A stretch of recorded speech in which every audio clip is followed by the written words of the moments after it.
Back when I was in school, I used to believe that fists were the ultimate power. On the noisy school grounds, just one wrong look was enough for guys to start throwing punches as if to prove who was the strongest. Every punch thrown felt like a way to assert myself, but the older I got, the more I realized it was just the naive strength of youth. Once the anger faded, all that was left were scratches and a feeling of emptiness. It turns out real strength isn't found in your fists, but in knowing how to hold them back. The story begins with a car speeding down a road. Winding up a mountain road, a young man sits inside the car, his face buried in his phone playing a game. Even though his father in the front seat is yelling at him, he refuses to put it down. His name is Jisoo, and though he's playing a game, his face is etched with an indescribable sadness. After driving for a while, his mother notices that he's still glued to his phone. Since he wasn't answering his father, she turns around and says, "Jisoo, your father is talking to you. You should at least answer him." Up front, the father occasionally glances in the rearview mirror, his eyes filled with anxiety as he looks at his teenage son, so timid, shy, and afraid of everything around him. On the surface, Jisoo seems focused on the game, but deep down his mind is reeling with countless thoughts. He remembers being bullied by the kids at his old school. They even pressed a lit cigarette to his tongue and beat him without mercy. As Jisoo silently thinks to himself, "Dad must really regret having such a weak and pathetic son like me." His mother speaks up again. "If they bully you and hit you at the new school, then just drop out. I just want you to be more comfortable."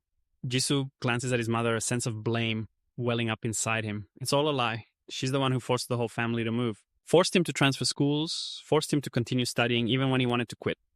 The car keeps moving and Jisoo loses his game. He lets go of his phone and slumps over, hopelessly thinking to himself, "Maybe it'd be better if I just disappeared." The next day, it's time for Jisoo to go to his new school. Every step he takes feels as heavy as lead, as if he doesn't want to set foot in there at all. He silently wishes for an earthquake to happen right now. Or heck, even an attack from North Korea would be okay. Anything, as long as he doesn't have to go to class. But of course, that was just the wishful thinking of a student exhausted by school violence. The homeroom teacher leads him to his new class. Standing in front of the whole class, Jisoo introduces himself. "Hi, my name is Jisoo. I transferred from Seoul. It's nice to meet you all." After he finishes, he just wishes time would stand still. He just wants things to go peacefully for history not to repeat itself. But contrary to the fear in his heart, a sudden round of applause breaks out. Jisoo looks up in surprise. It wasn't just the homeroom teacher. The entire class gave him a warm welcome. Whispers could be heard from the students. "Our class finally has a new kid. Don't be such a country bumpkin, you idiot. Nice to meet you." This warm atmosphere was something that had never existed in any school Jisoo had been to before. During recess, two male students approached Jisoo's desk. He flinched at the way they were looking at him. Memories of his past bullying flooded back, making his heart seize up. But then something unexpected happened. One of them placed a hand on Jisoo's shoulder and offered a friendly smile. "I'm Jin Do-in. You're still getting used to things here, huh? Come with us to the convenience store. I'll give you a tour of the school on the way." Jisoo was so surprised he could only stammer. The sky outside was clear and blue, the air was warm, and this was the first time he'd ever gone to a convenience store with someone as a friend. Suddenly, Jin Do-in pointed to his blonde friend beside him and laughed. "Hey, what do you think of this? Bet you've never seen eyebrows like these before, right?" His girlfriend broke up with him because of him. Jisoo gave an awkward laugh, but replied, "I think they have a unique charm." He never expected his first real conversation at the new school to start with such a weird question. He looked around and saw a group of 4 students over there laughing and having fun. And over here, the 3 of them seemed strangely close too. Everyone looked so carefree and full of life. Jisoo suddenly felt his heart grow lighter, thinking that maybe he could make friends here too. Lost in thought, he wasn't paying attention and bumped right into another student. The milk carton in Jisoo's hand flew up, staining the other student's shirt. He panicked and bowed his head. "I'm so sorry, I'll pay to have your shirt cleaned." But what left Jisoo speechless wasn't anger. But the other student gently placing a hand on his shoulder, smiling and saying, "Don't worry about it. Thanks for the offer, though." Jisoo was amazed, thinking to himself, "He's so nice." An unstoppable smile spread across his face. This new school was starting to give him hope that he could have a normal life, just like everyone else. When class was dismissed, Jisoo slung on his backpack and let out a small sigh. That's it for today. The atmosphere here is completely different from my old school. Everyone is so welcoming and kind. Turns out I was worried for nothing. I'm so glad I transferred. Just then, Jin Do-in appeared, calling his name and startling him. He asked Jisoo if he had any plans for the day. And when he found out Jisoo was free, Do-in immediately invited him to hang out. Jisoo agreed without a second thought. That evening, as the city lights came on, the 2 of them walked to the place Do-in said he wanted to show him. After walking for a while, Jisoo started to feel like something was off. He wondered to himself, "We've been walking for a while now. Where exactly are we going?" Unable to take it anymore, he finally asked, "Hey Do-in, where are we going? It feels like we've been walking for a long time." Do-in smiled and replied, "I wanted to show you this place. Every new student has to come here at least once." Jisoo grew even more curious. What kind of place was a must-see for new kids? He glanced back and realized they had walked pretty far from the main city area. A faint sense of unease began to creep in, but he tried to trust his new friend. Suddenly, Doin turned around and asked, "Oh yeah, have you ever done any boxing or anything like that before?" Jisoo froze. "Boxing? No, not really." Doin smiled. "Well, you should probably learn a thing or two about it. Hurry up, we're almost there." Jisoo looked at In's scratched arm, and the image of his old bullies threatening him with a knife, forcing him to the ground and stomping on him without mercy flashed in his mind. Those images were like demons etched into his memory, making his heart clench. What if In was just like those bastards? The thought made him freeze in his tracks, causing a surprised and look at him. Jisoo quickly waved his hands and forced a smile. "Sorry, I think I have to go. Let's do this another time." But In stepped forward, placed a hand on Jisoo's shoulder, and smiled gently. "We're almost there. Just a quick peek. Even if you're busy, I know you'll still like the place." The moon was nearly at its zenith. As Jisoo followed, he silently cursed himself for being so stupid. Why was he letting this guy lead him on like this? It's all a lie. All those friendly smiles. In the end, I'm just going to get bullied again. However, completely contrary to his dark thoughts, when In opened the door, a blinding light flooded out, forcing Jisoo to squint. He managed to crack one eye open, and in that instant, his whole body froze. Before him was the most bustling arena he had ever seen. The stands were packed with people, roars and cheers echoed from all sides, and hands were raised high in the air. Excited smiles, passionate roars. Down in the ring, two students were fighting like real martial artists. Jisoo's jaw dropped, his eyes wide with utter astonishment. "Hey!" In slapped him on the shoulder, laughing loudly. "Surprising, isn't it?" Jisoo stammered. What is this place?" In quickly explained, "This is our arena. It's the biggest privilege students at our school get." Before Jisoo could even process his words, a commanding voice boomed from up high. "Hey kid." In looked up excitedly. "It's Gangdong, the president of Yukmon High." He looked down and asked, "Who'd you bring with you?" In replied enthusiastically, "He just transferred into my class today." Jisoo looked up at the tall upperclassman. A shiver ran through him. He looked so terrifying. Is he really a high school student? Just then, the blonde-haired kid who was with In earlier shouted, "Hey, In, get over here already. We've been waiting for you. Today I'm going to show you the consequences of making fun of my eyebrows." In laughed and quickly ran up to the ring, leaving Jisoo standing alone. He didn't know what to do, and a deep, warm voice sounded beside him. "It's a pleasure to meet you." Jisoo turned his head, and before him stood Gangdong. He was so big and muscular that his presence was almost suffocating. He introduced himself. "I'm Gangdong, the student council president of Yukmon High. Welcome to our school." Jisoo no longer felt the fear from before. Instead, he was just stunned. In the distance, the cheers erupted again as the match between In and the blonde-haired kid became more intense than ever. Neither was giving an inch, throwing punches so powerful that Jisoo had to widen his eyes. He thought in confusion, why are they fighting so fiercely? I thought they were friends. But looking over at Gangdong, he could see clear excitement on the upperclassman's face. Who is this guy really? Gangdong crossed his arms, looking down as he spoke with a chilling calmness. "This is the true face of our school. I don't know if you've noticed yet, Team, but there are no bullies here. Violence still exists. It's just confined to this arena." Jisoo was stunned. Gangdong let out a loud laugh, his eyes flashing with a knife-like glint. "You must have been through a bloodbath at your old school, huh? Well, you can let it all out here. This is a place where everyone is equal before violence. This is the Yukmon Arena, where we test our strength through light clashes." Hearing this, Jisoo finally focused completely on the ring. His initial fear had transformed into an indescribable feeling, a mix of astonishment and thrill. Gangdong placed a hand on his shoulder and continued, "I don't like to talk much, so listen carefully. Rule 1, only Yukmon students are allowed in here. Graduates or expelled students are banned. Rule 2, all matches are one-on-one. No weapons and absolutely no interference from a third party. Rule 3, the student council will act as referees, and they are the ones who decide when each match ends."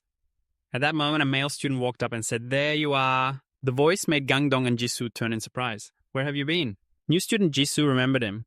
This was the guy he had bumped into, spilling a carton of milk on him. The guy had just smiled before walking away. But now he was provoking Jisoo, challenging him to a match in the ring to cover the laundry fees for getting his shirt dirty. Seeing this, Gangdong quickly pushed Jisoo forward. This was a rare opportunity for a new student to be challenged in the arena. He looked down at Jisoo and smiled. Rule number 4. All acts of violence outside the arena are forbidden. Any negative feelings you have for someone else will be settled in the ring. That is the most important rule. Don't be afraid. Enjoy it. 5 minutes later, standing in the ring, Jisoo looked down at the crowd cheering wildly below. He thought to himself, enjoy fighting before this. I was always the one getting beaten up. The referee's arm went up, signaling the start of the match. Across from him, Jisoo's opponent was a guy with a full-toned body looking at him with immense confidence. Jisoo clenched his fists and thought, 3 years of experience as a bullying victim are telling me that I need to get out of here right now. The cheering around him grew even more intense. Up in the stands, 2 friends were chatting. That new transfer student is seriously unlucky. Who'd have thought Kang In Hee would target him on his very first day? His friend looked over in surprise and asked, Kang In, he's that guy famous or something? I'm guessing he's a first year. As for that question, the guy in the white shirt looked down at Kang In-hee and replied, he's a beast. I heard he just enrolled this year. Back at the match between Jisoo and Kang In-hee, seeing Jisoo just standing there on the defensive without attacking, spoke up. What's wrong? Aren't you going to come at me? New transfer student. Since this is your first time, I'm going to cripple you. The kid here didn't attack because he was trembling with fear, staring at his opponent. The kid thought to himself, I'm so scared. My body won't move. Why do I suddenly have to fight him? Losing patience, Kang In, he attacked first. He lunged toward where Jisoo was standing, but the kid here had no idea what to do. Other than standing still with his body trembling uncontrollably, the look in his eyes and on his face suddenly changed bizarrely. Everyone saw it. They were stunned. Under the lights of the hexathlon arena, everyone's jaws dropped in surprise at a situation they had never seen before. The entire audience couldn't contain themselves, and neither could Kang In-hee. He was also frozen by what had just happened. Jisoo was so scared that he threw up all over him. Kang In, he gritted his teeth silently cursing, "You bastard!" The referee immediately stopped the match. Once the shock wore off, everyone burst out laughing at this epic display of vomiting. They even said that this new student had unleashed a hell of an awesome skill. While Kang In-hee was telling his friend to get a towel, Jisoo hung his head wiping what was left from his mouth, tears welling in his eyes as he thought, how can someone like me, someone who has never once fought back in my entire life, possibly hit someone else? I can't do this. The next day at school, gossip was buzzing everywhere about him vomiting in the arena. The kid was humiliated. He hid in the bathroom to escape the gossip. But everywhere he went, people were talking about him puking yesterday. He gritted his teeth in frustration and thought, it's over. My life is over. I really thought this was a normal school. But it's a brutal arena. Just then he remembered what his senior Jang Trong had said. Don't be scared, just have fun. But after remembering, he was once again consumed by fear. I can't do it. I can't even bring myself to throw a punch, so how the hell am I supposed to have fun? What happened yesterday is going to happen again today. But there's no violence on school grounds. If I don't go to the arena, then maybe there won't be any more fighting. Having made up his mind, Jisoo quickly went to find his senior Jang Trong. At that moment, he was breathing heavily while doing some intense push-ups. He was doing them with incredible strength. He had 2 other guys sitting on his back. That kind of strength is unimaginable for a high school student like him. The scene before him left the kid completely stunned. That was his 1,000th push-up. Jisoo, terrified and breaking out in a cold sweat, thought to himself, is he really a high school student? After finishing his workout, Jang Trong stood up, wiped the sweat from his face, looked at Jisoo and asked, what is a transfer student? You got something to say to me? The kid tried to compose himself and said shyly, I wanted to ask you something about the arena. He laughed and replied, what about it? Did you learn a new skill besides throwing up? Meanwhile, the other guys around them also started waving and jeering at the kid. Hey, puke kid. After yesterday, I'm your biggest fan. You're coming again today, right? Over here. Jisoo lowered his head and replied to his senior Jang Trong. It's not about that. I wanted to say that from now on, I can't go to the arena anymore. These words shocked everyone standing nearby. Senior Jang Trong crossed his arms and asked curiously, why? You didn't even get hurt yesterday. Jisoo guiltily looked away and answered, no, I didn't. But I don't have the confidence to hit someone. I don't want to hurt anyone, and I don't see how hitting people is fun at all. I don't understand this whole arena thing. So from now on, I can't participate anymore. Seeing Jisoo's hopeful expression, Senior Jang Trong slung an arm around his neck and said, what you just said, does that mean from now on, I can beat you up whenever I want, right? Jisoo asked, confused. Huh? What do you mean? Jang Trong coldly dropped his arm, walked past the kid, and announced in a low voice, as student council president, I Jang Trong declare that from this moment forward, the arena will no longer protect the first-year student Lee Jisoo. After school that day, as his classmates were heading home, Jisoo sat at his desk, lost in thought. The arena protects me. What the hell is that supposed to mean? Suddenly, a group of guys from another class came up from behind him. It was the guy he'd thrown up on before he could even land a punch. He'd come to the kid's classroom with 2 of his buddies. Looking at Jisoo, he smirked and said, I heard that you, the transfer student, won't be coming to the arena anymore. After saying that, he walked over, slammed the kid's head hard onto the desk and said, in that case, I'll just have to slowly teach you what that means. In this school. Actually, I'm in need of a slave right now, and you're going to be my slave. However, despite his violent behavior towards Jisoo, the other students in the class just kept laughing and chatting casually as if nothing was happening at all. Even the other friends outside were the same. They didn't bother to pay attention or intervene while he was being bullied inside the classroom. Jisoo was relentlessly beaten to a pulp by him.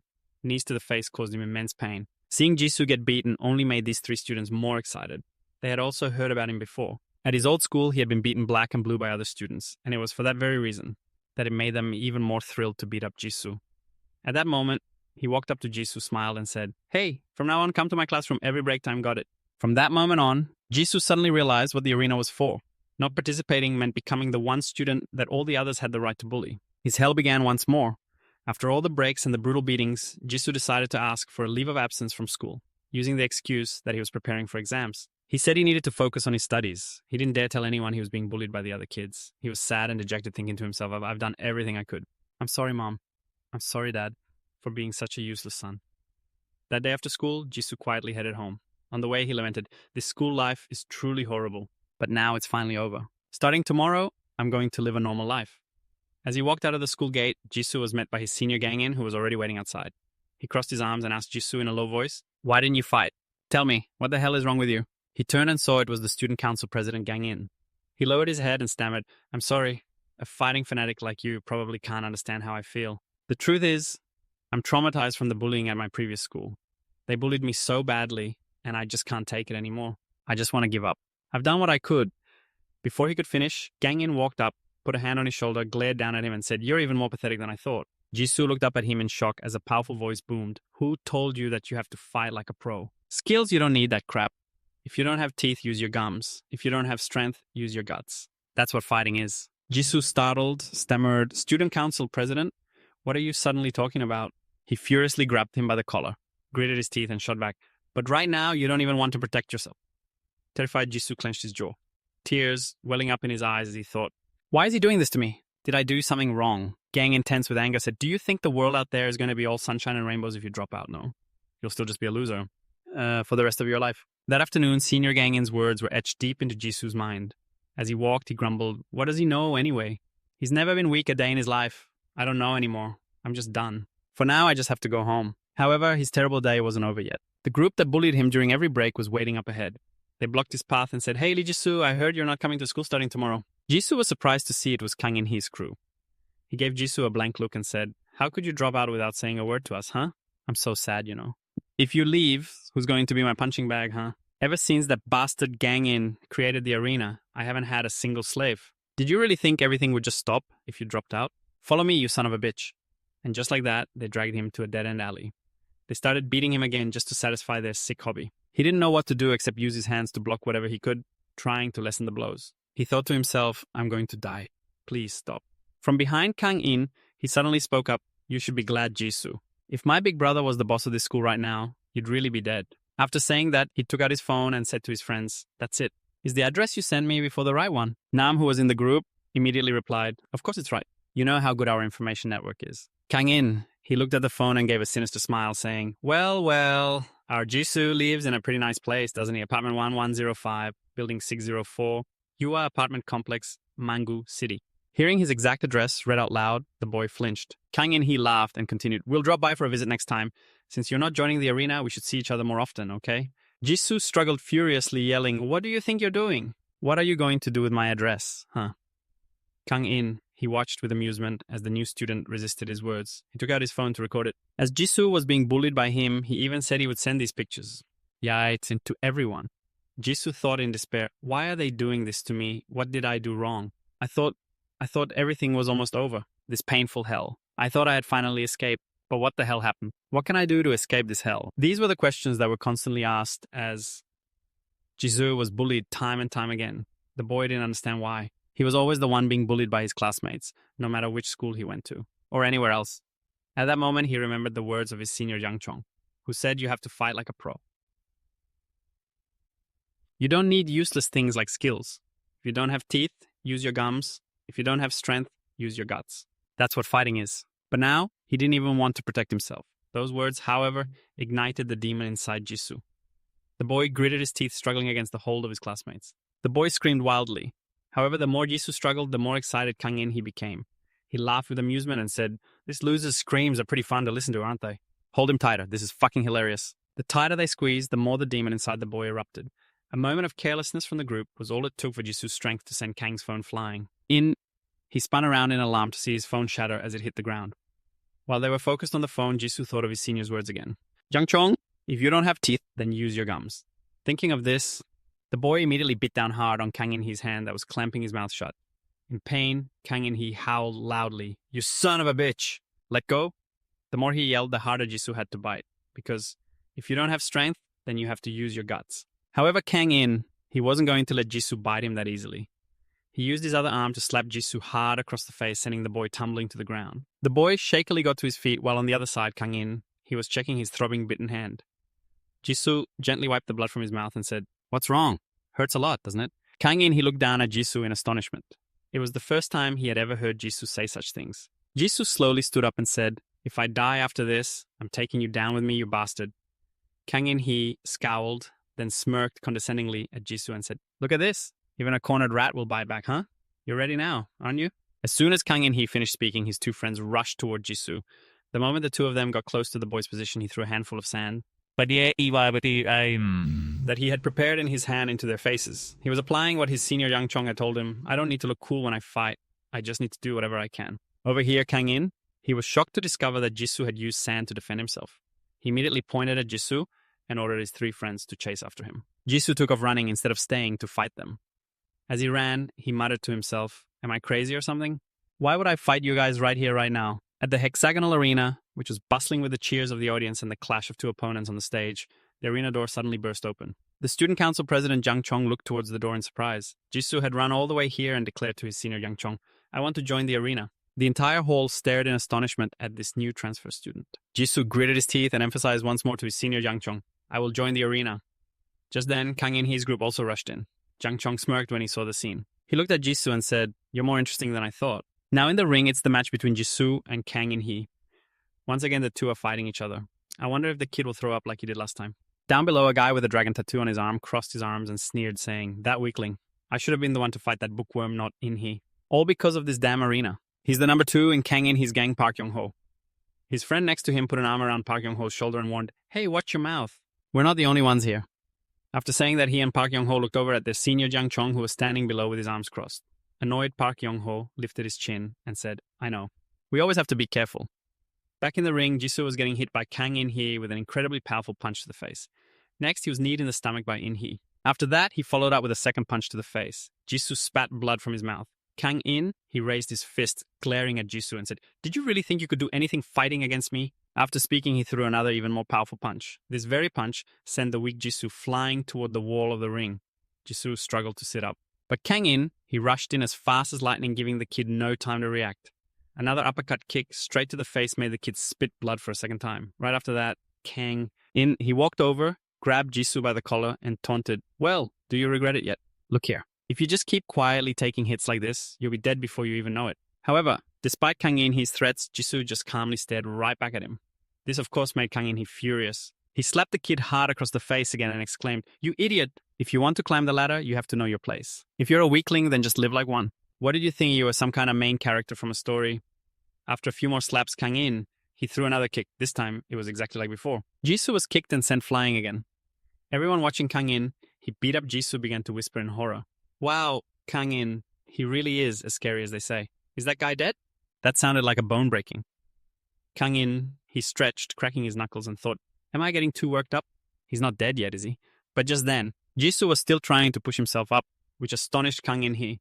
He broke into a sweat, thinking, what the hell is going on? He should have been knocked out by that kick. Finished with his thoughts, Kang In, he put his hands in his pockets and looked down at Jisoo, saying, "Don't bother trying to act tough. Watch out, or I might actually kill you." Jisoo sat up, wiped the blood from his mouth, and said in a low voice, "Kill me with just that."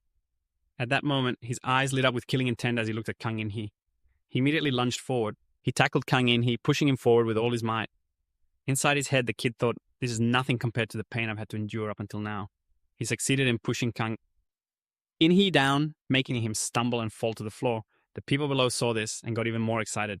Whoa, is the bookworm finally fighting back? Getting all fired up out of nowhere is pretty funny. On the ring floor, after being thrown down by Jisoo In, he gritted his teeth in frustration and thought to himself, "I thought he'd already given up. Damn, he caught me off guard."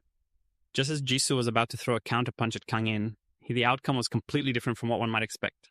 The one who got punched was the kid himself, not In Hee. He looked at Jisoo with a victorious smirk and said, "Too slow. You think you can hit me with that?" Jisoo clenched his teeth in anger, thinking to himself, "If I don't have the strength, I'll have to use my willpower." Kang In Hee was surprised by Jisoo's strange expression. Then Jisoo slammed his head down hard into In Hee's face. Blood gushed from his opponent's nose, mixing with the blood from Jisoo's own head. After that counterattack, the audience below grew even more thrilled. They cheered and roared throughout the arena. Only one person was watching the match seriously, the student council president Jiang Chong. He observed the fight and thought, even if adrenaline is numbing the pain, he must have taken a lot of damage. He's definitely got some resilience. Right after Jisoo headbutted Kang In Hee, The kid was hit with a punch to the face from Kang In, he followed by a kick that sent him flying backward. Jisoo fell to the floor.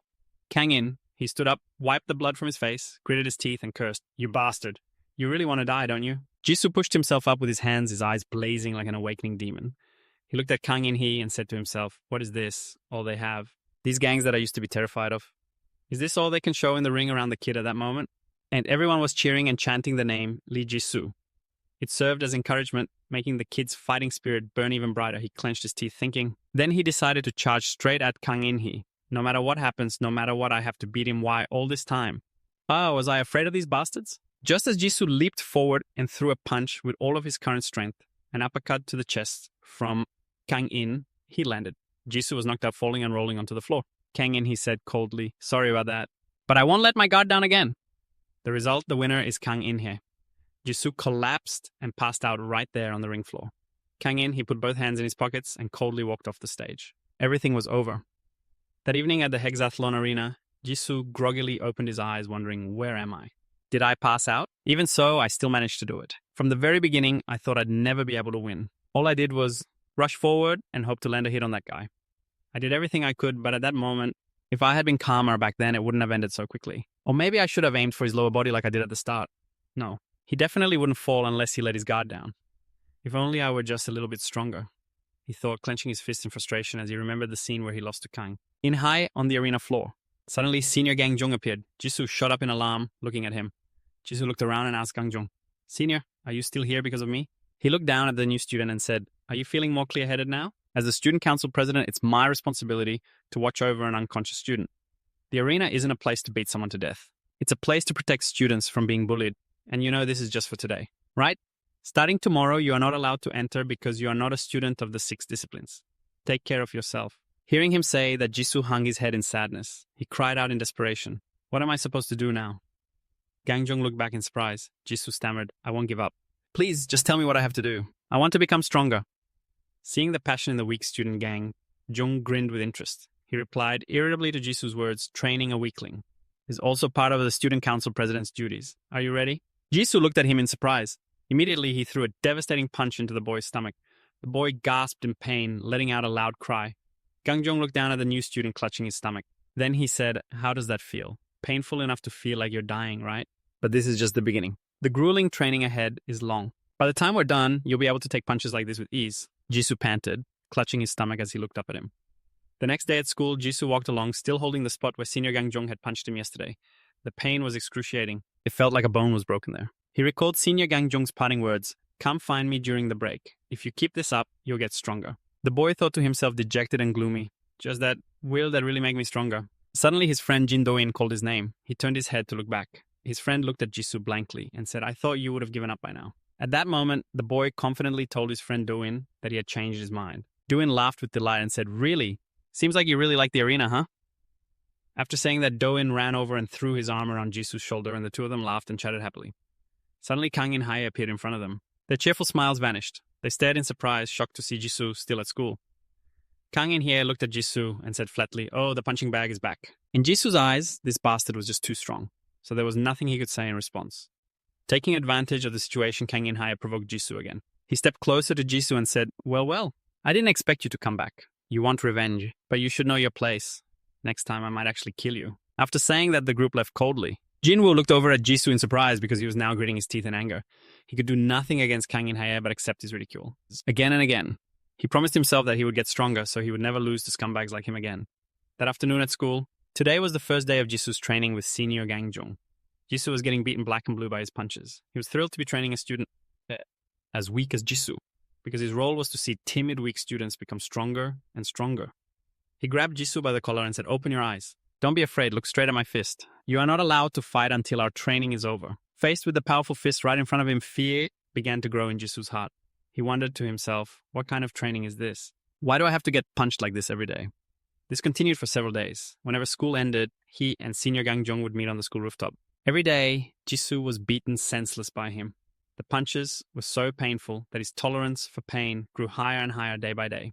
Every single day, there were punches from different stances. The kid still endured the torment. Because this was his special training, because he was determined to become strong and not be bullied by those bastards anymore. At the hexathlon arena, Kang In, he also entered the ring every day, and he was always the one who came out victorious. Against every opponent who fought him, however, after Jisoo slammed his head into his face that one time, his level of cruelty became even more terrifying.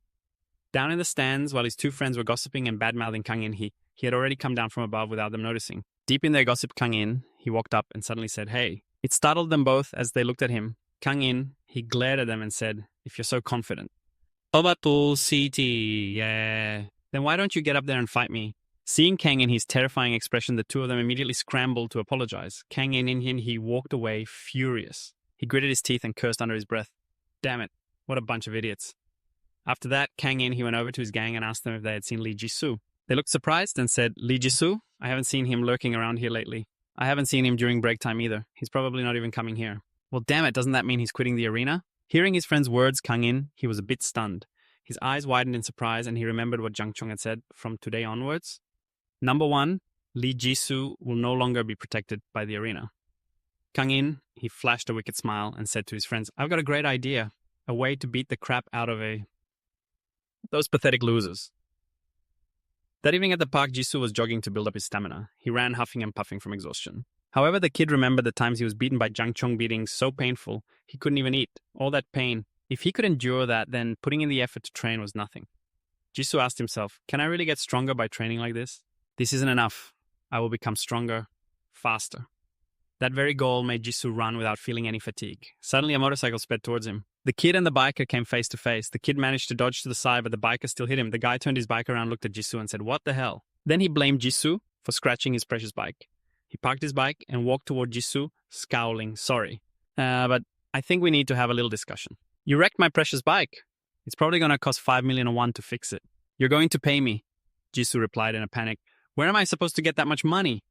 "Just to give you. Besides, you're the one who scraped past me." Without another word, the guy grabbed the kid by the hair right after he said that. While he was at it, he threw a surprise punch right in the kid's face. As Jisoo fell, the whole gang crowded around laughing and mocking him. "We saw the whole thing. You ran right into him. Ha ha! Look how far he flew from just one punch. I bet even I could beat the shit out of him." Jisoo sat up silent, not saying a word. Seeing Jisoo's lack of reaction, the guy got cocky and yelled, "What the fuck is wrong with you? Didn't you hear what I said, huh? Hey, answer me." The kid was a little surprised at himself because he didn't feel scared at all when the guy hit him. The bully clenched his fist again and said slyly, "Hey, you really think I'm asking you for 5 million won? What I mean is, you're going to hand over all the money you have now and all the money you'll have in the future. You got that, you idiot?" At that moment, Jisoo suddenly realized he had been beaten to a pulp by that monster for so long. Compared to that, what was this? His courage returned. Jisoo brushed the guy's hand off him, then threw a punch back in his face and said, "Why the hell should I give money to someone like you? I'm not afraid of you anymore, you bastards." However, the kid's punch didn't faze the guy at all. Instead, he got a swift kick to the face in return. The kid cried out in pain instantly. His buddies swarmed in and restrained the kid while the bully took out a set of brass knuckles, intending to teach him a lesson. Seeing the toy that he had just slipped onto his hand made the kid's face go pale with fear. The bully advanced on Jisoo, sneering contemptuously. "This punk needs a good beating to come to his senses. Then he'll realize just how helpless he is. All right, grit your teeth. Here I come." Facing that ironclad fist, Jisoo thought this was the end for him. But then a figure appeared leaping right towards the bully. He looked up in surprise at the young man. Instantly, a knee slammed right into his face. He went crashing to the ground to the astonishment of his buddies, while the kid's jaw just dropped in surprise. Because that was his classmate Jinwoon. He'd seen the injustice and stepped in to help, and now he flashed a bright, happy smile at his friend Jisoo. Seeing their friend get hit, the other guy's buddies got pissed and charged forward, fists raised. Jinwoon nimbly dodged his attack and then countered. A powerful punch landed right in the center of his face. There was one more guy. Seeing his two friends get taken down, he went into a blind rage and grabbed a wooden plank from the side of the road. Gritting his teeth, he rushed at Jin Do-in, but before he could do anything, he ate an uppercut. After a hit like that, the only thing he could do was go get his jaw realigned if he wanted to look pretty again. 3 guys were down in an instant. Now only the girl was left and she was looking at her big brothers in terror. Pissed off, she grabbed her boyfriend by the collar. She screamed at him to wake up, but there was no way he was waking up. Not a chance when he was completely knocked out. It was the first time Jisoo had ever seen Jin Do-in show off his fighting skills, and it really opened his eyes. All this time, the kid had thought that this friend of his was just an ordinary guy. He never imagined he was this strong. The girl, completely fed up, also clenched her fists, ran forward and snarled, "Hey, you two bastards! Do you have any idea who we are? We're the strongest first years from Jinsan Technical High. If we tell our upperclassmen about this, you're both dead." However, just as she was about to hit Jin Do-in, her boyfriend told her to stop. He wiped the blood from his face, narrowed his eyes and said, "Don't start anything else with them. Look at that guy's uniform. It's from 6 Arts. His friend behind him also spoke up. "I thought this loser was just a little weird. Fuck, I can't believe we messed with the wrong guy. Shit, let's go." If I knew he was from Six Arts, I would have never touched him. After saying that, they got on their bikes, revved their engines, and sped away from the scene. The two of them watched them go. Jisoo couldn't believe they had come and gone so quickly. Just then, Jin Do-in spoke up. Hey Jisoo, how did you get mixed up with those scumbags anyway? The kid told his friend Do-in everything, including the fact that he was getting special training from his senior Kang to get stronger.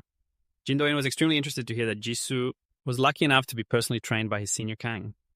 But things were already better than before now that Jisoo had the courage to stand up and fight back against them. Still, that courage didn't amount to much yet.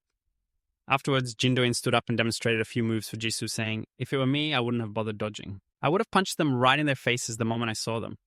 By the way, the fact that Kang is training you, I'm actually really jealous.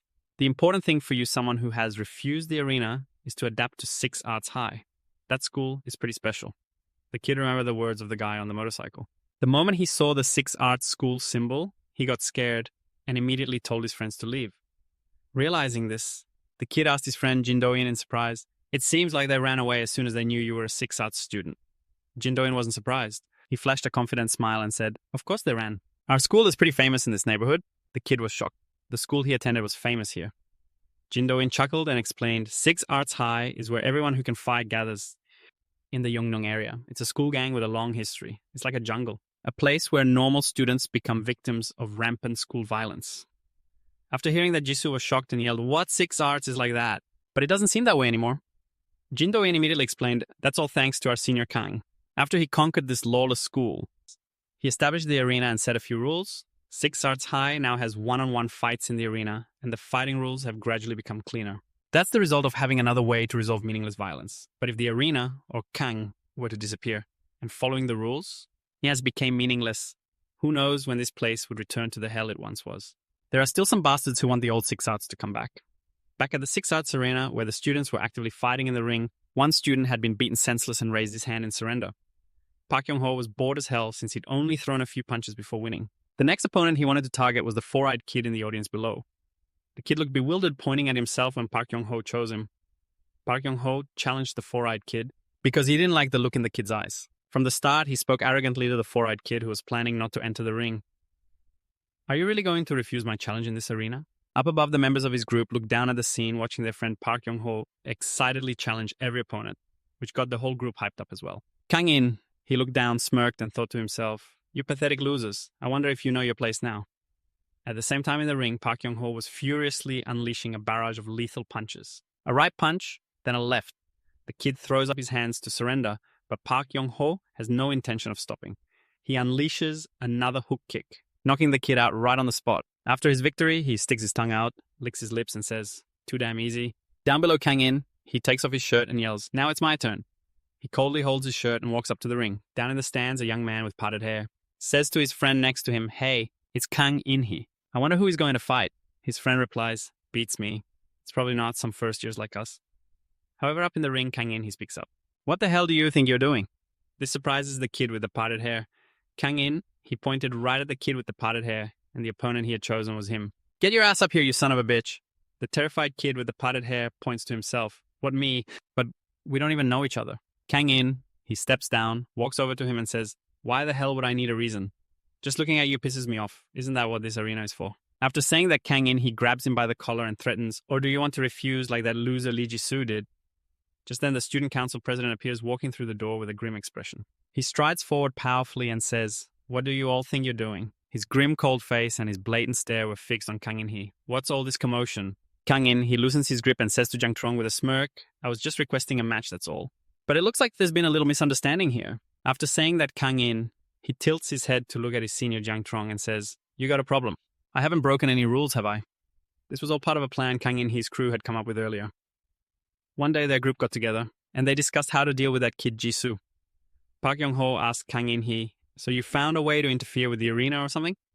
Kang In-hee laughed and replied, nah, that loser is just screwing himself over. He's the first person to openly refuse to fight in the arena. As long as you're not crippled, any one bully or victim can fight in the arena. A place where everyone is equal in the face of violence. That's the Yukmon High Arena. They always brag about how great it is, but what happens if you look at it from another perspective? You'll see all those kids who love watching others fight but would never step in the ring themselves. A loser's mentality will always be a loser's mentality. After hearing this, the other members chimed in. That's right. Those guys have never fought like the rest of us. They just hide behind the school rules and enjoy their cushy lives. Kang In, he then replied, But that fool gave himself away, the transfer student Lee Ji-soo. What do you think happens when you challenge someone who hides behind all those rules? They'll think they have to fight at all costs to avoid becoming the next Lee Ji-soo. Exactly. That damn arena is our playground now, and what Kang In-hee and his buddies were doing didn't break any of the arena's rules. That's why he was so confident now, completely unafraid of Jang's ferocious expression. Just as Kang In-hee walked past Jang Trong, he received a warning. That attitude of yours better be worth something. Kang In-hee just chuckled and replied, my apologies for causing such a commotion. I'll be more careful next time. The next day, the sound of punches echoed on the rooftop once again. And just like every other day, Jisoo was nothing more than a punching bag for his senior Jang Trong. He rained down punches on his face, each blow stronger than the last, making the poor kid feel like he was about to die. However, today, the kid unexpectedly bent his knees, bracing himself. Then he raised both hands and blocked Jang Trong's strike, startling him. The kid trembled, thinking to himself, I can do this. I'm not as scared as before. An amused Jang Trong looked down at Jisoo and spoke. So it looks like you finally know how to use your fists, huh? But the biggest surprise of all was what happened next. Jisoo suddenly threw a punch back at Jang Trong, but he nimbly dodged it. As he threw the punch, Jisoo thought to himself, in the end, if I want to win, I actually have to land a hit on him. But the punches Jisoo threw were nothing. As he fought Haya, sounds escaped his lips. Jang Trong easily dodged those simple attacks. Then he countered with a punch straight to Jisoo's stomach, saying at the same time, shut up, stop making those weird noises when you attack. You look like a total loser. Jisoo gasped for air, drool dripping from his mouth as he thought, he's hitting me harder than usual. Unexpectedly, his senior Jang Trong started to lecture him. There are two things. If you can master these two, you can win any fight. With that, Jang Trong led Jisoo to the recreation club, a place that had been abandoned for a very long time. Cobwebs clung to the corners of the room. Jisoo asked in surprise, why are we here? Jang Trong didn't answer, simply telling the kid to go inside. Jisoo opened the door. In front of him stood a training dummy used by fighters. This punching machine could measure the power of each fighter. It hurts when you punch it and your score is announced after every hit. At that moment, Jang Trong gets into a jiu-jitsu instructional stance with his two fists raised to his chin. And tuck your chin in, spread your feet shoulder-width apart and move gently. Throw a light punch with your front hand, and with the second one, put your weight into it, rotate your hip, and then unleash a finishing blow to knock out your opponent. However, the score Jang Trong got was only 1 point, but the jiu-jitsu sound was as loud as a gunshot. The kid's jaw dropped in horror at the incredible force of that last punch. Now it's the kid's turn to test his strength. He did exactly as Jang Trong instructed, throwing one light punch, then putting his weight into it and unleashing a finishing blow. The kid was confident in his punch, but looking at the score, it hadn't changed at all. Jang saw this. He immediately threw a second punch, then said, that weak punch won't work. This thing's been broken for a while now. It won't work if it's not strong enough. You need to punch harder for the machine to register it as a punch. Only then will you be able to damage your opponent. Figure out the right stance yourself and don't show your face to me until you get a point. Jang Trong smirked, arrogantly pointing at the screen, showing the force of his last punch. His score reached 9,999 points. At school, his friend with the bushy eyebrows was reading a sad message, looking dejected after being dumped by his girlfriend. The kid scratched his head, confused. Everything was clearly fine yesterday, so why is it like this today? Lost in his phone, the kid bumped into Park Yong-ho. Although he apologized, Park Yong-ho didn't want to let it go. He tripped the kid, causing him to lose his balance and fall. The phone fell with him and its screen cracked. Seeing this, he laughed mockingly. The kid scowled angrily and raised his voice. Did you do that on purpose? However, Park Yong-ho replied coldly, it was just an accident. What's with that look, huh? If you have a problem, let's settle it in the ring.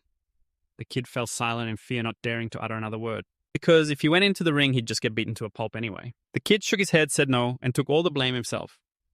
Hearing this, Park Yong-ho laughed arrogantly in delight. The other guys standing around and could only stand and watch dazed.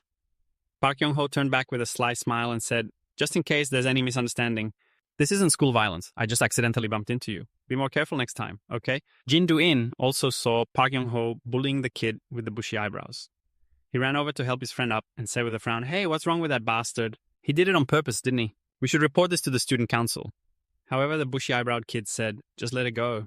It's not a big deal. Jin Do-in looked at his friend in surprise. Kang and his group walked away looking smug and arrogant. Jin Do-in's brow furrowed, his eyes filled with hatred as he glared at them.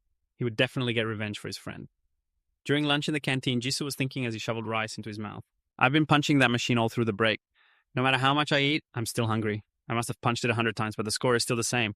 Just how much harder do I have to hit it? Suddenly a voice called out, watch out! Jisoo looked behind him in surprise. Park Yong-ho was smiling as he said sorry to the kid while simultaneously slamming his food tray on top of his head. The kid was treated so crudely. He laughed mockingly and said, well, if it isn't Jisoo, sorry, I don't usually see you around here. Where do you disappear to during every break I missed you, you son of a bitch? After saying that, he intentionally slapped the kid on the back a hit, that stung like hell, followed by several more slaps. It's so good to see you again. You feel the same way, right, Jisoo? His gaze and smile were despicable as he did these things. And as for why he was doing this, not long ago his group met up in a secluded corner of the school. They were feeling hyped up from bullying the kid with the bushy eyebrows earlier. And the next plan that Kang In-hee came up with was to provoke Jisoo, then drag him into the ring to use as a punching bag for him. We have to make sure he knows the consequences of messing with us. Park Young-ho crossed his arms and confidently told his friend Kang In-hee, I'll take care of this. You don't need to get your hands dirty dragging that bug out. How are you going to do it? Just trust me. That statement from Park Young-ho was the very reason for his dirty tricks against Jisoo. But now Jisoo bravely grabbed his wrist, shocking him. However, he knew perfectly well that Jisoo's abilities were nothing compared to his. He glared at Jisoo and said, well, look at our dear Jisoo. Learning to fight back now, are we? You look cuter when you're angry. Although the kid had the courage to fight back that terrifying expression and glare, Mao made him incredibly scared. The kid gritted his teeth, not knowing what to do next. He remembered the earlier instructions from his senior Jiang Chong. You are banned from the ring until you complete your training. The kid thought to himself, Mr. Jiang said I couldn't. But it's already come to this. I have no other choice. I've been training hard. As he said this, Jisoo clenched his fist to suppress the rage inside him. At that same moment, Jin Do-in suddenly appeared. He pretended to fall, sending his food tray flying forward, and that same tray just so happened to splatter all over Park Young-ho's face. Jin Do-in said casually, as they say you shouldn't start a fight during a meal. You should know your place, you damn dog, Park. Young-ho cupped his face with both hands and screamed, which bastard just did that? When he realized it was Jin Do-in, he got even more furious. He screamed once more, are you crazy? You want to die? However, facing Park Young-ho's fury, Jin Do-in calmly looked up and said, sorry about that, but this isn't school violence. My hand just slipped. Park Young-ho gritted his teeth in anger and cursed under his breath, you son of a bitch. Jin Do-in got right in Park Young-ho's face, glared at him and said, anyway, I've been wanting to have a match with you. Lucky for me. Let's go to the arena today. I'll teach you a proper lesson. 10 minutes later, Jin Do-in was washing his dirty shirt. Jisoo approached him in surprise and whispered, hey Do-in, I'm sorry. This is because of me. Do-in smiled at her and replied, haha, what are you talking about? I didn't do it for you. Although it looked like he was targeting you, I never intended to fight for your sake. I've always wanted to teach Kang In-hee's crew a lesson. For a long time now, their little tricks in the arena have been getting on my nerves. You probably don't know since you haven't been there in a while. Those bastards force weak people into the ring and torture them in the arena. They claim the victims have some strange negative emotions inside them, then just beat them up randomly. When they get scared, they bring up the fact that you refuse to join the arena. They say I don't get a chance to fight them, so this is a good thing. I can't just stand by and watch the arena fall into chaos like this. At this, Jisoo asked curiously, why do you want to protect the arena? You're so strong. I don't think it would matter whether the arena existed or not. Do you have a personal reason? Seeing Jisoo's curiosity, Jin Do-in then told her about his past. Do-in once had a dark period just like Jisoo. He was a fat kid and was also bullied by his classmates. Just like her back then, he couldn't do anything but endure it. Do-in cried a lot because he didn't dare to confront them, even when they held a bottle of urine and poured it down his throat. That hell was so dark for Do-in. He thought it would be better to die than to be bullied like that. But then one day, a man saved him from that dark hell. That night was also the best night of his life. Do-in thanked the man. Afterward, the man handed him a piece of paper. And that very paper changed Jin Do-in's life. Kid, do you want to try diet boxing? Holding the paper in his hand, Jin Do-in realized that the man was the owner of the nearby boxing gym. After that, he tried learning boxing for the first time with this gym owner. Every day, he had to burn a lot of calories and energy training. Thanks to his determination and relentless perseverance, Do-in became a huge fan of the sport. From then on, Jin Do-in trained every single day, training so hard that the once fat kid underwent a stunning transformation. After successfully gaining strength, Do-in sought out his former bullies and taught them a lesson. They started to feel scared whenever Do-in appeared, because now no one was a match for him. Even though those bastards act like gangsters, they're nothing when they face me. The arena's rules might be a bit extreme, but I really like being able to fight with my own strength without being held back by the fear of getting ganged up on.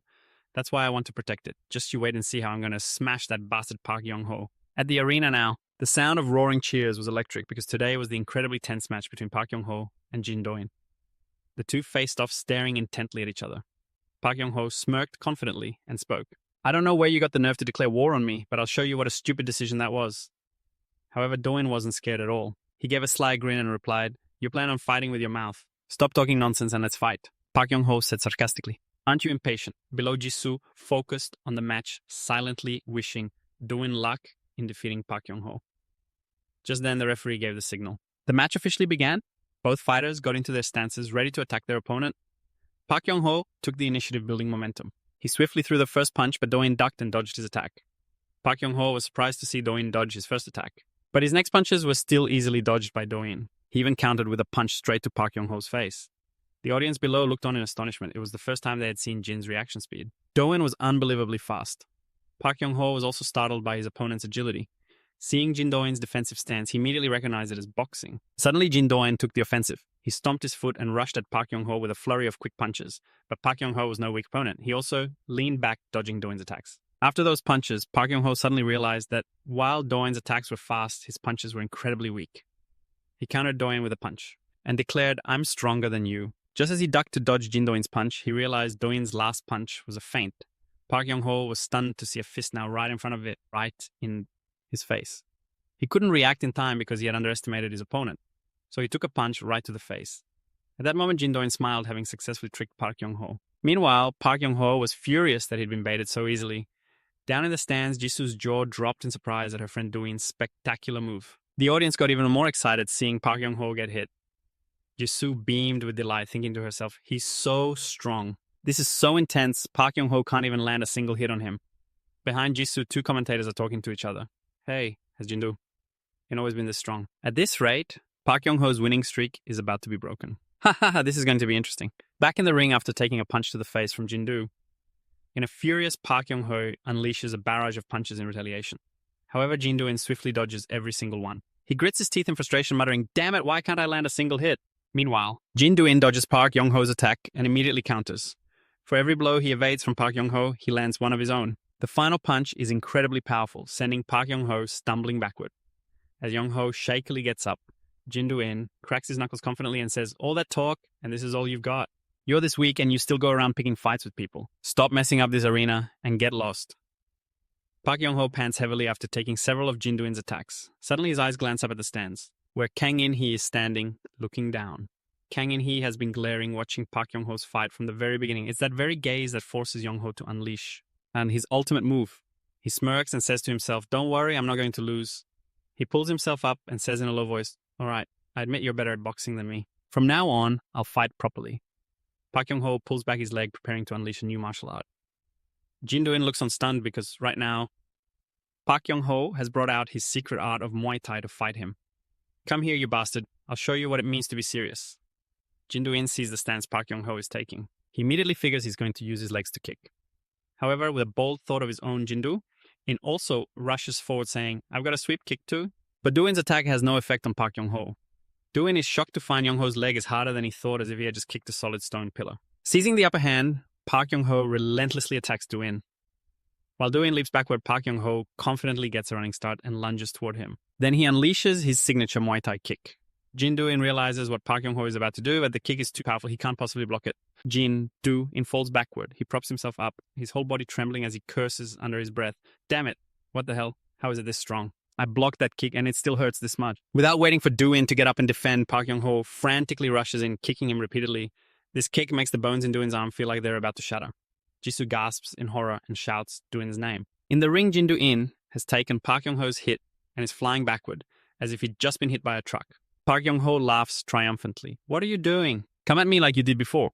What are you scared now?" Jin-do grits his teeth in anger, thinking, "That bastard. How are his kicks so strong? They're completely different from his punches." Another kick. "If I take a direct hit this time, it's over." Park Yong-ho rushes forward, swinging a fist and arrogantly declares, "Now it's my turn to attack." Jin-do's mind is so preoccupied with Park Yong-ho's kicks that he forgets about the punches Park Yong-ho is throwing. And now, he's helplessly raising his arms to block Park Yong-ho's barrage of attacks. Seeing Jin-do's opening, Park Yong-ho takes advantage with his legs and kicks Do-in hard in the shin. Do-in takes the hit, crying out in pain as he loses his balance and drops to his knees. His leg has no strength left and he can't get up. Park Yong-ho doesn't want to stop. He intends to unleash a final kick to finish Do-in. But just as his foot is about to connect with Do-in's face, the referee jumps in to save him. Jin-do closes his eyes, bracing for impact, unaware that he's just been saved. The referee's knee blocked Park Yong-ho's kick at the most critical moment. Your opponent has lost the ability to fight. Continuing to attack will result in a disqualification. This referee is the class president of Grade 12, and his name is Heo Won-hee. Park Yong-ho steps down from the ring, clicks his tongue confidently, looks at the audience below and says, "It was just getting started and they already stopped it. Anyway, it's been a while since I had such a good fight. Maybe that's why even the people who rarely show up have appeared again, huh?" As he says this, he looks at Jisoo. His smile and his words right now are deeply engraved into the mind of the timid student Jisoo. After the brutal fight, Jisoo helps Jin-do leave, For Jindoin, there is no pain greater right now than the pain of his defeat. After his loss, the troublemakers at the arena will become even more arrogant. Jisoo turns to ask Do-in, looking puzzled. You were clearly dominating him at the start, but you lost your advantage because of a single kick. Do-in recalls Park Young-ho's kick and replies, his kicks were much stronger than I thought, suspiciously unnaturally strong. Do-in has no idea what the hell that kick Park Young-ho used was. He just knows that when he made contact with it, it felt as hard as a steel pillar. They finally arrive at Do-in's house. Do-in invites him in for a drink, but he refuses, and then immediately after, he hastily says goodbye to Do-in and returns to his own business. Jin Do-in is bewildered, having no idea what Jisoo is planning to do, only seeing his figure hurriedly running off ahead. The next day, in Kang In-hee's classroom, he receives a pair of very nice shoes from students in another class. This is a welcoming gift from the other students. For joining their group, Kang In-hee accepts it and says coldly, I value strength more than sincerity, but having this is still much better. I hope we can cooperate well from now on. At that moment, Park Young-ho walks up and blandly asks Kang In-hee, it seems Lee Jisoo didn't come to school today. Kang In-hee quickly stands up, walks over to Park Young-ho and says, oh, you're here. But why bring up Lee Jisoo? Park Young-ho asked, surprised. Isn't this the time to deal with him? Kang In-hee smirked slyly and replied, thanks to you, the situation has changed. Park Young-ho was surprised, not knowing what his friend was talking about. He just noticed that the guy was wearing some fancy shoes. Kang In-hee slowly explained to Park Young-ho, the fact that you defeated Jin Do-in has proven our strength. Who would dare look down on us? They'll definitely have to watch their step. Going after a weakling like Lee Jisoo now would just make us look bad. His spiky-haired friend suddenly spoke up, asking, so, what do we do now? Should we go to the arena and hand out flyers to recruit group members? Kang In-hee smirked slyly and replied, no. The plan to take over the 10th grade is done. We have to move on to the next step. And the next step Kang In-hee mentioned was to interact with the 11th grade seniors. That guy's name is Son Seo-woo. Woo was dumbfounded to see Kang In-hee's group here. At that moment, Kang In-hee spoke softly to senior Son Seo-woo.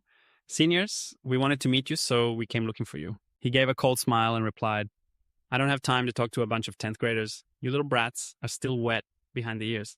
Despite Son Seo-woo's harsh words, Kang In-hee remained calm, using sweet words to persuade him.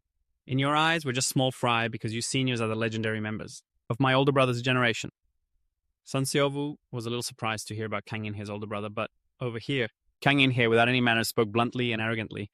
You seniors got kicked out by Jang Trong, and now you're hiding away like some washed-up old men. Furious Son Seo-woo grabbed Kang In-hee by the collar and yelled, what did you say, you little punk? Are you looking for a death wish? Despite senior Son Seo-woo's threat, Kang In-hee remained calm and replied, it's a shame for you seniors. Back then, you had to fight all alone. But it's different now. The situation has changed. Son Seo-woo was shocked, not understanding what Kang In-hee meant. At the same time, on the rooftop, the referee, Heo Gun-hee, was talking with Jang Trong. This arena needs to be reformed. If we just let them keep exploiting the loopholes in the rules, this whole place will be turned upside down. This isn't kids' play. I'm fighting with the 10th graders anymore. Besides, that kid is Kang Han-hee's younger brother, you know? Jang Trong processed the information while thinking slowly, and then he replied to Heo Gun-hee, even if they're exploiting it, a rule is a rule. Heo Gun-hee exclaimed in shock, what do you mean you're just going to let it be? Even if I step in to handle it, will this arena ever be the same again? Dejected Heo Gun-hee fell silent, not knowing what else to say. Suddenly Jang Trong's phone rang. He took it out and saw that it was Jisoo. He went to the place where he had brought Jisoo to train. Stepping through the door, Jang Trong said loudly, I already told you not to contact me until you reach the score I set. Have you already given up in frustration? But what he saw before him left Jang Trong stunned. Jisoo was sitting and panting heavily in front of the punching machine, and the score he had achieved had maxed out at 9,999 points. Jang Trong was startled when he saw that score. He couldn't believe it. In such a short amount of time, the kid had reached this score. Now Jisoo smiled and said to the student council president of the Hexagon Arena, now please tell me what the next part of this training is. After saying goodbye to his friend Jin Do-in and seeing him get beaten to a pulp in the ring, he had rushed back to his punching training room to train as fast as possible. Only then would he have a chance to get revenge for himself for Jin Do-in and for everyone else who had been bullied by them in the arena. Jisoo gritted his teeth in extreme frustration. He remembered the arrogant, smug face of that bastard Park Young-ho when he won in the ring. He didn't want to see that guy continue to bully others after every win. As he ran, he was consumed by the thought, I have to get stronger and faster. That's why when he got to the training room, Jisoo relentlessly threw punches at the machine. Punches filled with his frustration and hatred. He wanted to take down Kang In-hee and Park Young-ho's group with his own two hands. And so he lost himself in his punches. The punches and the thoughts flowing through his mind made him even more fired up. A guy like me with nothing can only rely on effort, even if they're weak punches. What if I throw them hundreds of thousands of times? At that moment, his score increased by 1 point after a few punches, born from sheer determination. He remembered the image of his senior Jang Trong guiding him before, along with his words, which were, You have to be at least strong enough for your body to react to be able to damage your opponent. Find your own attacking stance. It was because of Zhang Chong's words that the first thing he needed to do now was to create a solid stance. Only then could he throw firmer and more powerful punches. Besides, Jisoo lacked both weight and strength. Spreading his legs a little wider than his senior Zhang Chong was the best thing for him because that way he could put more force into his fists. Now that he had a stable stance, all that was left was to put more power into his punches. After thinking long and hard, the kid finally figured out how to throw a really powerful punch. He just had to swing his arm with all his might, just like swinging a golf club. And so the first punch, after all the boys' brainstorming and calculations, was thrown. His dedication paid off as his score increased by 3 points, but that was nothing. It was nowhere near what the boy wanted to achieve. Inside the arcade, as bright lights shone through the window and the sound of punches echoed, Jisoo was punching like a madman. And the score he got now had reached 20 points. The following punches became more familiar. He just needed to add more power to his strikes to get there. The boy's score had now increased to 134. He didn't stop trying, didn't lose his determination, and more importantly, he didn't stop. The score was a reward for his efforts. It was now soaring rapidly. Through the screen, we can see the score has reached 4,428 points, and on the punching machine, it's now at 5,651 points. The boy's hands were scraped and stained with blood from hitting the training machine so many times, but that was to be expected. When a person wants to succeed at something, they have to trade it for at least some, or even a lot of physical pain. And finally, the special thing we saw at the end of the last episode was the boy's score of 9,999 points. The boy had achieved that score, and he immediately called his senior Hangin to learn the next step, witnessing the score his new student had achieved. Even he couldn't believe it happened so fast, especially with the excited look on this new student's face. The senior Jang In was also excited by the new student's effort, which was so fast it surpassed his imagination.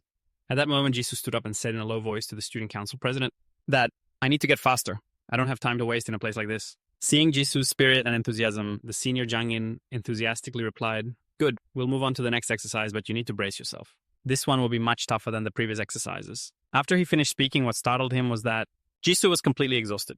The boy had no strength left. He collapsed against him, panting heavily with ragged breaths. But it made sense, because this senior knew very well that once you've trained to this extent, recovery is also part of the training process. The next evening, at the hexathlon arena, right on the fighting stage, Park Young-ho looked down at the stands and said contemptuously, "What's this? This is all. Looks like it's only half the usual crowd. Are they scared now or something?"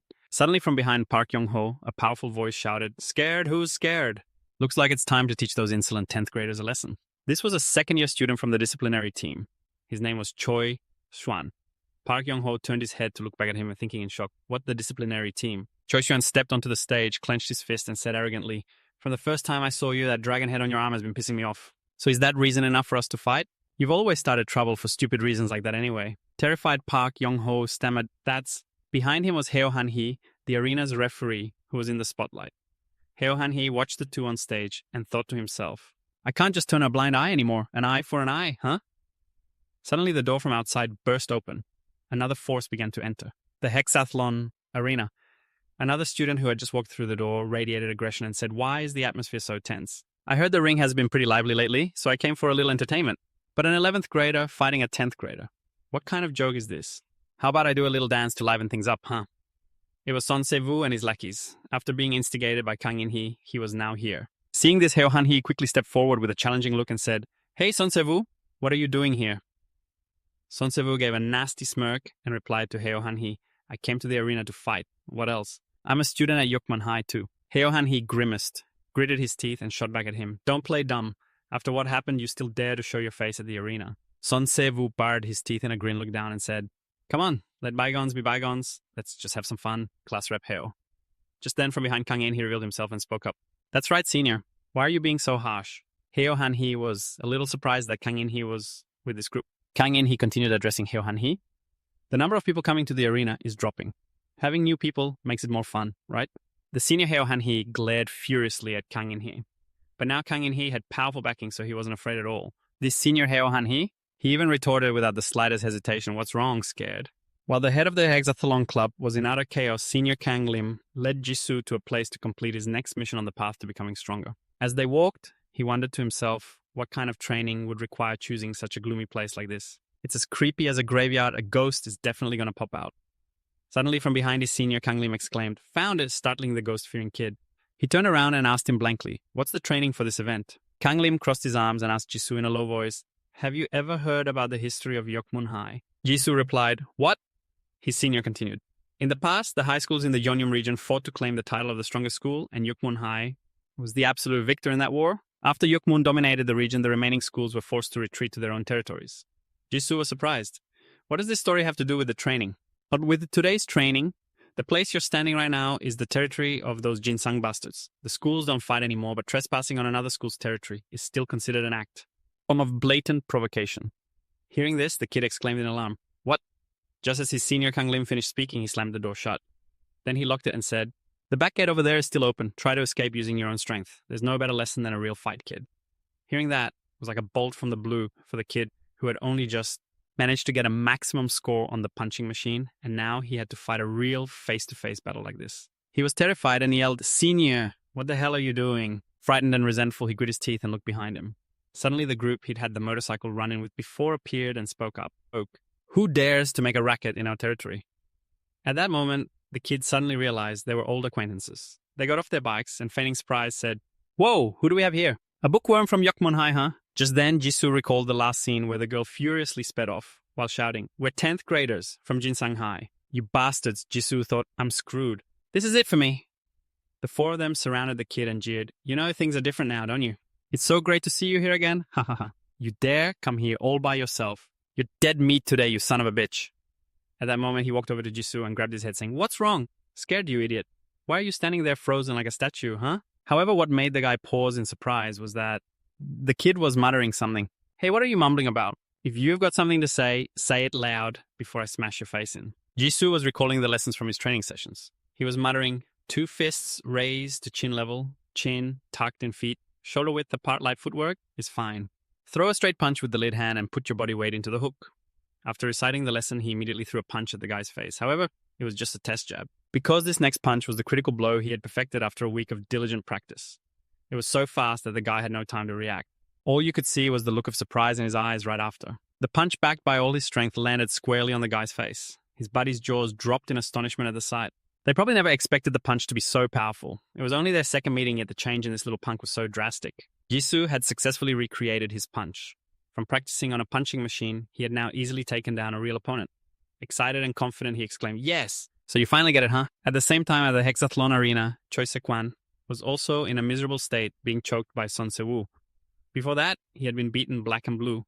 Choi Se-kwan pleaded to forfeit and begged Son Se-woo to spare his life in front of more than 10 spectators, below all of whom were Son Se-woo's underlings. But now, Son Se-woo lifted Choi Se-kwan up with ease. Just this alone shows how strong this Son Se-woo guy is. Hearing Choi Se-kwan's plea, Son Se-woo laughed arrogantly and said, "If I'd known the ring was this much fun, I would have come sooner.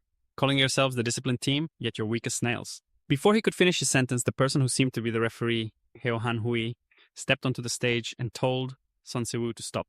He looked up smugly and said in a raspy voice, "You should at least fight someone on your own level before you act all high and mighty and lecture others." Seeing Heo Han-hui come up, Son Se-woo let go of Choi Se-kwan's neck. He said slyly, "Whatever.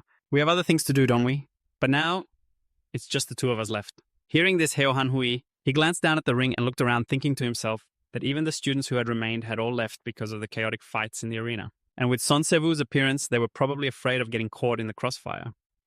Heo Han, he looked over at Kang In-hee, who was also the center of attention. Heo Han-hee asked him pointedly, "Hey, Kang In-hee, is this why you dragged Son Se-woo here?" Kang In-hee's lips twisted into a wicked smile as he replied, "Oh, senior. If you want to fight that badly, then let's set a proper time and place somewhere else. The ring is completely empty now. We don't need to follow the rules anymore." Hearing this, Heo Han-hee furiously clenched his fists, silently cursing this little shit. Over on the other side, Son Se-woo quickly piped up, "You heard him loud and clear, didn't you? Han-hee, go find Gang-jong and tell him you want a proper fight outside, not in this childish playground." Hearing this made Heo Han-hee so furious, he looked like he wanted to chew that bastard Son Se-woo up and swallow him whole. He gritted his teeth bitter that he couldn't do anything else. If they fought outside, it would break the very rule he and Gang-jong had set. Back at Jinsang High School, where the kid Jisoo had knocked out one of their students. The kid wore a proud smile. He finally understood how to throw a powerful punch. The next step was simply to master and perfect his punch. Suddenly, another guy from the group, seeing his friend get decked, screamed furiously and charged forward. "You bastard! You dare start a fight on our turf. You're dead meat, you idiot." As he shouted, he threw a punch straight at Jisoo's face. But the kid had a reputation as the king of taking hits, and a punch like this was nothing. It didn't even faze him. In fact, it was so weak that after getting hit, he just stared back at the other student and said, Punches from small fry, like you don't work on me anymore. Having said that, Jisoo threw an incredibly powerful punch back at him, sending the guy flying backward. At the same time, the last guy in the group also charged in furiously. He gritted his teeth in anger, roaring, "What the hell?" and lunged at Jisoo with both fists raised. But when their fists met their opponent's face, the power was on a completely different level. Jisoo clearly had the upper hand, and the guy was sent flying way back. It took only 3 punches. Jisoo had taken down the 3 little shits who used to bully him. The Jinsang student who took Jisoo's punch sat up, thinking furiously to himself, "This guy, he's completely different today compared to last time. Last time he couldn't even throw a decent punch. How did he get so strong all of a sudden?" Now only one girl from the group was left. She held up her weak-looking fist to threaten Jisoo. As she approached, she said, "Hey, bookworm, do you have any idea what you've just done? You're so dead." Behind her, another group of students from Jinsang High appeared. There were about 9 of them who had been hiding. They stepped forward and said arrogantly, "Why is some kid from Mun Medical High here? Damn it, let's just get him." Jisoo panicked. Oh crap, there are too many of them. He squinted at the group, thinking to himself, "There's no way I can fight them all hand to hand. What am I going to do?" Just then, the girl gloated, saying smugly, "You get the picture now, don't you? You're dead today, bookworm." However, what made her panic was Jisoo had quickly grabbed one of their bikes. He then revved the engine and hit the throttle. If he couldn't beat them with his fists, he'd have to use something else. All to the astonishment of the Jinsang High crowd standing over there, Jisoo stood to one side of the bike and just gassed it, charging straight at them. However, what he didn't expect was that this motorcycle was harder to control than he had imagined. He gritted his teeth, trying to use all his strength to steer the bike, but it was wobbling so badly it was pissing him off like crazy. The other students saw Jisoo struggling to keep the handlebars straight and burst out laughing. "Look at him wobbling all over the place. How cute. I'm actually embarrassed for you, kid." But just as the bike got close, he let go of the handlebars, letting it fly free. The bike shot straight into the crowd, giving them a huge scare and forcing them to scramble out of the way. Before they could recover from their shock, Jisoo over here yelled, "Since when did I say you could get comfortable?" They looked back confused, not understanding what the kid was saying. The very second they let their guard down, he instantly rushed forward like lightning and punched the blonde guy square in the face. Then the kid took off like a shot. He had escaped. As he ran, he thought to himself, "Good, I got away for now. If it were one-on-one, I could take these guys. But now's not the time because there are too many of them." He never thought he'd crave a proper fighting ring this much. To be able to go one-on-one with someone without worrying about a sneak attack. After running a short distance, he suddenly froze, then looked up at the classroom block to his left. It's not a fighting ring, but if I do it this way, it might just work as a substitute. All right. After thinking it over, he decided to head inside. Just then, the students from Jinsang School quickly caught up. They cautiously started up the stairs. Jisoo was already waiting for them. Seeing them approach, Jisoo said in a low voice, "So you're finally here. Come on up if any of you are brave enough." Down below, the larger group of Jinsang students were cocky. They weren't scared and didn't care about whatever plan Jisoo had cooked up. They sneered and said, "He probably ran so hard he hit his head on something. That's why he's running his mouth with all these provocations. You're out of places to run, you bastard." However, they didn't realize they were making a huge mistake given how narrow the stairwell was. Only one of them could rush up at a time. And in that situation, they'd get knocked out by Jisoo's single punch. And just like that, the first guy to charge up got a fist right in the face. The guys below were stunned. But they had no idea Jisoo had planned this from the start. Just like that, the first guy was knocked down, the second guy got pissed and charged up, and he immediately ate a punch from him too. The two of them lost their balance and tumbled backward. Luckily, their buddies were there to catch them. Otherwise, we'd have a murder scene on the school stairwell. Standing at the top, he looked down at the scene. Jisoo gave a satisfied smile and thought, a staircase this narrow forces a one-on-one fight. Plus, from this high ground, it's easier for me to land my hits. Looks like their morale isn't as high as it was before. I just have to take down this bunch and I can get out of here. But life rarely goes as planned. Right now, a ball was flying towards Jisoo's head, just as he was gloating. "Come on, all of you, I'll take you all on." And the noodle ball smashed right into his head. Instantly, another student from Jinsang School grabbed the railing, vaulted over, and landed a kick on him. He didn't see it coming. The kick sent him flying down to where the other students were waiting. Up there was a senior to the students below. His appearance got them all fired up. From above, the other student glared down at Jisoo and said, "God damn it, I was enjoying my noodles and then I had to see your ugly Yumun face." Jisoo looked up seething and cursed under his breath. Shit. There was someone up there too. Blinded by rage, he charged forward as the senior was walking down. And the result this time was completely different as he was once again hit by the other student. I kicked right in the mouth. He felt spitting blood and thought to himself, what the hell was that? This guy's on a whole other level than those guys from before. Just then, the senior student glared at his schoolmates and ordered, "Hey, I'll give you 10 minutes. Take care of him and bring him to me." Hearing his command, they excitedly surrounded Jisoo, getting ready to beat him up before he left. The senior was still pissed that Jisoo had ruined his delicious bowl of noodles. Now he set a time limit for the underclassmen. "You have 5 minutes to take care of that bastard from Yukmun." Although Jisoo had been kicked savagely, his eyes were locked on that student. The one who had just smashed the bowl of noodles on his head. He watched as the student walked away. He thought to himself, damn it, only one new guy shows up. And this pack of cowards is suddenly all brave again. But still, the other students started hitting him even harder, but he still wouldn't give up. He thought, if I can't beat this mob, then there's only one thing left to do. Use that. With that thought, he struggled and broke free from the mob. Down below, the senior student was walking down the stairs when he heard a strange noise and looked back up. He sighed and muttered to himself, "Tch, I knew I couldn't trust this year's freshmen. A whole mob of them, and they still can't take care of one damn bookworm." Upstairs, Jisoo was using every ounce of his strength to run down despite the crowd pulling and holding him back. But he used all his power to break free. By the time the senior looked up, Jisoo was already charging right at him, yelling, "I don't need 5 minutes." He slammed his head into him with all his might. The senior cried out in pain from Jisoo's steel-hard headbutt, while Jisoo himself tumbled down the rest of the stairs, as the senior furiously ordered his lackeys. To catch him down below, Jisoo was already grinning in triumph. He'd finally managed to escape them.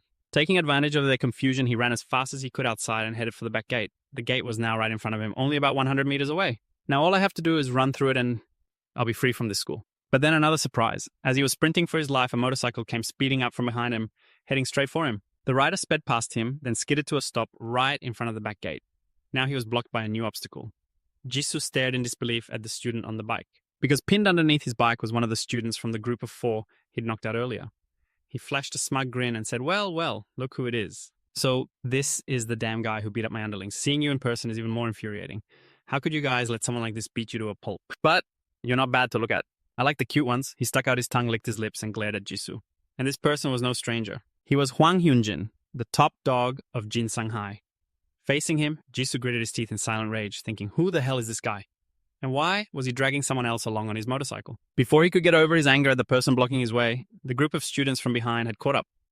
Jisoo turned his head in bewilderment. He thought, this time I'm screwed. Which way can I run to escape this school's mob? But then something even more surprising happened. It was that very group of students. Upon seeing Hwang Hyunjin, they began to tremble in fear, stammering, Senior Hwang Hyunjin. Seeing their battered state, he raised his voice and exclaimed, looking at you guys, I guess this little brat took care of you, huh? Just wait a second. I'll make you all look just as pretty as he does. Hearing Hwang Hyunjin's threat, the senior of that group frantically yelled, No, that's not it, senior. We'll handle him ourselves. Ignoring the student's words, Hwang Hyunjin was like a python craving its prey from Yukmon. His eyes gleamed like a demon's, and his tongue flicked out like a disgusting snake, more menacing than ever. He spoke to the other guys. Hey, don't touch my prey. That student's jaw dropped in shock at Hwang Hyunjin's words, but unfortunately the one in the worst predicament was our boy Jisoo. He was trapped in a whirlwind with students from Jin Shanghai, both in front of and behind him. After those words, Jisoo started to realize something. The guy in front of him was the top dog of Jin Shanghai, but his body was shorter than his and his build wasn't as muscular or powerful as his seniors. Kang Joo-won told himself not to be afraid. Senior Kang Jung already said it. No matter who the opponent is, a quick hand attack is always effective. After psyching himself up, he didn't waste another word and rushed at Hwang Hyunjin, fists raised. However, his first punch, a left jab, failed to connect with the Jinsang top dog. He had nimbly ducked his head, dodging the kid's fist. After dodging Jisoo's punch, Hwang Hyunjin smirked and said, how cute, daring to attack first. With that, he grabbed Jisoo's legs and charged forward, pushing him with immense force. Sent flipping through the air, the kid thought in panic, holy crap, what kind of strength is this? Hwang Hyunjin's push sent him flying backward. There was nothing he could do to stop it. The fall made him grit his teeth in pain, but it wasn't over yet. Hwang Hyunjin walked over, grabbed the kid by the collar, lifted him effortlessly into the air and said, hey, now you're not allowed to collapse yet. Play with me some more. We're having fun, right? Little brat. As he finished speaking, he grabbed Jisoo's body and executed another flip, performing a suplex to end the game. There was nothing Jisoo could do except plant his face into the ground, creating an impact like a continental explosion. In his unconscious haze, the kid screamed, son of a bitch, I'm dead asterisk. Seeing their school's top dog in action, the Jin Shanghai first years grinned with delight, saying, look how pathetic he is. That's what he gets for being so cocky with our school. Their senior quickly snapped, shut your mouths. After he's done with him, it'll be your turn. Now back to the unconscious Jisoo. But Hwang Hyunjin still wasn't letting him go. The pervert stuck out his tongue and stared at Jisoo, saying, passed out already? Come on, struggle a little more. The game has only just begun. In response to his smug and arrogant smile, the kid suddenly woke up and landed a kick right in his face. Even while being held up in the air, he still managed to muster the strength to fight back. You're so small yourself, yet you like calling others cute. Cute my ass. You're the one who's cute. That word cute, spoken by Jisoo, seemed to set Hwang Hyunjin's entire body on fire. He stood there stunned, stammering, me, cute. Over on the side, that senior realized something. He muttered to himself, that guy is so dead. According to the rumors he'd heard, Hwang Hyunjin was bullied as a kid for being too small. Therefore, you should never ever call him cute to his face, even if it kills you. And just as the senior had heard, Kizu over here could feel it. The atmosphere suddenly grew tense after he called the top dog small and cute, and in this very moment of silence, the kid thought this was his chance to land a finishing blow and get out of Jinsang High. However, his judgment was completely wrong. The situation was now completely different from what he had imagined. Hwang Hyunjin grabbed Jisu's collar, and to the kid's astonishment, all he could see were two beams of light shooting from his eyes. Along with his voice saying, "Come on down with me," the kid immediately felt his head get grabbed as he was pulled down to the ground with him. He couldn't breathe. He couldn't even move his body. He had fallen into a tight submission hold. This special move seemed to excite Hwang Hyunjin. He raised his arms high, while his legs locked tightly around Jisu's neck. Then he laughed and said, "This insolent brat is delicious." The senior student over here realized that things were just getting started. The hellish triangle choke was like a python coiling tightly around its prey. And without letting the prey move, this technique locks the opponent's arms and legs, leaving them unable to resist and to be beaten to death. That's right after Hwang Hyunjin locked Jisoo down. He freely rained punches down on his face. While swinging his fists, Hwang Hyunjin sneered and said, "How about it, am I cute now? Go on, say it. Am I cute?" Jisoo was in agony, so much pain that he thought he was about to die. This time, it was completely different from all his previous fights. But still, what made the crowd of students gasp in astonishment was that Jisoo slowly struggled back to his feet. He thought to himself, "I can't fall here." That very thought fueled the will and strength inside him. But what he didn't expect was that Hwang Hyunjin wasn't so simple either. After seeing Jisoo show signs of resistance, he moved behind the kid. He now switched to a rear naked choke, making everything much more difficult for the boy. The kid panicked, not knowing what to do anymore. This was never in the lesson plan he learned from senior Jang Jong. The more Jisoo resisted, the tighter Hwang Hyunjin squeezed. Now he fell to the ground, pulling the kid down with him. Only then could he completely control him, giving the boy no chance to fight back. And this was Hwang Hyunjin's formidable ultimate move. At his Jinsang school, someone once set a record lasting 6 or 7 seconds before passing out from this attack of his. He wondered how long this kid from Yukmun school could last. In Jisoo's mind, he recognized this position. "If I don't break free, I'll pass out immediately." He struggled with his consciousness, thinking, "I have to hold on, I can't give up, I won't lose to these bastards again."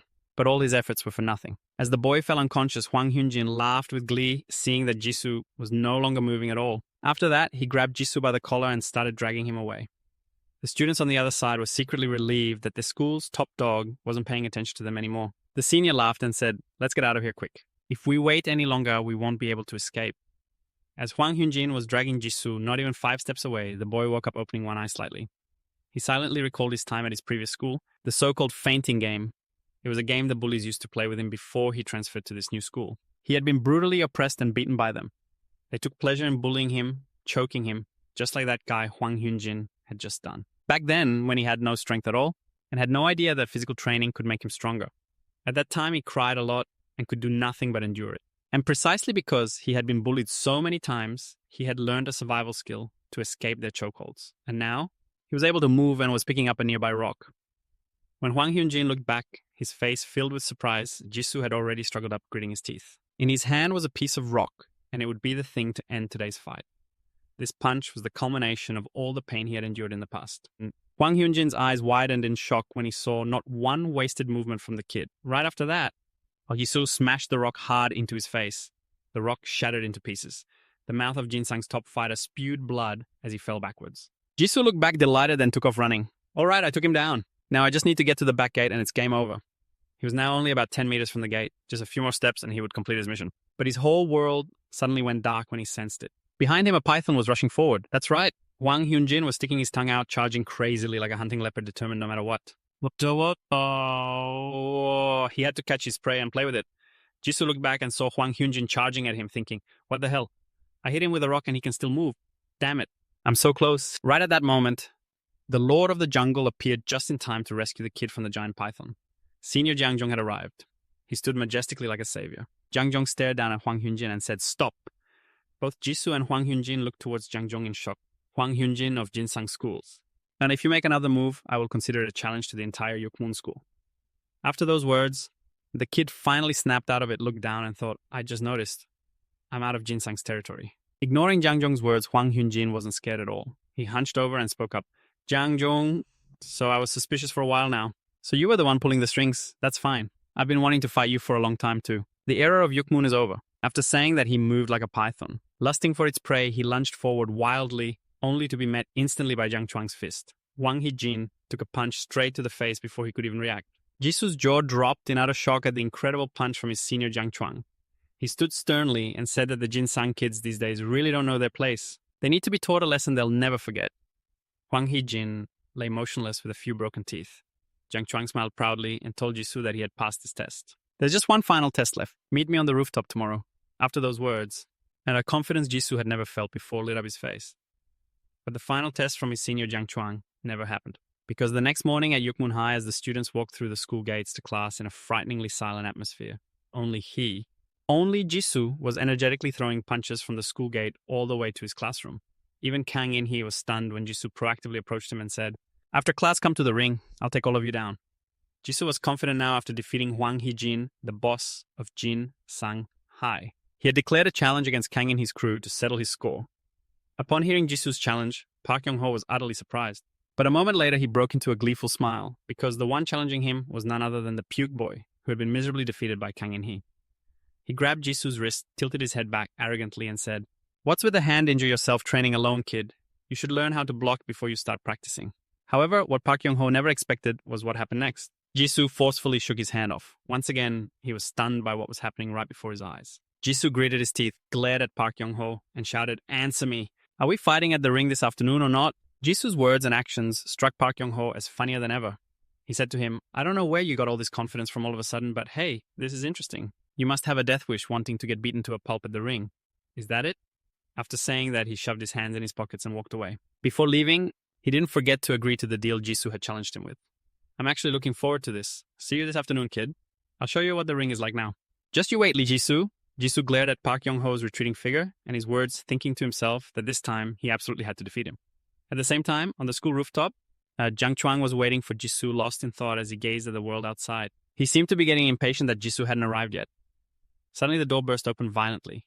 A frantic Heo Han-hee rushed out and yelled at Jiang Chuang. "Hey Jiang Chuang, where were you last night? Do you have any idea who showed up at the ring? Son Se-woo. He came to the ring with Kang In-hee, I told you. If we just let this be, things are only going to get worse. You have to think of something quick." In contrast to Heo Han-hee's fear and panic, Jiang Chuang just smiled with amusement and replied, "Son Se-woo came to the ring. How interesting." Seeing Jiang Chuang's attitude, Heo Han-hee looked astonished and said, "What? The ring is about to collapse, and you can say something like that?" Heo Han-hee was even more surprised by how unusually calm Jiang Chuang was. Jiang Chuang looked down at the schoolyard, gave a wry smile, and said, "If it collapses over something so trivial, then that's all it was ever worth." The ring became interesting not because I used force to suppress everyone and establish rules, but because of the exact opposite Han-hee. It's like a river that cleanses itself. When the ring changes on its own, through its own strength, everything will be different. Otherwise, there's no point. Back in Park Yong-ho's class 1-3, after he had accepted Jisoo's challenge, he rushed back to tell his friend Kang In-hee all about it. To the astonishment of their friends that Lee Jisoo kid had challenged him, Park Yong-ho gestured wildly. He explained the details to Kang In-hee, saying, "Suddenly that Jisoo kid comes up all aggressive and challenges me. Looks like he's been training or something. His hand was even bandaged up. This afternoon, I'm going to have to teach him a real lesson, haha." Despite his dramatic storytelling and gestures, he looked over and saw that Kang In-hee had no reaction at all. Surprised, Park Yong-ho asked, "Hey, In-hee, what's wrong? Why aren't you reacting to what I just told you?" Unlike the excited Park Yong-ho Kang In, he was contemplating something much bigger.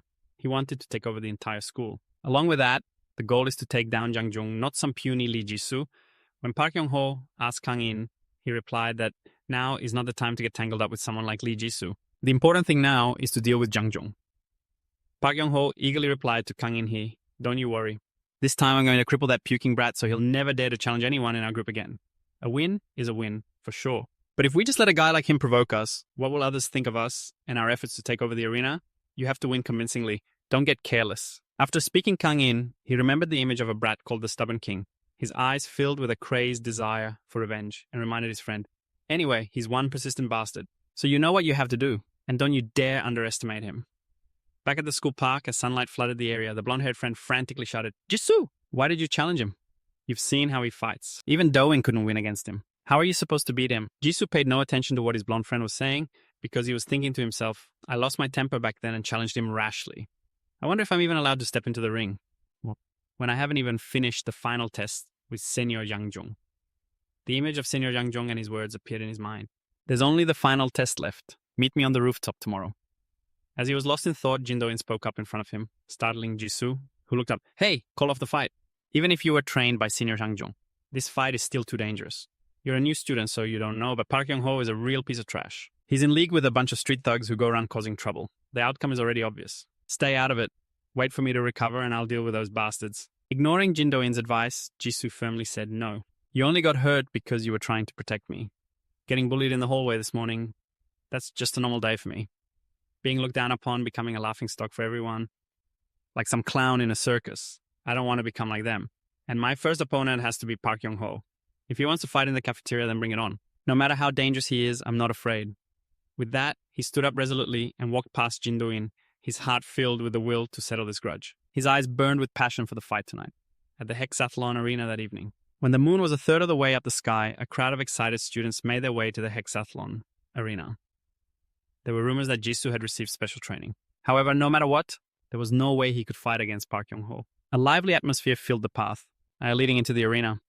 Inside, a massive crowd of students had gathered today, all of them eager to see the match. The blonde-haired friend walked and looked at everyone around, saying to Do-in, in surprise, "Wow, I've never seen so many people come to the arena since I started here." Jin Do-in looked back and replied to his friend with a smile. Jisoo's last two fights were very impressive. Besides, the arena is a place for entertainment, not just for the strong and weak to be divided. Meanwhile, in the ring, Park Young-ho had finished warming up and was impatiently waiting for Jisoo's appearance. He scowled and cursed under his breath, wondering why that kid still hadn't shown up. The two friends behind him immediately broke into mocking smiles, suggesting that he probably got scared and ran away. Because in their minds, Jisoo was a complete coward. Hearing his two friends talking behind him, Park Young-ho's ears perked up. He grinned smugly and said, "If he ran away, that's even better. That way we'll have a perfectly good reason to deal with that little brat." In a corner of the stands, Jung Jung was watching the match with his arms crossed and a serious expression. Around him, people were starting to lose patience, shouting and yelling, because it had been too long. But the kid still hadn't appeared. The shouting made Park Young-ho look up at the stands with amusement and say, "You all got tricked. Lee Jisoo is never going to show up. Tell him to get the hell out of this school." The blonde friend also wondered and turned to Jin Do-in. "What's taking Jisoo so long? You think he really bailed?" As soon as he finished speaking, Jisoo's voice rang out, causing him to look toward the arena entrance in shock. Jisoo was wearing a hoodie and said in a loud voice, "Who said I was dropping out? I'm just now realizing how fun school can be." Jisoo pulled down his hood. The kid's hairstyle made every student in the arena's jaw drop in shock. And with that haircut, Park Young-ho couldn't stop himself. He burst out laughing, tears flying from his eyes as he yelled, "Holy crap, look at that." He even shaved his head to show his determination. The students standing around Jang Jung also started laughing and joking about the kid's new look. Senior Jang Jung, however, just gave a slight smile at Jisoo's change. He was looking forward to seeing what difference this new appearance would make. The kid steps into the ring, takes off his shirt, sets it aside and says, "Go ahead and laugh all you want. Because from now on, you won't have another chance to laugh." Hearing this, Park Young-ho replies, Jin Do-in was just as confident at first. That was before he got beaten to a pulp right here. The kid, completely unafraid, glares at Park Young-ho and says, "Who wins and who loses? We'll just have to wait and see." The referee's arm goes up, the match is about to officially begin, and so the dramatic showdown between Lee Jisoo and Park Young-ho is about to unfold. The kid clenches his fists as his inner voice says, "The person I used to be is dead. I will win, even if I have to risk my life." The image of the terrified student with nerdy hair stepping into the ring for the first time after a special training course. Now the kid has completely transformed both in his physique and his cool hairstyle. In this very moment, in the ring, referee Heo Han Hai raises his hand signaling the start. Jisoo grinds his teeth, thinking to himself, "I absolutely have to win, even if I have to bet my life on it." The thought had barely crossed his mind when the kid proactively rushed at Park Young-ho. Park Young-ho is a bit surprised that Jisoo is taking the offensive today, and just as he expected, the punches Jisoo throws are too simple for him. He easily dodges Jisoo's first punch. Then he smoothly ducks and throws a surprising counterpunch that startles the kid. As he throws it, Park Young-ho says arrogantly, "Taking the initiative, huh? That's nice, but it's not enough to win. You dare recklessly provoke me. You'll pay the price for that." Just as he finishes speaking, his fist lands squarely on Jisoo's face. Jisoo takes an incredibly painful punch to the face. The kid stumbles backward, his fists clenched, unable to react to the blow. But it doesn't stop there. Park Young-ho rushes forward, snarling, "You failure. I'm going to use you as a punching bag." And right after that, he unleashes a continuous barrage of punches from different angles at Jisoo's face. His speed is so overwhelming that the kid can do nothing but endure the blows. Park Young-ho gleefully throws one punch after another, landing each one on the kid's face. In the very first moments of the match, the kid is already taking a beating like this. Seeing Park Young-ho's speed and power, the kid realizes his technique is better than anyone he's faced before. Even so, he still reassures himself that he absolutely cannot lose. He needs to try harder. Igniting the flame of his will, the kid lowers his stance to gain momentum and goes on the offensive.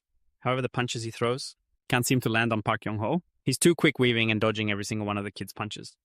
Looking at the fight, it's clear Park Young-ho is no pushover. He hasn't even used his signature Muay Thai moves yet, and he's already giving the kid a hard time. As Park Young-ho dodges all of Jisoo's attacks, he gets even more cocky.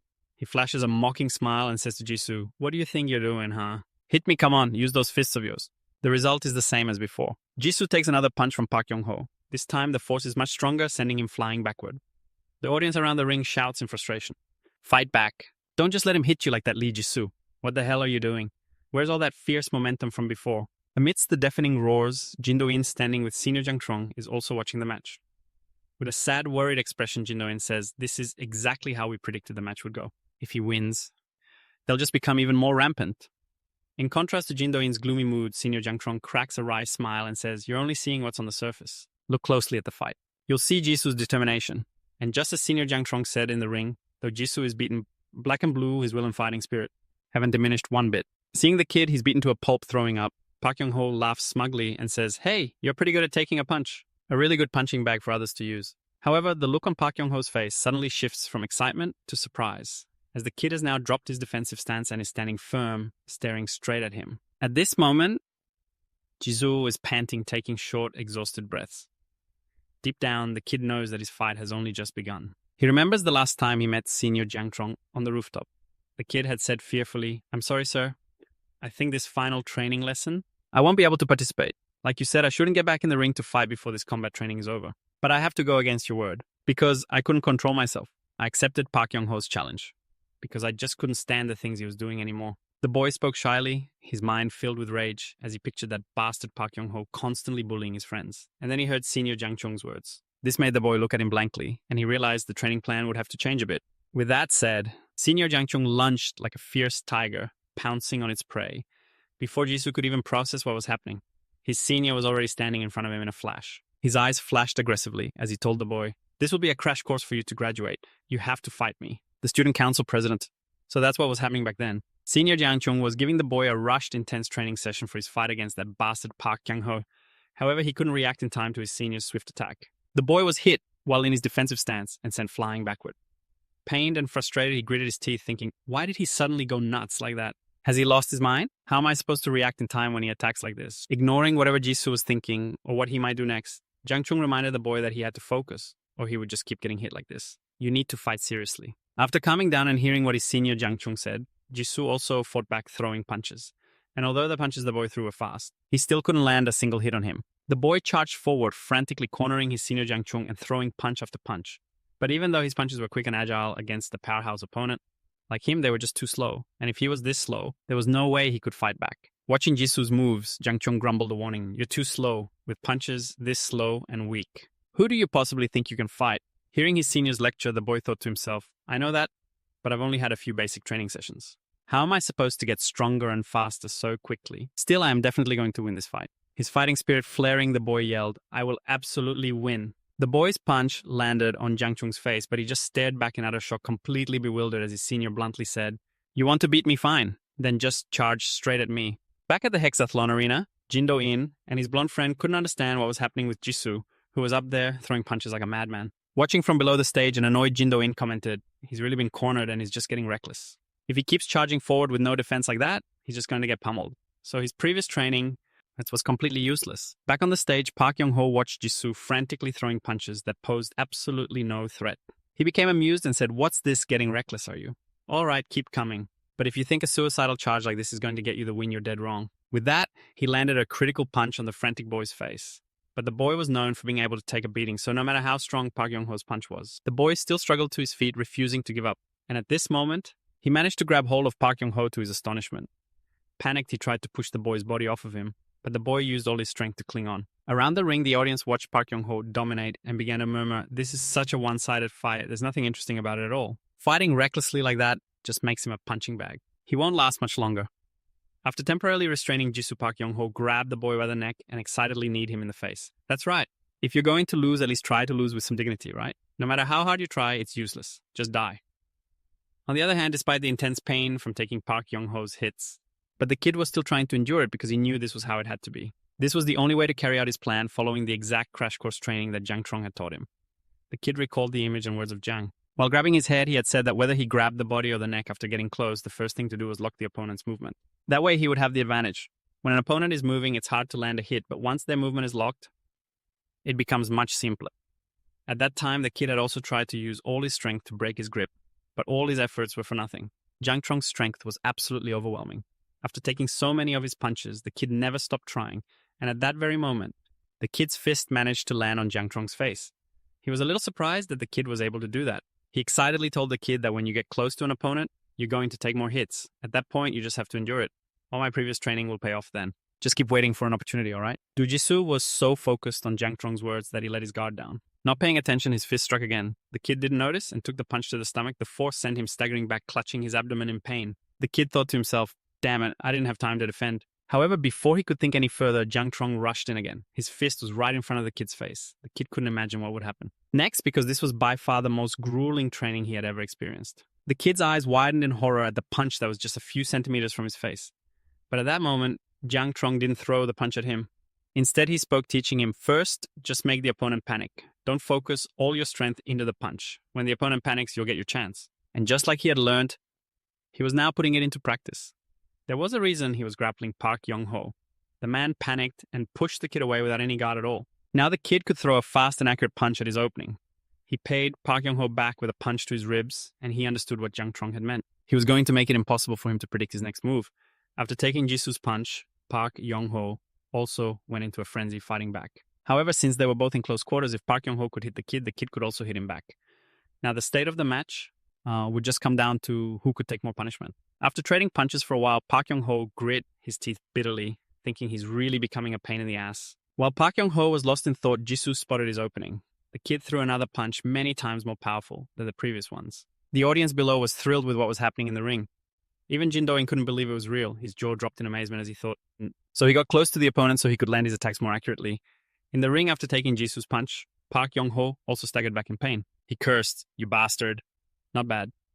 Opposite him, the kid Jisoo was also panting heavily from exertion, looking at Park Yong-ho, who was gritting his teeth in a defensive stance before him. The kid knew he had done it. More or less, he had managed to give him a hard time. At that moment, the kid thought, I can only land a hit when I get in close. Now he's on guard. After thinking and planning his next strategy, the kid suddenly rushed forward, throwing a punch at Park Yong-ho's face. The man was delighted as he dodged the kid's punch. He laughed gleefully and said to the kid, trying to aim for my face, "It's simple. If you can't get close to me, how can you possibly hit me?" In a corner of the stands, his senior Jiang Chong watched the match with his arms crossed and a solemn face. He recalled his own words after the crash course training for Jisoo had ended. My training ends here. When you get to the arena, just fight the way you want to. In a fight, there are countless variables that can't be measured. Therefore, learning is one thing, but fighting is another. Persevere until the end, and don't give up, kid, Lee Jisoo. Jisoo was also remembering the training and Jiang Chong's instructions. That last punch from the kid, awesome, was just a feint to distract Park Yong-ho. After the kid's hand slipped behind him, he suddenly grabbed his head, just like Jiang Chong had done and instructed him. The kid had successfully restrained Park Yong-ho. Now he just needed to pour all his strength into this next blow. Now I have my chance as long as I stick to my strategy. By the time Park Yong-ho realized what Jisoo intended to do, it was too late. He panicked, glancing at Jisoo's hand grabbing his head, and thought, so aiming for my face was just a decoy. Meanwhile, after completing his move just before delivering the finishing blow to Park Yong-ho, the kid glared at him and said, I bet you couldn't have predicted this one, could you? Die, you bastard! With those words, the kid landed an extremely powerful punch on Park Yong-ho. Park Yong-ho took the hit and flew backward helplessly. Witnessing this scene, the surrounding audience was utterly astonished. Everyone's jaw dropped in surprise, then they roared at the unbelievable sight. Over here, Lee Jisoo stood with both hands clenched into fists. Then he glared at Park Yong-ho, who was writhing in pain from the last punch. A gift from Jisoo. Gritting his teeth in fury, he muttered, this cocky little brat. You've got guts. Across from him, Lee Jisoo was fired up after knocking that guy Park Yong-ho sprawling onto the mat. The kid's confidence was soaring. He yelled at Park Yong-ho, I'm just getting started. Let's go all out, you scumbag. The audience, stunned at first to see Lee Jisoo knock down Park Yong-ho, was now roaring with excitement. Throughout the hexagonal arena, arms were raised and faces were lit with fiery excitement. That Jisoo kid is awesome. Way to go, puke boy. This is a real treat to watch. He really is the golden boy of puking, a class of his own for sure. The thunderous chants of Lee Jisoo made Park Yong-ho incredibly annoyed. He stood up fuming and thought to himself, no way, don't celebrate too soon. It was just luck. What's so great about landing one hit from a wild swing? With that, Park Yong-ho furiously charged at Jisoo with his fist raised. However, as he got close, the kid caught him with a hook to the face. He followed that up with a straight punch. Seeing Park Yong-ho staggering and unable to keep his balance, the kid pressed his attack with more hooks and straights. One after another, the punches flew into his face. Jinwon started to get interested as he looked down at the ring and saw Lee Jisoo giving Park Young-ho a brutal beatdown. He said to Senior Gang-in, who was standing beside him with his arms crossed, "He's not half bad, is he? I never expected him to be able to turn the tables like this." Hearing Jin Do-in's words, Gang-in replied excitedly, "At this level, and stamina and mentality are the most important factors. A surprise attack like that will make an opponent lose their cool." Now Lee Jisoo has seized the momentum. Just then, Jin Do-in looked down at the ring and saw that Lee Jisoo was full of fighting spirit, while Park Young-ho seemed completely different from their last fight. Jin Do-in turned to his blonde-haired friend beside him and said, "I don't know why, but something's strange about Park Young-ho today. He looks worried." Just as Jin Do-in saw, Park Young-ho was glancing nervously past Lee Jisoo, because behind the kid, Kang-in, he was standing in the stands with his arms crossed, watching the match intently. Kang-in, his gaze was the same as last time, the time Park Young-ho was defeated by Jin Do-in. Park Young-ho recalled Kang-in his words before he came to the hexagonal arena. "Because of their efforts to overthrow our ring, you must achieve an absolute victory. Do not let your guard down against your opponent." After recalling what Kang-in he had told him, he spoke, making the kid's eyes widen in surprise. "Damn it, this is humiliating. You're not going to push me around anymore. It ends now." Park Young-ho unleashed his ultimate technique, the martial art he used to defeat Jin Do-in. It was called Muay Thai. Seeing that stance, the kid knew instantly that he had to end the fight quickly, or else he'd end up defeated just like last time. The same way Jin Do-in was defeated. "There's no more time. I have to end this fight quickly while I'm still on a roll." With that thought, the kid charged forward frantically, intending to end the match right there. But what he never expected was that as soon as he got within Park Young-ho's range, the perfect distance for Park Young-ho to unleash his ultimate kick, that he was hit by one of his kicks. The impact sent him flying backward. He gritted his teeth furiously, thinking, what the hell was that kick? Before he could even process Park Young-ho's last kick, another one was already flying at him, a kick straight to his stomach that made him cry out in pain. The kid couldn't block it, nor could he do anything else. All he could do was scream as Park Young-ho relentlessly rained down kicks on his body. Park Young-ho seemed to be in a frenzy, retaliating. Shared for the beating that the kid had just given him. As he battered Jisoo, Park Young-ho roared like a wild animal. "If you're weak, you should know your place. Right? A little shrimp like you dares to act tough with me." Even as Jisoo took a relentless beating from Park Young-ho, his mind was racing, thinking about his attacks. Each blow landed with the force of a sledgehammer. And there were no openings to counter. The kid was desperately trying to figure out a way to counter his kicks. He remembered the last time he passed Jin Do-in. The kid had said, "No matter how dangerous he is, I'm not afraid." At that moment, Jin Do-in had put a hand on his shoulder and warned him, "In that case, be careful. That guy might have done something to his legs. Those aren't normal kicks. If he starts attacking with his legs again, you have to find a way to deal with them." Only now did Jisoo understand the pain that Jin Do-in must have felt. It was like being hit with an iron rod, not kicked by a normal person. Over there, Park Young-ho bent his leg into a Muay Thai stance and said with a sneer, "That's right. That look of fear suits you well, puke boy. Now get on your knees and beg for mercy." The moment the words left his mouth, his kick flew towards Jisoo's face again, and he couldn't react in time. He was knocked down once more by a kick from Park Young-ho. After taking Jisoo down several times, a crazed fire burned brightly in his eyes. A wave of excitement surged within him. Seeing that expression on Park Young-ho's face made Lee Jisoo suddenly remember what he had been through before. An expression of delight at someone else's pain. Those bastards. They used every dirty trick to torture him, becoming more and more savage each time they saw him fall. Now seeing that same expression on Park Young-ho, it ignited the flames of hatred in his heart. He forced himself up, roaring in his mind, "Because you're just like them, I refuse to fall here." However, seeing Lee Jisoo get back up Park Young-ho unleashed another kick. His smug expression instantly twisted into one of surprise, because his latest kick had been blocked by the kid's butt.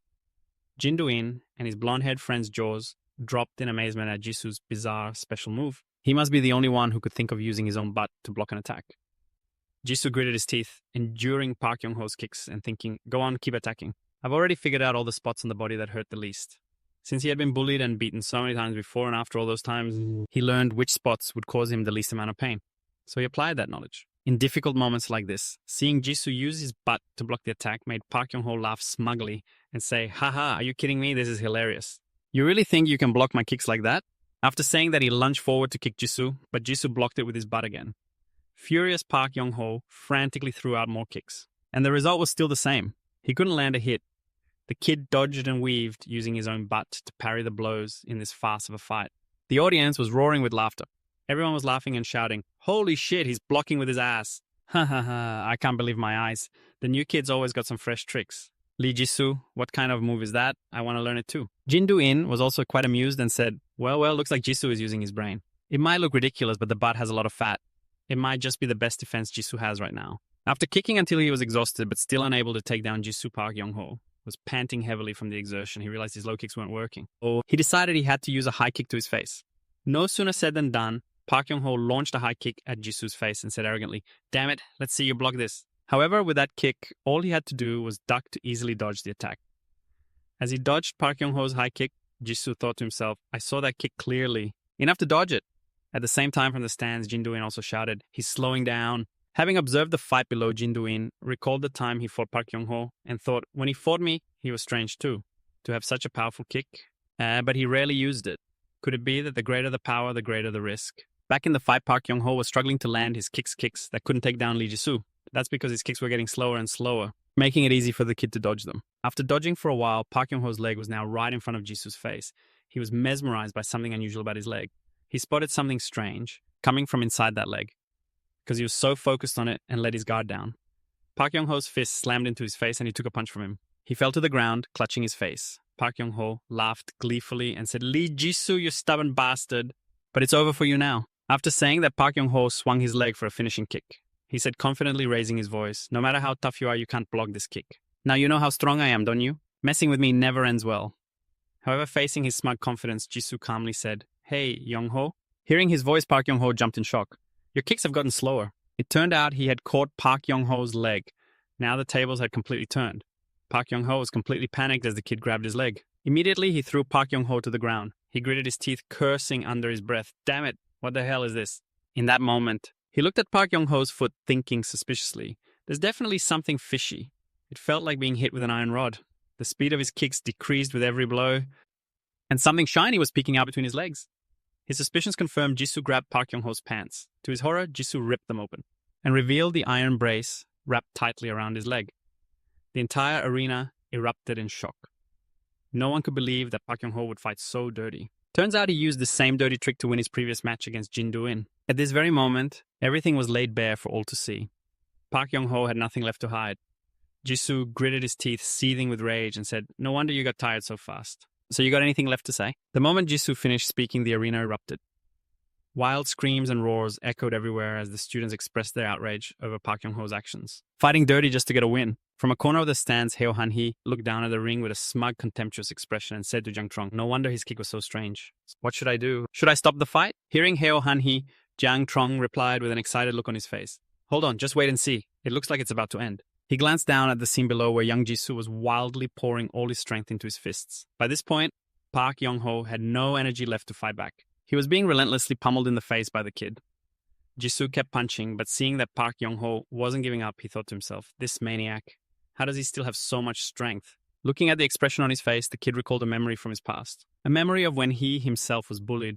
That expression of absolute terror with no will left to resist. It was exactly like his own when they used to bully him. Just taking it, unable to do anything. But for him, it was different now. Strength, willpower, resilience, courage. He had it all now. The person he used to be was dead. Now he wanted to show everyone how different he was compared to before. Stoking the flames of his ambition, he threw another punch. And this fist would end the match right here. Before landing the punch on Park Yong-ho, he roared out all the resentment and pain he had held back, until now channeling it all into this one attack on that bastard Park Yong-ho. Instantly, that punch came crashing down on Park Yong-ho's face, a blow that could shake the very earth. I'm sure you viewers could still hear the thwack from it. Park Yong-ho's face caved in, his nose completely flattened. The referee immediately called a stop to the match, and the winner was none other than the young Lee Jisoo. The crowd cheered enthusiastically as the kid sighed, savoring his moment of victory. Through my own effort and determination, I did it. I defeated Park Yong-ho with my own two fists. The entire six-discipline arena roared, "Lee Jisoo," while Park Yong-ho lay flat on his back on the ring floor. He fell into a daze from complete exhaustion. In his mind, he couldn't believe what had just happened. No way. Did I lose to that brat?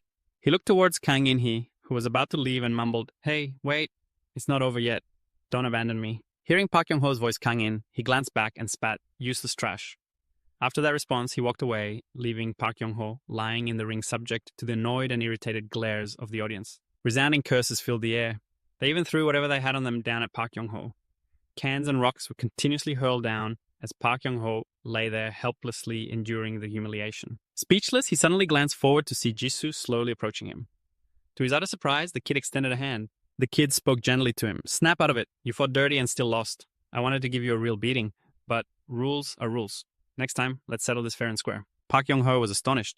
He never expected that after how he'd treated the kid, he would still receive such reasonable words and a challenge for a fair rematch. When Heo Han-hee heard Jisoo say that, he laughed with amusement, saying, well, this new student is more interesting than I thought. A handshake. Meanwhile, Jang Trong smiled proudly and said, now that's what a Yokmun student should be like. Maybe he's even more than I thought. Below them, Lee Jisoo was about to shake Park Young-ho's hand. See ye. When a voice suddenly rang out, has Yokmun School really fallen this low? People are actually watching a childish fight like this. It was that voice. His appearance made the entire stadium gasp in fear. He walked over, grabbed Park Young-ho by the hair, yanked him up, and said aggressively, you couldn't even beat a little brat. And you call yourself a representative of Yokmun School. After you graduate, how are you going to face your seniors, huh? It turned out this person who had appeared was none other than Son Se-woo himself. He had been present watching the match between Lee Jisoo and Park Young-ho from the very beginning. He was furious about Park Young-ho's defeat. That's why he had to step into the ring and lecture Park Young-ho. Young Jisoo looked on wondering to himself, who is this guy? When just then, Senior Jang Trong quickly stepped into the ring and called out, Son Se-woo, what do you think you're doing? The three of them heard his voice and turned to look at Jang Trong. He was standing there with his arms crossed, watching them. His eyes were burning with killing intent as he stared at Son Se-woo. On the other side, Son Se-woo excitedly approached Jang Trong and said, long time no see, traitor. Look at this garbage ring. I can't stand it anymore. What the hell is this pathetic excuse for a ring? From now on, I will be the one to rule Yukmon.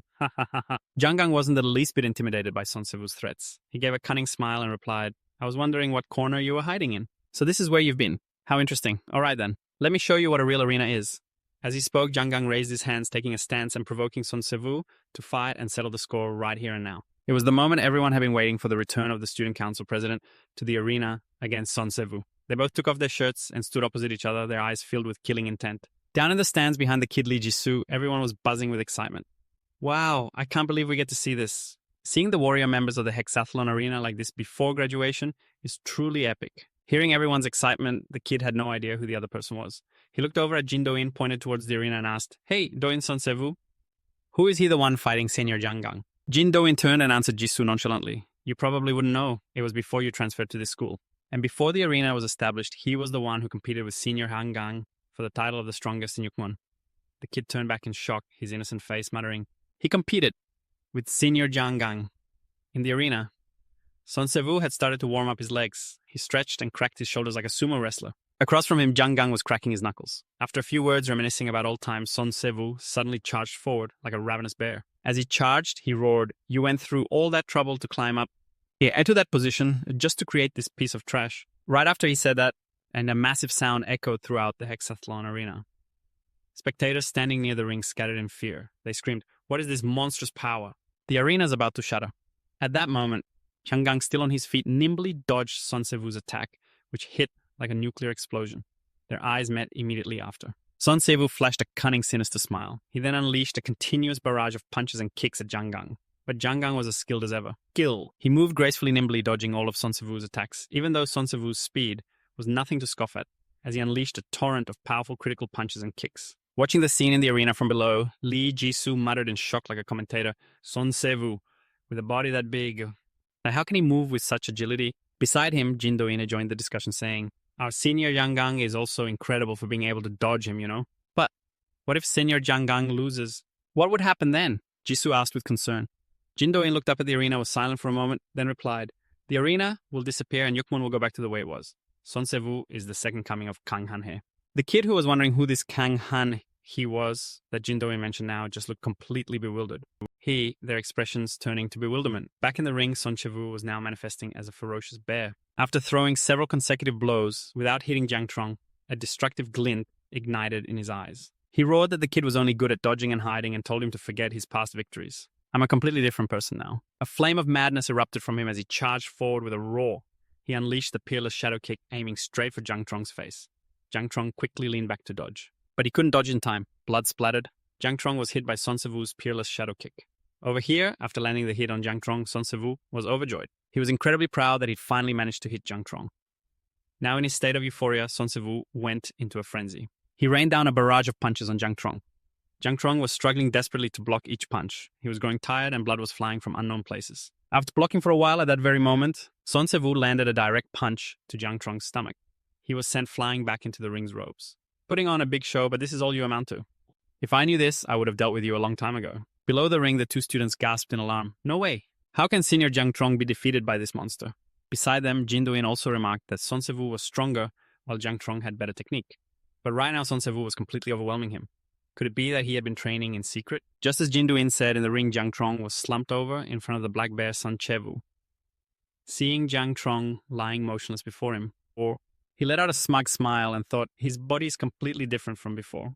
The thing they gave me seems to be very effective. An image of a group of 5 pitch-black figures appeared in Son Che-woo's thoughts. It was unclear what he had used to make himself so much stronger. At that moment, Son Se-woo swung his leg up and said, "Now you're nothing more than me, are you, traitor?" In that instant, Jiang Trong's eyes suddenly changed strangely. Son Che-woo's kick stomped down. A loud thud echoed again. Everyone below gasped in astonishment. It turned out they weren't astonished because Son Che-woo had knocked down Jiang Trong, but the opposite. Jiang Trong was landing a punch right on his face, and that very powerful punch sent Son Che-woo flying backward instantly from this side. Son Che-woo shot towards the ropes on the other side of the ring.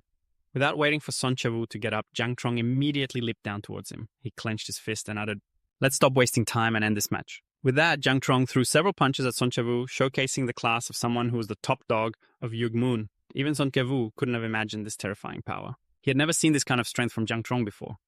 With his eyes blazing, Jiang Trong's fist flew out once more. He landed another punch on Son Che-woo's stomach, a punch that showed the class of the king of the jungle, proving that everything he had achieved, it was not by luck, but by everything he had earned himself.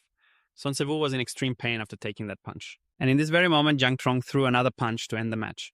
That punch struck Son Se-woo once more, and he was completely unable to defend against it. The force of the punch sent him flying clean out of the ring before the astonished eyes of all the Yak Moon Academy students. Everyone's jaws dropped in surprise at the immense power of their student council president.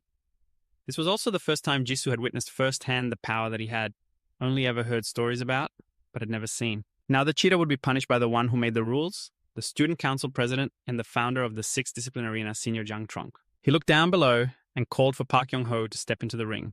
He turned his head back, hesitant and terrified. Amidst the quiet night scene, only the inside of the arena, B was buzzing with excitement. Park Yong-ho stepped onto the stage and was now kneeling before the student council president. Seeing Jiang Trong holding an iron rod opposite him, Park Yong-ho thought in fear, is he going to hit me with that thing? If I get hit by a monster like him, how will I survive? My body's already beaten up from the last match. If I get hit again, I won't be able to take it. Seeing no way to resist, Park Yong-ho accepted the humiliation and began to cry and beg Jiang Trong to spare his worthless life. However, all his efforts to plead were useless. The figure opposite him, Jiang Trong, spoke, telling him to lie down immediately. This only made the fear in Park Yong-ho's heart erupt even more. He was forced to accept the humiliation. He moved forward once more to hug Jiang Trong's leg, begging and pleading, "Please spare my life this one time. It's because I was forced to do it. That's why I did it. I'm a victim too. Senior. From now on, I swear I'll never do it again. Please, Senior. Please spare me this time." While he was earnestly begging and pleading, Jiang Trong suddenly knelt down, causing Park Yong-ho to look up in surprise.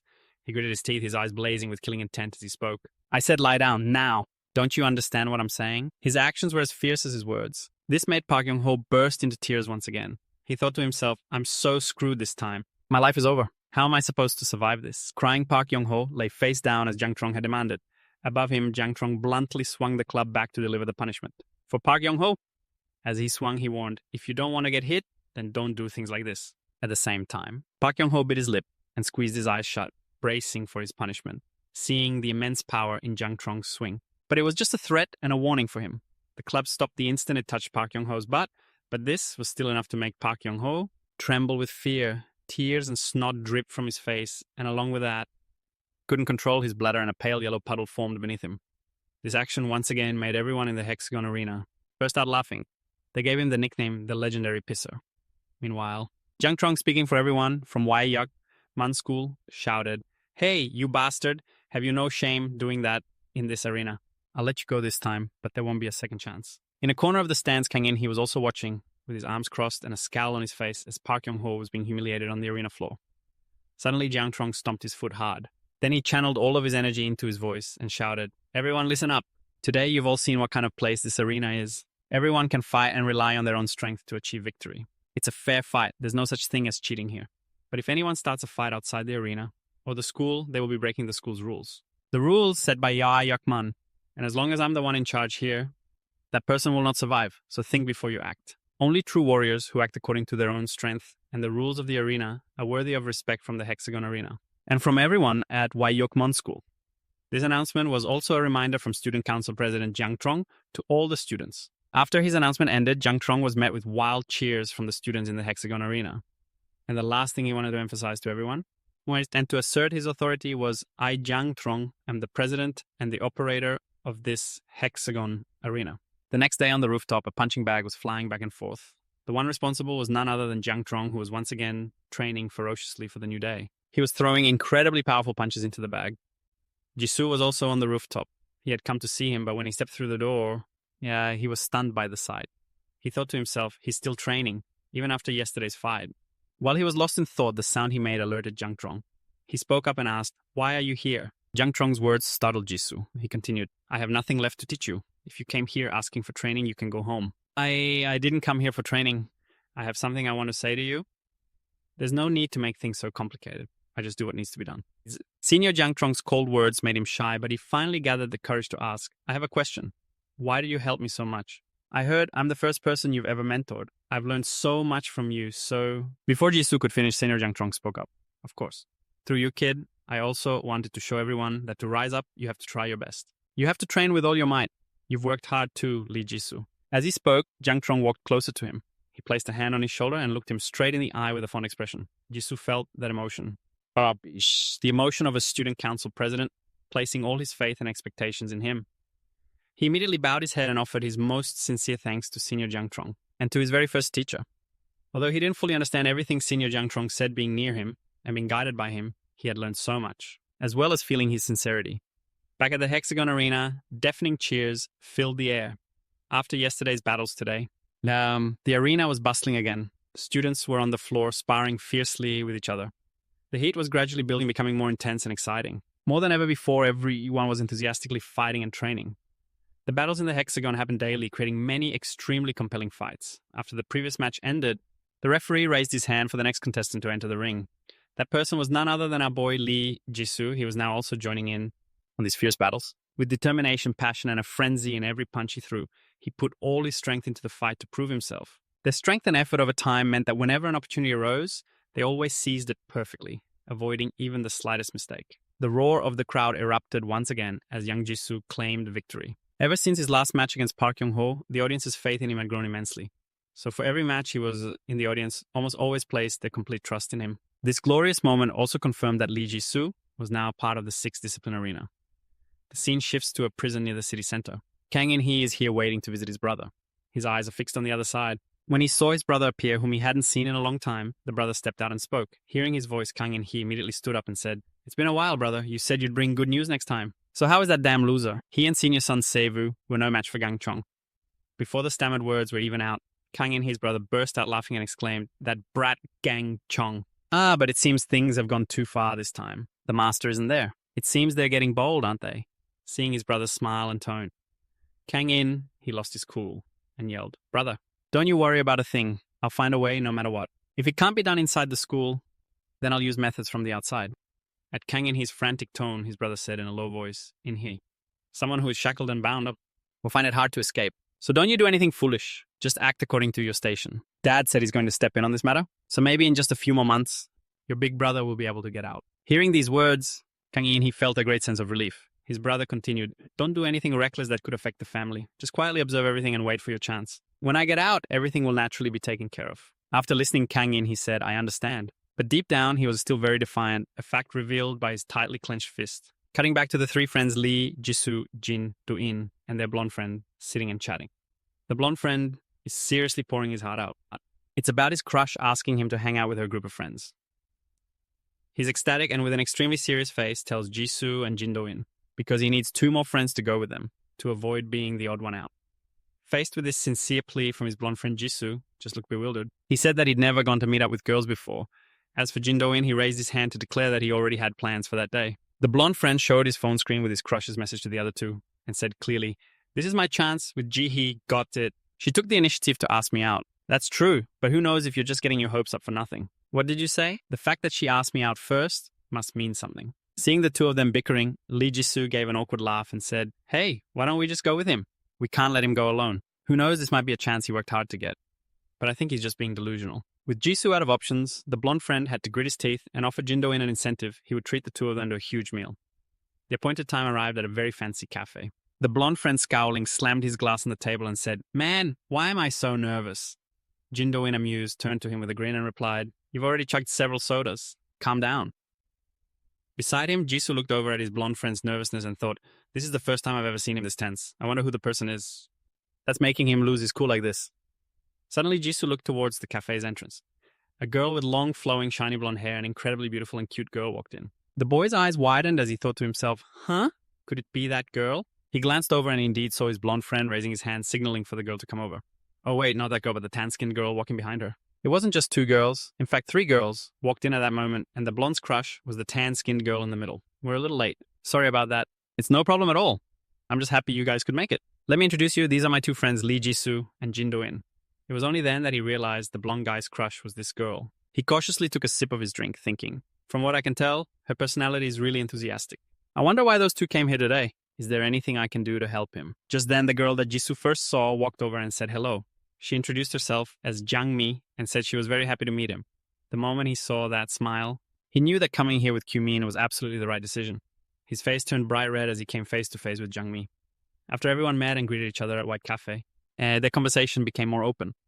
The sounds of laughter and questions back and forth grew. Kyungmin was delighted, his eyes crinkling into a smile, when his crush asked him about everything. Suddenly, Jindo-in turned and said something snarky, which made him freeze up and choke on his words. While everyone was chatting happily and talking animatedly, next to the two of them, Jisoo was like an invisible person, unable to find a chance to jump into the conversation. Then Jangmi suddenly turned her attention to Jisoo. Her gaze was fixed on him. She spoke up, "Hey, Jisoo, don't you like talking like this?" As she spoke, Jangmi made an incredibly cute face. Caught off guard by her question, a flustered Jisoo quickly explained, "No, that's not it." While explaining, he thought, I can't believe she's starting a conversation with me first." Jangmi winked and told Jisoo, "To be honest, I'm not a big fan of all this noise either. But they're all so excited, so it's impossible to get a word in. When I'm in big groups like this, I usually find it hard to fit in." "Oh, it's just because everyone is having such a good time talking. I'm the same way as you. So you're also the type to just sit and listen to everyone else talk." "Yeah, that's right. I'm a little shy." Finding himself on the same wavelength as Jangmi, he shyly but honestly replied to her. Seeing Jangmi's bright smile at that moment, his heart felt like it was about to skip a beat. "Your personality is just like mine. It's so nice we got to meet today." "Me too." Then, just at that moment, Jindo-in suggested they all go have some fun by singing at a pretty cool karaoke place nearby. This suggestion made everyone even more excited. Only Jisoo was miserable because this would be the nth time he'd gone singing with them. A little while later, they all arrived in front of the karaoke place. Before going in, the blonde guy's crush turned and asked, "Hey, Do-in, are you a good singer?" The friend next to the crush also chimed in, "Oh, come on, I think that's enough asking. Let's just go in and you can show us. That's how we'll know, right?" All the questions were directed at Jindo-in, which made the blonde guy feel annoyed. This date was clearly supposed to be centered on him, but now it seemed like the main character was Jin and Do-in. After a moment, unable to take it anymore, but seeing no other choice, the blonde guy put a hand on Jindo-in's shoulder and said, "You guys go in first. We'll be out here for a second." Jindo-in turned with a frown and said to the blonde guy, "I already went to the bathroom, so I don't need to go again." As soon as Do-in finished speaking, the blonde guy's face twisted with anger. He gritted his teeth and said furiously, "Hey, what's wrong with you? What's gotten into you today? You completely stole my spotlight with G." "Yeah, oh, come on." Whatever she said, I was just playing along. "But it's not okay. I can't even talk to her because you keep jumping into the conversation. I can't do anything to impress her. I was just trying to help you, man. What's the big deal? As long as she's having fun, that's all that matters." "But I want her to have fun talking with me." "Fine. Once we get inside, you can show off all you want.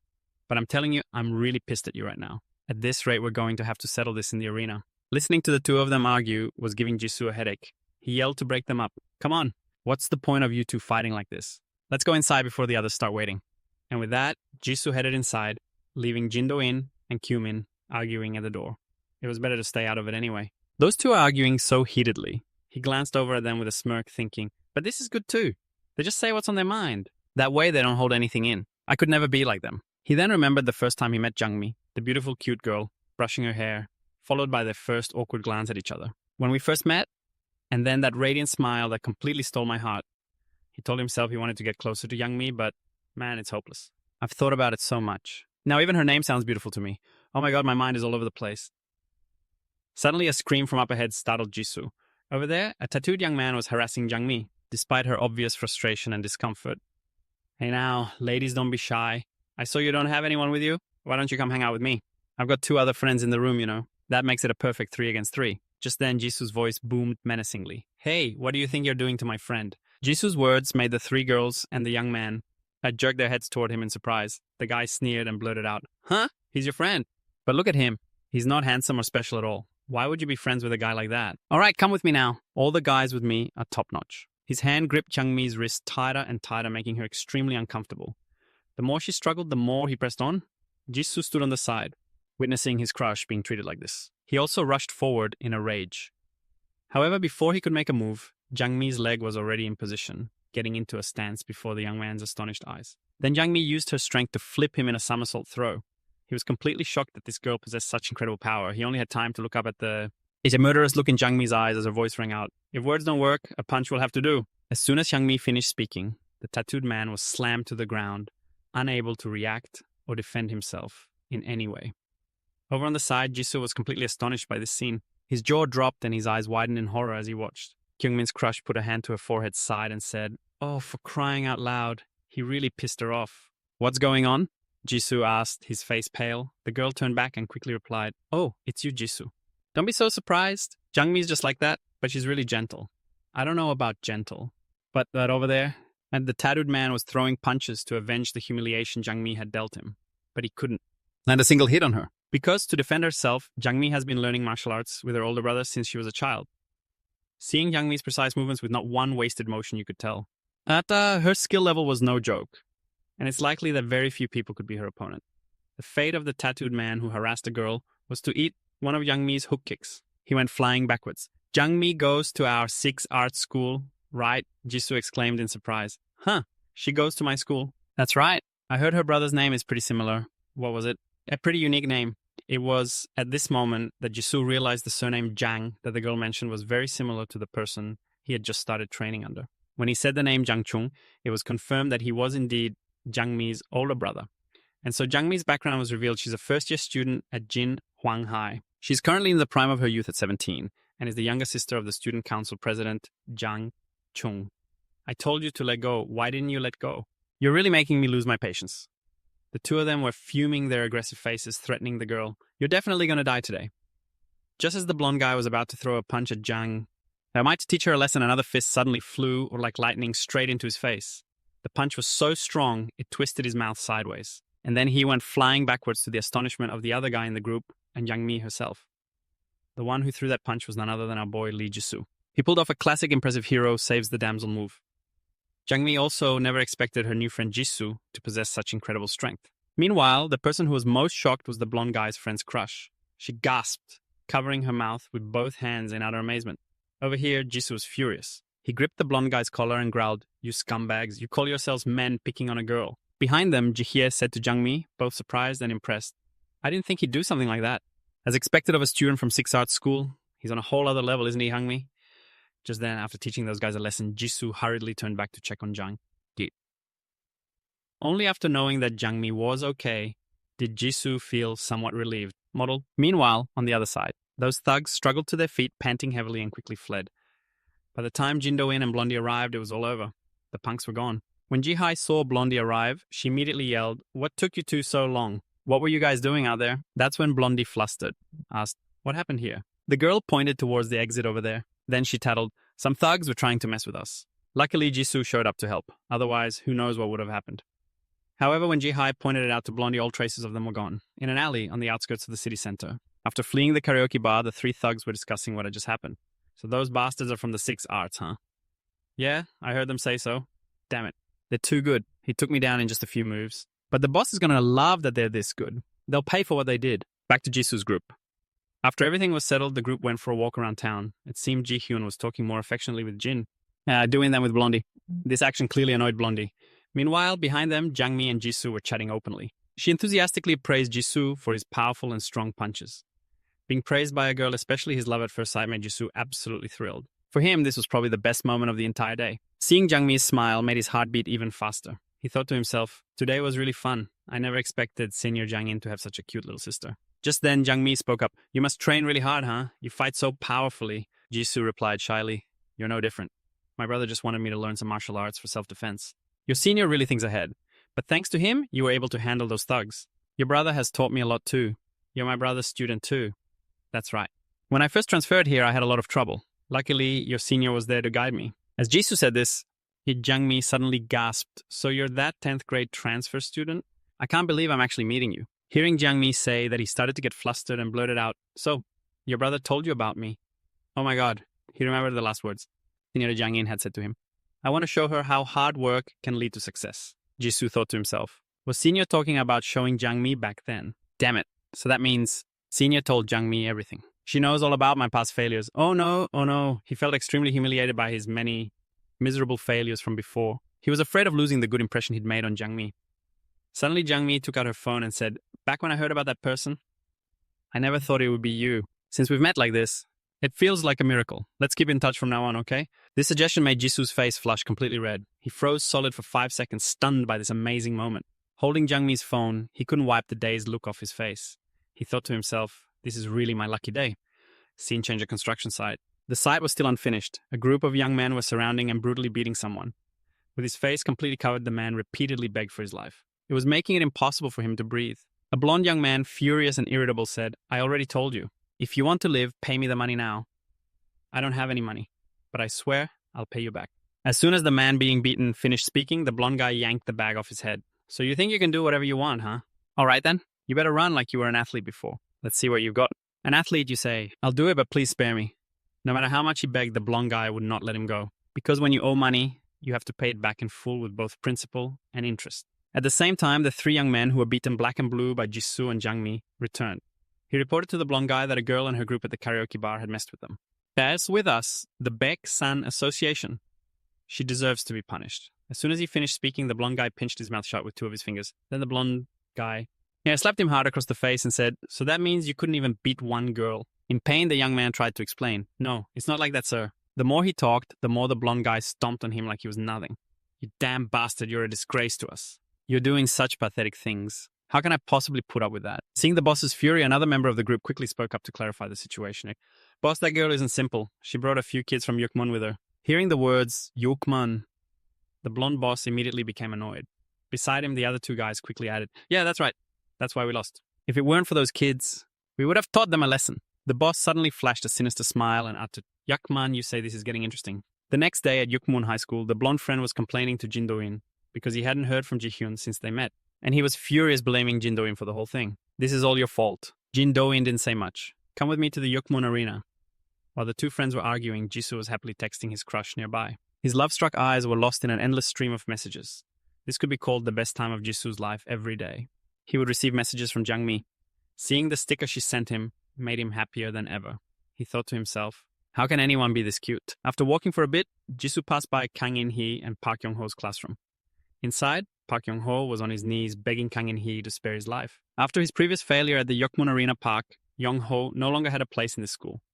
He was now pleading with Kang In-hee to spare him, and he didn't even see Park Yong-ho as a friend. He gave a smug look down at Park Yong-ho and said, "You're bothering us way too much, you get it. Just piss off. That's the only way you can help us." Despite Park Yong-ho's pleas for forgiveness, he received nothing in return but a glob of spit that Kang In-hee gifted him.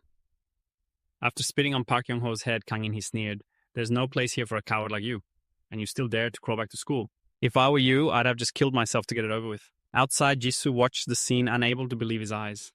He couldn't understand how Kang In-hee could be so terrible. Just then, Jin Do-in walked up and put a hand on Jisoo's shoulder, saying, "Come on, don't get involved with that guy." Jisoo, confused, turned and asked Jin Do-in, "But why does that guy want to stick with Kang In-hee so badly? They're just bullies in this school, it's not a big deal. Things are calm inside the school, but it's a different story outside." Different outside? How so, Do-in? "In our area, there's a company named Gangun. It's a pretty well-known place. They call it a company. But basically, it's a pretty chaotic place, no joke. This gang is massive. They can even get the police to work for them. The second son of the Gangun gang's boss is Kang In-hee." Jisoo exclaimed in surprise, "Kang In-hee." The blonde guy smirked and said, "That's right. That's the kind of family background he has. That's why all the thugs want to follow him and be his lackeys. So that's how it is. Man, there's always something in this area that truly scares me." The scene changes to a street after nightfall. Jiang Mi was walking while looking at her phone, complaining, "Work ended so late today. I should hurry home before my older brother starts worrying." Suddenly, a message notification lit up her phone screen.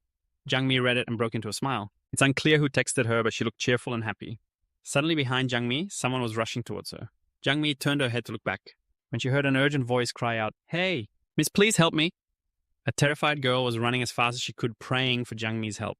Without a word, the girl crashed straight into Jiang Mi. She stammered that there were some strange guys. They keep chasing me, the girl said, fearfully clinging to Jiang Mi. Jiang Mai reassured her, saying she would call the police for help, but the girl wouldn't let her. Jiang Mai walked ahead.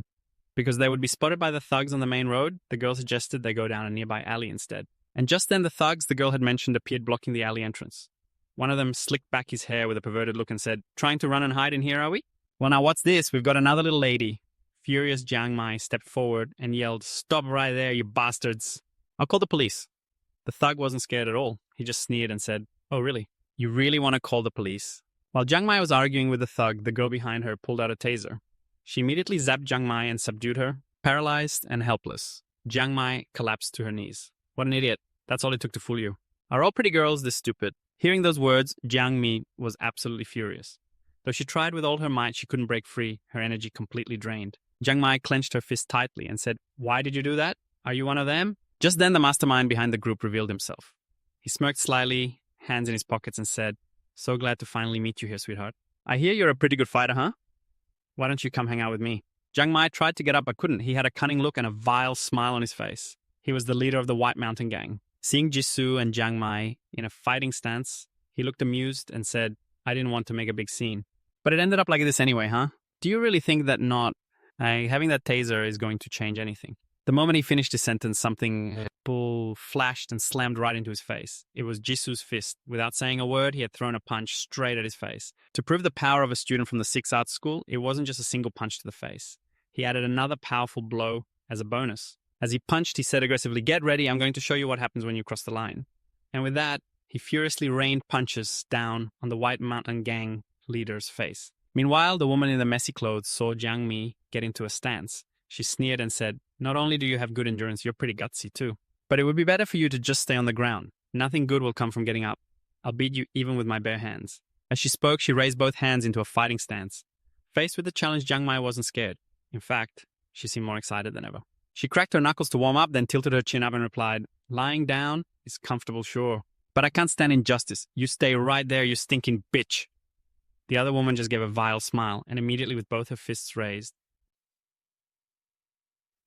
she charged straight at Jiang Mai. "I'll make you submit to me." Back to the fight between Jisoo and the White Mountain Gang leader after taking a series of punches from him, and he had fallen backward, his face twisted in pain. Jisoo looked down at him, cracked his knuckles with a contemptuous look, and said, "You're nothing special, you small-time punk." However, at that moment, the words and actions of the White Mountain Gang leader completely surprised Jisoo. "I was expecting that. Is that all you've got? The warm-up's over. The real game starts now." As he spoke, the White Mountain Gang leader covered his mouth with his hand. He had put some kind of pill in his mouth, and then he immediately swallowed it. After taking the pill, he quickly lunged toward Jisoo, unleashing a series of incredibly powerful and fast punches. This shocked Jisoo, who thought to himself, "What, he can still move? His endurance is pretty impressive." While Jisoo was still thinking, a punch from the White Mountain Gang leader suddenly slammed hard into his stomach. You could see the power of that punch from the look on his face. "Just see how strong I am." He smirked triumphantly and said in a superior tone, "I'm done sizing you up. You can't touch me anymore, you bastard." The moment he finished speaking, he immediately put all his force into his knee and drove it straight into Jisoo's face. In pain, Jisoo squeezed his eyes shut and gritted his teeth, thinking, "This power is no joke. Where did he get this kind of strength?" The White Mountain Gang leader then began to frantically throw punches at Jisoo, giving him no chance to counterattack. As he relentlessly attacked, he began to taunt Jisoo. "It takes a beating to wake you up, doesn't it? Where's all that arrogance you had before?" Although Jisoo was in immense pain, he tried to reignite the dying flame within him. The more he felt the leader's power, the brighter that flame burned. Thinking of that bastard's face and his scornful smirk, the kid became even more determined to unleash the demon inside him. He couldn't accept being pushed around and beaten up like this anymore. He had to face it. This was the only way he could get stronger. He bent his knees, stomping his foot back to gain momentum. The leader of the White Mountain Society was a little surprised by that act of resistance, because in front of him was a guy known as the King of Taking a Beating, and that same guy was now standing firm against his fist even at this very moment. That King of Taking a Beating had scrambled his hands behind him and grabbed a hold of him. The leader tried hard to shove the kid away after he got in close, but no matter how much strength he used, he couldn't push the kid off. And it was the same for the kid. Although he tried with all his might to throw the guy to the ground, he just couldn't do it. Left with no other choice, the kid decided to use his headbutt technique. To the White Mountain Society leader's astonishment, the kid was about to show him about whose head was truly harder. After the headbutt, they both started frantically trading punches, each one in agony from the other's hits. Attacking him, even so? This was the toughest challenge the White Mountain Society leader had ever faced. He had never seen anyone risk their own life to charge straight at an opponent without a second thought. After a while of fighting to a stalemate, Jisoo finally gained the upper hand. He threw an uppercut from below, landing it right on the leader's chin. While the guy was staggering in pain, the kid dropped down and said, "This is a skill from a student at 6 subjects high. You curious? Fine. Watch closely." "This is the punch of a first-year student," Jisoo roared insanely, throwing a punch born from all his effort. It was as powerful as his maximum score of 9,999. The leader of the White Mountain Society flew backwards. Jisoo walked over to where he lay, collapsed, breathed a sigh of relief, and said, "You shouldn't try to beat someone at what they're built on." After defeating the leader of the White Mountain Society, Jisoo suddenly remembered that before the guy had lunged at him, he did something rather strange. It felt like he must have eaten something. But at that moment, there was something more important, that Jisoo had to remember his crush Kangmi.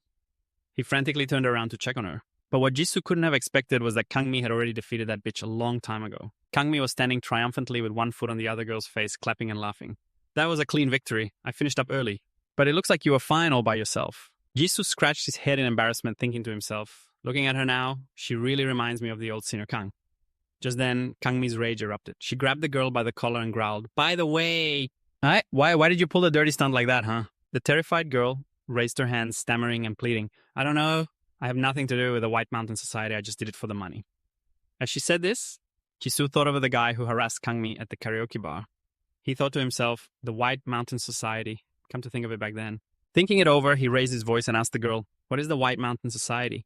What are they doing here? They even gave you money to attack her. Is there something you're jealous of?" Seeing Jisoo's fierce tone, the girl quickly blurted out, "You really don't know? Well, I guess if you're a student from 6 subjects high, it's possible you wouldn't." Starting about half a year ago, the White Mountain Society, an association of high schools, suddenly appeared in Dongnyung. It's too big to be called a simple gang. All the famous fighters in Dongnyung are gathered there. There are violent gangs like this around here. The growth rate of the White Mountain Society is truly terrifying. Hearing this, Jisoo asked quizzically, "An alliance of high schools?" The girl, astonished, furrowed her brow and replied, "I don't know how you kids got involved with the White Mountain Society." The target Jiho mentioned was a student from 6 subjects high. She then recalled the moment she received the money from the leader. "White Mountain Society, Jiho, what you're paying this much for such a simple task?" He replied, "I'm paying you to make sure it gets done. This could be your chance to score some points, ha ha ha. If I can make some playthings out of a few 6 subjects kids." Bye-bye. I think I can get into the 5 dragons. Hearing her story mention 6 subjects, Jisoo panicked and shouted, "They're targeting 6 subjects, not Kangmi. Why?" Most of the schools in Dongnyung have already been swallowed up by the White Mountain Society, but there's still the northern region which is occupied by 6 subjects. The more she explained, the more curious Jisoo became about this strange new world outside his own. He recalled what Jiho had said earlier. "I'm curious about those 6 subjects bastards. Let's go check out their skills." He thought to himself, come to think of it, he kept talking about testing my 6 subjects' skills while he was lost in thought over on the other side.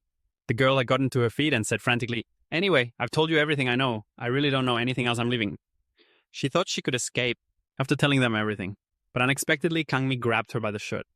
To the girl's shock, Kangmi wasn't letting her go, not after the girl had tased her. You could only see a sinister smile spread across Kangmi's face, followed by the girl's agonizing screams, ending that battle. After this incident, Jangmi and Jisoo were strolling home together. The two of them had grown a step closer. As they walked, Jisoo turned to Jangmi and said, "I'm sorry you got put in this situation because of something related to my school." For no reason. At this, Jangmi gently replied to Jisoo, "It's okay, it wasn't your fault, so you don't have to apologize. Besides, I have a connection to the 6 gates too." A blood relationship is an inseparable bond. At this, Jisoo pointed at Jangmi, grinned mischievously, and exclaimed, "That's right, Senior Jangchong." Jangmi then quickly cut her off. "Perhaps we were bound to get tangled up with each other at some point." Jisoo smiled, satisfied. "I'm really happy you think so. No matter how ferocious those bastards from the Baeksan Association are, they can't defeat the 6 gates that Senior Jangchong controls. The guys I faced today weren't that scary either." At this, Jangmi beamed and cut in, "That's right, because my brother is very special, you know. You looked pretty cool yourself. Thanks. I owe you twice now." Haha. Jisoo blushed, looking at the smiling Jangmi, and thought, "I'm so glad I was able to save you, Jangmi." A while later, in the neighborhood where the Baeksan Association members had been defeated by Jisoo and Jangmi, a certain someone was furiously grabbing a member of the Baeksan Association by the collar while their leader Jiho was kneeling and begging the other man. "Sir, I didn't mean to do it." His tone was menacing as he uttered, "Jiho, the problem is you don't know your place and you do useless things." Terrified Jiho clasped his hands, begging desperately and repeating, I'm sorry. I just thought if I could just take over this area." Before he could finish, the mysterious man stomped his entire foot onto his face and said, "Even if you don't care about Dong's plan to conquer the north, it's already been fully prepared. Jiho, you are demoted to a player starting today." His words and appearance were incredibly ferocious. A mysterious face and new enigmatic power had appeared. Jiho accepted what this mysterious man said. All he wanted was to be spared. And this character's power was also terrifying. His name was Tyrone Gwenno, 5 years in the Bexon Association. After hearing Jiho's plea, he bared his teeth in a grin and said, "The other players will be very happy. See you at the Colosseum." In an alley, a group of youths stood with their hands clasped in front of them, heads bowed, listening to a man lecturing them. "You all look like a bunch of teenagers. What were you thinking running away from home, huh? So, you guys want to join Cheonpong?" One of the group mustered all his courage to utter a few words to him. Yes, sir. We've been away from home for about a month now. We heard we could get a place to stay here."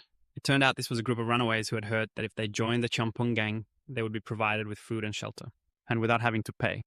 However, as soon as the young man finished speaking, a fist flew straight into his face. The man's punch was incredibly powerful. It was just a simple strike. But it sent the kid flying into a fence far behind. The other youths watched the scene unfold, their faces breaking out in a cold sweat in fear. After punching the kid, who was now slumped over and motionless, Potod, the man, furiously said, "What provided with food and shelter, huh? Do you think Cheonpong is some kind of charity? You stupid idiots." He was the leader of the Cheonpong gang, which is why his words carried such weight. With the name Gongjinseo, he had built this Cheonpong gang himself. A long time ago. After seeing Gongjinseo's fury, the group scattered in fear, looking for places to hide, constantly begging and crying out, "We're sorry, sir. We won't dare show our faces here again." Watching the kids run for their lives, Gongjinseo muttered with some disappointment, "So you'll just abandon your friend and run, huh? What a bunch of cowards." After that, Gongjinseo sat down on a chair, muttering complaints to himself. "The new recruits these days are terrible. Isn't there anyone decent? Why can't I find anyone useful?" The subordinate next to him lit his cigarette and quickly replied, "It's probably because of the Bexon Association's influence. All the good ones have disappeared now. I can't let Cheonpong just stay a small gang anymore. We have to get stronger." As Gongjinseo was muttering to his underlings at that same moment, a voice from their right side spoke up. "Are you that short on people?" Gongjinseo's subordinate gritted his teeth in alarm when he realized it was Park Yong-ho. For some reason, Park Yong-ho had appeared here. He had his hands in his pockets, a smug look on his face, and said, "Why is Cheonpong so short-staffed?" The group on this side took his words as a grave insult to their gang. They grew furious, clenching their fists, and said with a defiant, menacing tone, "Menacing. Is this guy crazy? Do you know where you are showing your face around here?" Park Yong-ho flashed a cunning smile and pointed at the kids who were walking away. He said, "Hey, maybe I should try joining too. Compared to the guys who just got kicked out, I'm top-tier stuff." The moment Park Yong-ho finished speaking, the boss Gongjin-seok approached him and said, "Yong-ho, can't you tell right from wrong? I already kicked you out. How dare you come back? This damn dog really has no shame at all. I'm not an easy person, you know. If you want to come back, you've got to offer something." Park Yong-ho's words and expressions slightly surprised Gongjin-seok. "I'll do anything you say. I'll do any damn thing you want." Hearing this from Park Yong-ho, Mae Gongjin-seok's smile turned sinister, and so he accepted Park Yong-ho back into his Cheonpong gang. The next day, Jisoo was complaining to himself about how exhausted he was from overworking, and he decided to go to the nurse's office to get some medicine. However, as soon as he stepped outside, he saw Park Yong-ho talking with a group of students. A guy with a mohawk was saying to Park Yong-ho, "You must have had it rough lately. Everyone gets hot-headed sometimes. In-hye can be a little strict. So we'll give you another chance. If we put in a good word, In-hye will take you back." Turns out these were guys from Kang In-hye's group. They were talking down to him, trying to make Yong-ho beg them so they would relay the message to Kang In-hye to let him back in the gang. But what they never expected was that this time Park Yong-ho didn't lower himself to beg them. Instead, his face soured and he said, "Cut the crap and get to the point. Why are you suddenly acting like this?" Immediately, the guy with the mohawk threw his arm around Yong-ho's shoulder and said with a laugh, "You never changed, do you? I heard you were close with some of the girls back in Cheonpong, right? Since those girls are runaways too, you guys must get along really well. We were hoping you could introduce us to a few of them." The moment the mohawked guy finished, Yong-ho shoved his hand away in disgust. Scowling, he turned to leave with an annoyed tone. "I have no intention of being your lackey. I'm out of here." Hearing Park Yong-ho's annoyed tone made the mohawked guy extremely irritated as well. He ground his teeth and mumbled, "I was just trying to have a little fun with you. And this is how you treat me.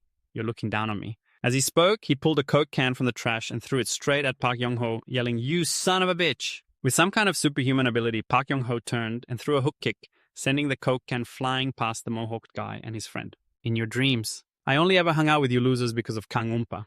You think I'm going to let you bully me now that I've dropped out of school?" Hearing that Park Yong-ho had dropped out, the two of them stood there with their jaws dropped in shock, exclaiming, "What dropped out? What do you mean, does In-hye know? Are you being serious right now?" Park Yong-ho wasn't ashamed at all.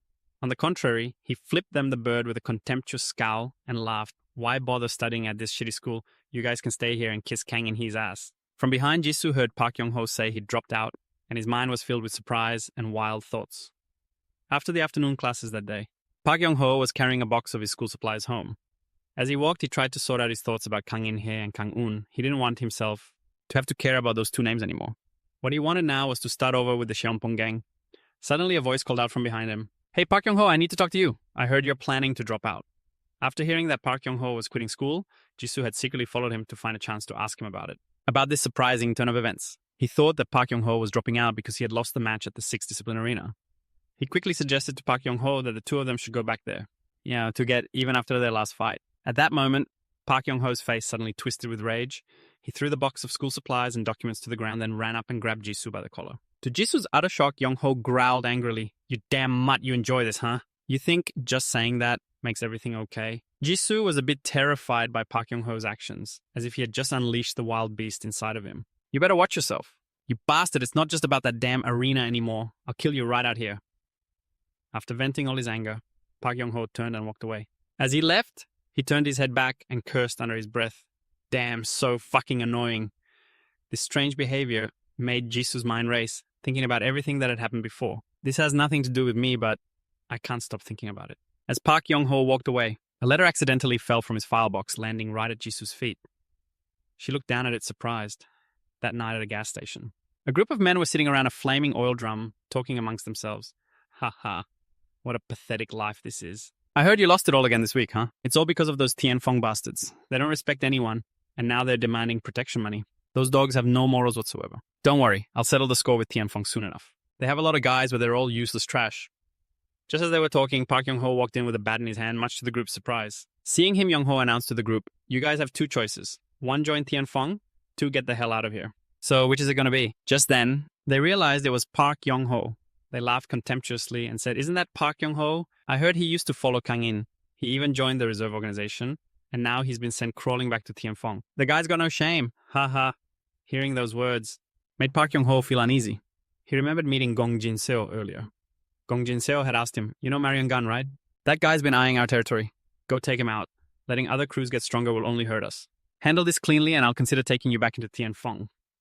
Remembering Gong Jin-seo's words, Park Yong-ho thought there was no other way if he wanted to get his position back. He had to annihilate this group. While Yong-ho was lost in thought, two guys from the other group rushed him with bats, yelling, "This guy is all talk. You got a death wish coming here all alone." He swung his bat hard at Yong-ho, but luckily Yong-ho was quick enough to block the blow with his own. However, the unexpected force of the blow put Yong-ho in a tough spot. At the same time, another guy jumped in from behind, thinking it was an easy opening, and gleefully launched an attack at Yong-ho. But just then, Yong-ho swiftly used his leg to block the strike. The guy stared up at him dumbfounded. "What's wrong, haha?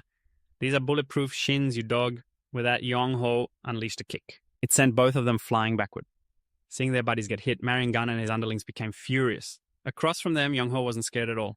He even tilted his chin up and challenged the whole gang. They all charged in at once, and so the fight officially began.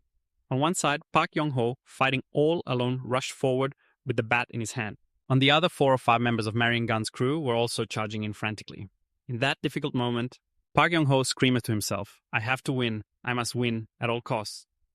At the same time, at Gong Jin-seo's base, he was holding a photo of himself with Park Yong-ho. He stared intently at it. A subordinate next to him asked curiously, "Boss, are you really going to take Park Yong-ho back? Take that guy back." "Haha, not a chance." "Then why'd you tell him to do it, boss?" "Well, if he takes care of this job, it'll be easier to deal with the other gangs. And even if Park Yong-ho loses, we don't lose a thing. Park Yong-ho is risking his life for Gong Jin. Seo just to get back into the Tianfeng crew. He was tenaciously enduring every blow trying to win. But on the other side of town, Gong Jin-seo didn't even consider Park Yong-ho a part of his Tianfeng crew. Holding the picture, he brought a flame to it and immediately burned the memento of him like a younger Yong-ho. Guys like Park Yong-ho, when you're done using them, you just throw them away. Back at the gas station on the edge of the city, Park Yong-ho was victorious. He had knocked down the other guys who were now crawling on the ground. The one in the white shirt stuttered in fear as Park Yong-ho approached him. Is this guy a monster? The first time we met, you weren't this strong." In response to the white-shirted man's astonished words, Park Yong-ho wiped the blood from his face, then gave a sly grin and replied, "I'm different now. Don't you dare compare me to how I was back then. A minute ago, I said you had 2 choices, didn't I? Well, now there's only one. You son of a bitch. Get the hell out of my sight." Immediately, Park Yong-ho kicked the man in the face. Yong-ho's eyes blazed with madness and a sinister smile spread across his face. But just then, his eyes suddenly turned ice cold. With a sickening thud, Marion Gun was eliminated. The scene changes to Yukmun High School where 2 students are carrying a box. They're throwing out Park Young-ho's leftover school supplies. As they walk, they talk to each other. That damn Park Young-ho, causing trouble even after he dropped out. Why do we have to be the ones cleaning up his crap? Hey, have you heard about that guy Park Young-ho? They say he's back with the Cheongpong crew. He said he's going to go beat up some guys he hates over at the Six Gates. We better be careful. Those Cheongpong guys are so arrogant they don't know their place. I don't get why Cheongpong would even take him back. The words of the two students drifted past Jisoo's ears. He glanced over at the two of them. After overhearing a bit about Park Young-ho, Jisoo suddenly looked at Jin Do-in and asked, "Have you heard that Park Young-ho dropped out?" Jin Do-in replied, "Yeah, I heard something about it, but I haven't seen him around lately. Kang In, he probably kicked him to the curb. I mean, it was bound to happen. Without Kang In, how could he possibly survive at this school?" What Jin Do-in said only made Jisoo more curious, and he asked again, "Wait, he dropped out for real? Does he really have no one to hang out with?" The blonde-haired guy chimed in, "Who would even want to hang out with that guy? Without Kang In his gang, he'd definitely be a total outcast." Jisoo was at a loss for words. He looked awkward and just replied, "Oh, is that so?" After classes ended that afternoon, as the sunlight began to fade, a group of kids at an orphanage were playing a game of mugunghwa, or red light, green light. The game can be described like this: one person is it and stands facing a tree chanting a phrase. The mugunghwa flower has bloomed. The other players line up behind and have to move quickly toward it and touch the tree before the chant is over to win. If you're caught moving when it turns around to look, you get caught and have to hold hands with it. The kids were playing enthusiastically under the setting sun. As evening fell, a figure suddenly approached them from behind. Hearing the kids chanting, Jisoo also froze, joining in their game. When the kids saw Jisoo approaching, they all stared at him in surprise. He scratched his head awkwardly as one of the kids asked, "Who are you?"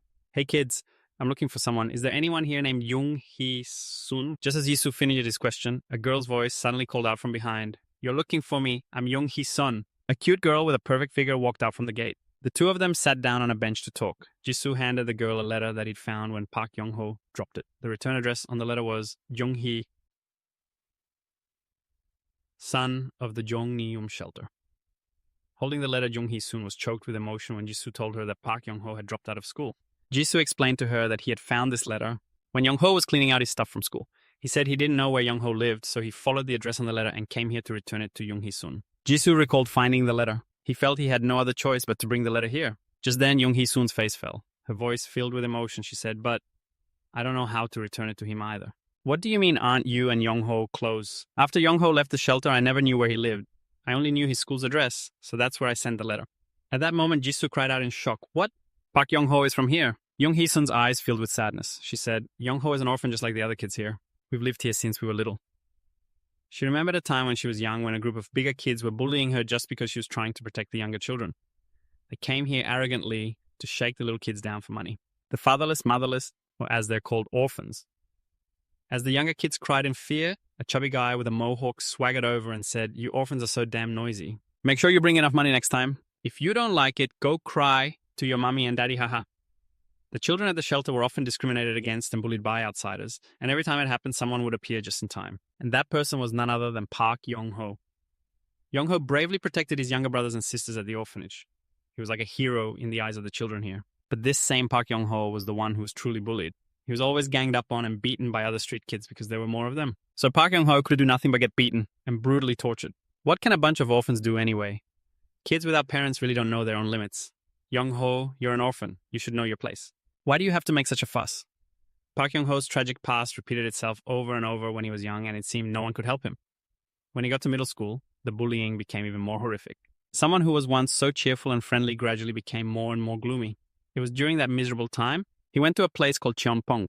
Standing in front of a huge villa, Park Young-ho decided to join the gangsters, asking to be let into their crew. After running away from the group home, he returned after a long time to visit the younger kids here. He had a completely different appearance, one that made the children almost not recognize him. Even Jung Hee-sun was scared of his body, which was covered in tattoos. However, when he met the children again, Park Young-ho wasn't fierce. He happily laughed, joked, and hugged the kids there. He was like a big brother seeing his little siblings after a long time. The warm eyes and welcoming smile of a boy who looked so intimidating on the outside were actually very gentle. When he comes back to see his siblings at our home, back in the present, Jung Hyun continued telling Jisoo, "He used to bring us gifts every month, but he hasn't come recently, so I'm really worried. And now he's dropped out of school too. I don't know what I should do." Hearing Jung Hee-sun's description of Park Young-ho, Jisoo thought to herself, the Park Young-ho she's talking about sounds like a completely different person. At that moment, Hee-sun's hands trembled as tears welled up in her eyes. "Sometimes I'm so scared. Scared that one day the Young-ho I know will disappear and become someone terrifying. Seeing Hee-sun cry, Jisoo's heart also filled with a sadness like hers, but there was no way she could comfort her that night. At the Cheonpong organization's villa, Gongjin Seop was in a fit of rage. He was using a wrench to beat one of his underlings just because the guy was useless, and couldn't meet the quota he had set. Because the underling begged desperately and promised to make up for it next month, Gongjin Seok mercifully let it slide. But he didn't forget to issue a few threats for anyone who didn't bring him enough money. Just then, Gongjin Seok walked up to Park Young-ho, glancing back and muttering, "Kids these days are so weak. We weren't like this back in our day. Right, Young-ho? I need a psycho like you. Haha, so you wiped out my Junggun's crew, and you're still alive." Park Young-ho clicked his tongue and replied coldly, "Those guys were nothing. Why wouldn't I survive?" At that, Gongjin Seop sat down on a chair and said in a teasing tone, "All right, consider your mistake redeemed. Let me think about whether or not I should let you into Cheonpong." His words stunned Park Young-ho. He flew into a rage, walked up to Gongjin Seop's chair, and yelled, "What do you mean? Didn't you say all I had to do was wipe out Ma?" Jonggun to get back in. Facing Young-ho's attitude, Jin Seop just smiled calmly and said, "Young-ho, ever since you betrayed us, the performance evaluation has gotten a lot stricter." Park Young-ho was furious, but he suppressed his anger and asked, through gritted teeth, "So what else do I have to do?" "You said you'd do anything right." Seeing Park Young-ho's surprised expression, Gongjin Seop gave a sinister smile and said, "Well then, can you kill someone?" The words startled Park Young-ho. He froze for 5 seconds, then stammered, "What? Kill someone?" Hearing the fear in Park Young-ho's voice, Gongjin Seop couldn't hold back his laughter. He immediately clutched his stomach, laughing heartily, and said, "Holy crap, you're killing me." This idiot actually believed it. He really believed it, you guys. Hey, wipe that stupid look off your face. Ha, ha. Park Young-ho was seriously begging to rejoin the group, yet he'd become a clown for them to laugh at. Park Young-ho was seething with rage. He roared, "You son of a bitch! Your jokes have gone too far." In that instant, Gongjin Seop suddenly stubbed out his cigarette and said in a dangerous tone, "But I'm not joking. What you have to do is just as nerve-wracking as killing someone." While Young-ho was wondering what that could be, Gongjin Seop flicked the lighter open, held it in front of Young-ho's face, and said, "You just have to set a motorcycle on fire. The deposit is a few hundred. You know how things are these days. It's hard to find this kind of work." As he spoke, Gongjin Seop handed over a stack of cash that someone else had paid him for the job. He gave it to Young-ho, as this was his mission to get back into the Cheonpong gang. "You're telling me to burn a bike?" "That's right. You can do it. Finish this job." That night on his way home, Park Young-ho's mind was flooded with thoughts of Gongjin Seop's words. He walked like a man in a daze. Walking with his head down, he thought, "He's telling me to burn a bike. What if something goes wrong? How will I stay out of juvie? Man, it's kind of funny to be worrying about this now." Suddenly he looked up and couldn't believe his eyes. He had walked all the way to the Johnny Group home, without even realizing it, while silently blaming myself for coming here. Suddenly a girl appeared behind him. She called out, "Young-ho!" Startled, Young-ho spun around to look behind him where the sound had come from. Young Hee-sun stood there shyly and asked softly, "It is you, isn't it, Young-ho?" And so the two of them went to the swings at a nearby park to talk. Young Hee-sun was overjoyed to see Park Young-ho again. Just then, Young-ho asked Jung Hee-sun, "Why are you out here by yourself at this hour? It's dangerous." Hai-sun said she couldn't sleep. So she went out for a walk. She then asked how Young-ho's life had been lately. "Are you doing well?" She chided him, asking why she had called so many times, but he never picked up, not wanting to make Hai-sun worry or feel sad. Young-ho put on a bright smile and said, "I'm doing great. I was just too busy to answer the phone, that's all." However, Hai-sun saw right through Young-ho's words. Because the two had grown up together, she knew Young-ho's personality inside and out. Whatever his tone of voice was, Hai-sun knew it all too well. She said irritably to Young-ho, "You're such a bad liar. I can tell just by looking at your face that you're not doing well at all. But being here reminds me of the old days. When we were little, we used to sit on these swings all the time." Hearing that Young-ho also recalled a few memories of him and the other kids from the orphanage. "I never had any time to play. I was always busy pushing you guys on the swings. Pushing two of you at once, even." And so the two began to reminisce about their childhood memories. Young-ho told one story after another. And so did Hai-sun. She too recounted every single detail of the memories she, Young-ho, and the younger kids shared there. The more they talked, the more lively they became. It had been a very long time since Young-ho had smiled so brightly. He forgot about his present reality. His mind was now completely filled with the past he shared with Hai-sun and the younger kids at the orphanage. As they were talking happily, Hai-sun suddenly spoke up. "Hey, Young-ho." Young-ho froze. Once again, his mind filled with unease. Hai-sun hesitantly asked Young-ho, "Why don't you come back to the orphanage anymore? Can't we live together again like we used to?" Hai-sun's question broke Young-ho's heart. He hung his head, lost in thought, then suddenly stood up and said hurriedly, "Thanks, Hai-sun. But I've gone too far. I probably won't be able to come back for a while. Please take good care of the kids for me. Don't worry about me. Go home and get some sleep." Hai-sun was utterly distraught upon hearing those strange words from Young-ho, even though she didn't fully understand the hidden meaning behind them. But her heart was in turmoil as she watched the boy she had always considered her hero, Young-ho, walk away. Hai-sun choked back sobs as tears streamed down her face. "Hey, what's wrong with you? You're talking as if this is the last time we'll ever see each other. The next evening in the parking lot of some building, Park Young-ho was carrying out the mission Gong Jin-seop had assigned him. He was pouring gasoline on a motorcycle. Everything seemed to be going smoothly. No one had noticed his actions. He pulled up his mask and carefully scanned his surroundings before thinking to himself, good, everything's going according to plan, just stay calm. Gong Jin-seop was right. There are no cameras in this parking lot, and not many cars either. No one should be coming here at this hour. He tossed the gas can aside after pouring enough onto the bike. He flicked his lighter open. This is a piece of cake. He stared intently at the flame from the lighter. This is the only way for me to survive.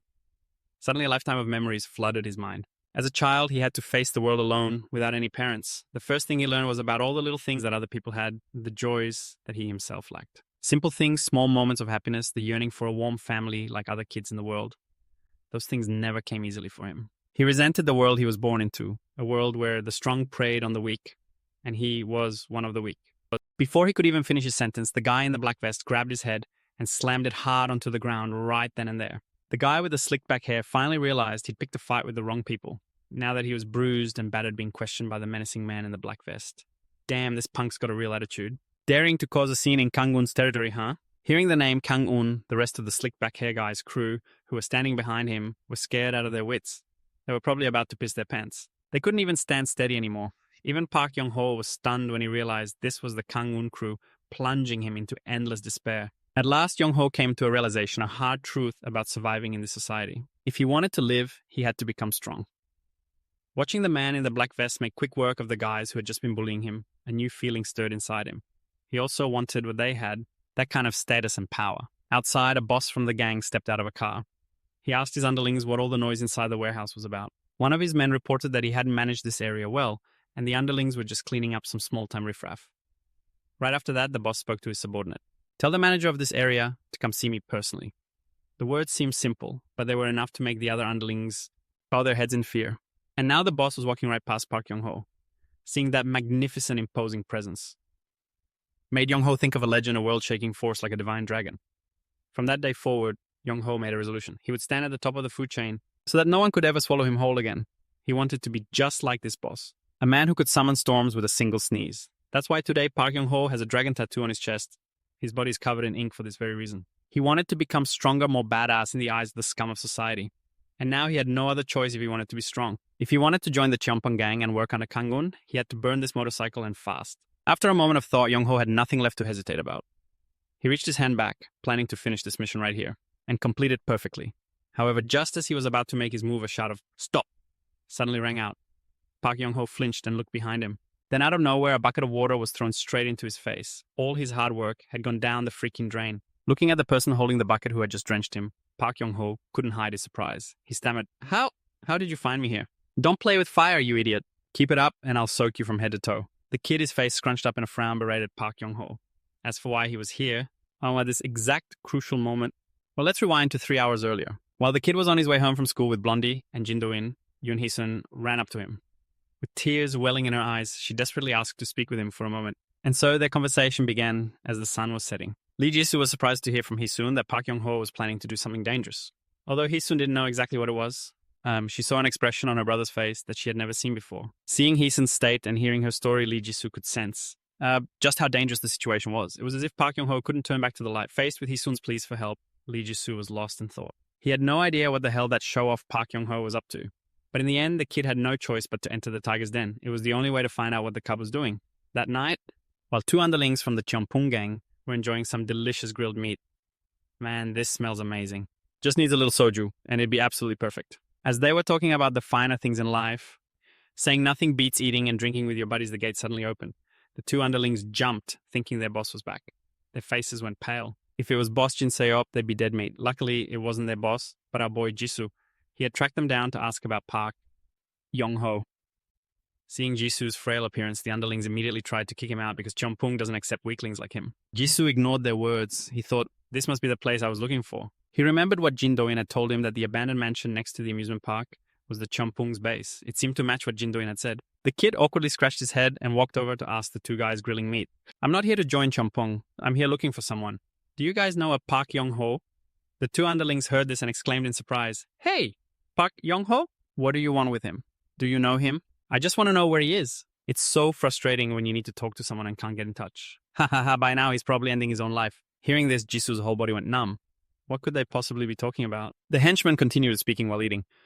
Park Young-ho, I knew that guy would end up like this. Yeah, you better get lost before I beat the crap out of you. Before he could finish his words, quick as a flash, Jisoo lunged forward and grabbed the thug's mouth as he was aggressively raising his fist. He roared, his voice full of rage. I was going to talk to you guys nicely, but I guess that's not an option. Whereas Park Young-ho spit it out. After that, the boy got the location from them, and that's exactly why he was here. At this critical moment, back to the present scene. Park Young-ho was also wondering why this Jisoo guy had shown up here. While Park Young-ho was wondering, Jisoo stood there, using every sweet word he could to convince him not to do something foolish and stupid, because this could be considered a crime. At that point, Park Young-ho couldn't take it anymore. He scowled and walked towards Jisoo, his voice rising. Hey, who the hell are you to order me around? What do you know about me, huh? Do you have any idea what kind of life I've lived? Like a fierce demon, Park Young-ho grabbed Jisoo by the collar, his fist raised in front of his face. Despite that ferocity, the kid calmly and gently replied, yeah, I don't know what kind of life you've lived, but there's still someone who believes in you. At the Yongnyum orphanage, she asked me for help. She said she didn't know what you were planning to do. As Jisoo said this, Park Young-ho panicked, wondering, could it be Hisun? He began to relax his body. Jisoo continued, she thinks you're a good person and she's worried about you. Worried enough to find me and ask for help, even though she doesn't know who I am. Don't destroy your own life. There's still someone who believes in and worries about you. Hearing these words, and Park Young-ho's hand truly loosened. He cared deeply for Hisun, so these actions moved him enough to let go. However, it wasn't over yet. A voice suddenly rang out. Oh my god, this is just like a movie. I almost cried, Young-ho. It was Jin Seok with his 3 henchmen behind him. Park Young-ho was shocked to see Jin Seok appear. Jin Seok then spoke again. Good thing I've been standing here watching, otherwise I would have missed the big show. What? Since when were you following me? What are you planning? To answer Park Young-ho's questions. Jin Seok showed Park Young-ho a video he had just recorded the moment Park Young-ho poured gasoline on the car. He intended to use this footage as evidence for the crime Park Young-ho was committing. Panicked, Park Young-ho yelled, why did you record that? Don't tell me. Before he could finish, Jin Seok cackled and said, after all, you're nothing but a pawn of mine. You're just a worthless orphan who should be thrown away. Enraged by the insult, Park Young-ho charged straight at Jin Seok, screaming as he went, you son of a bitch! You stop right there.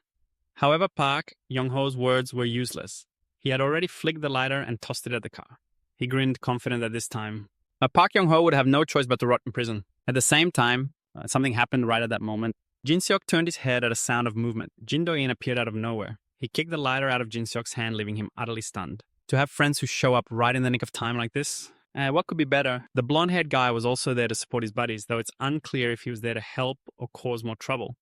He spectacularly climbed over the fence. We're not too late, are we? Do-in. As the blonde guy spoke, Do-in looked at Lee Jisoo and Park Young-ho with a hopeful smile.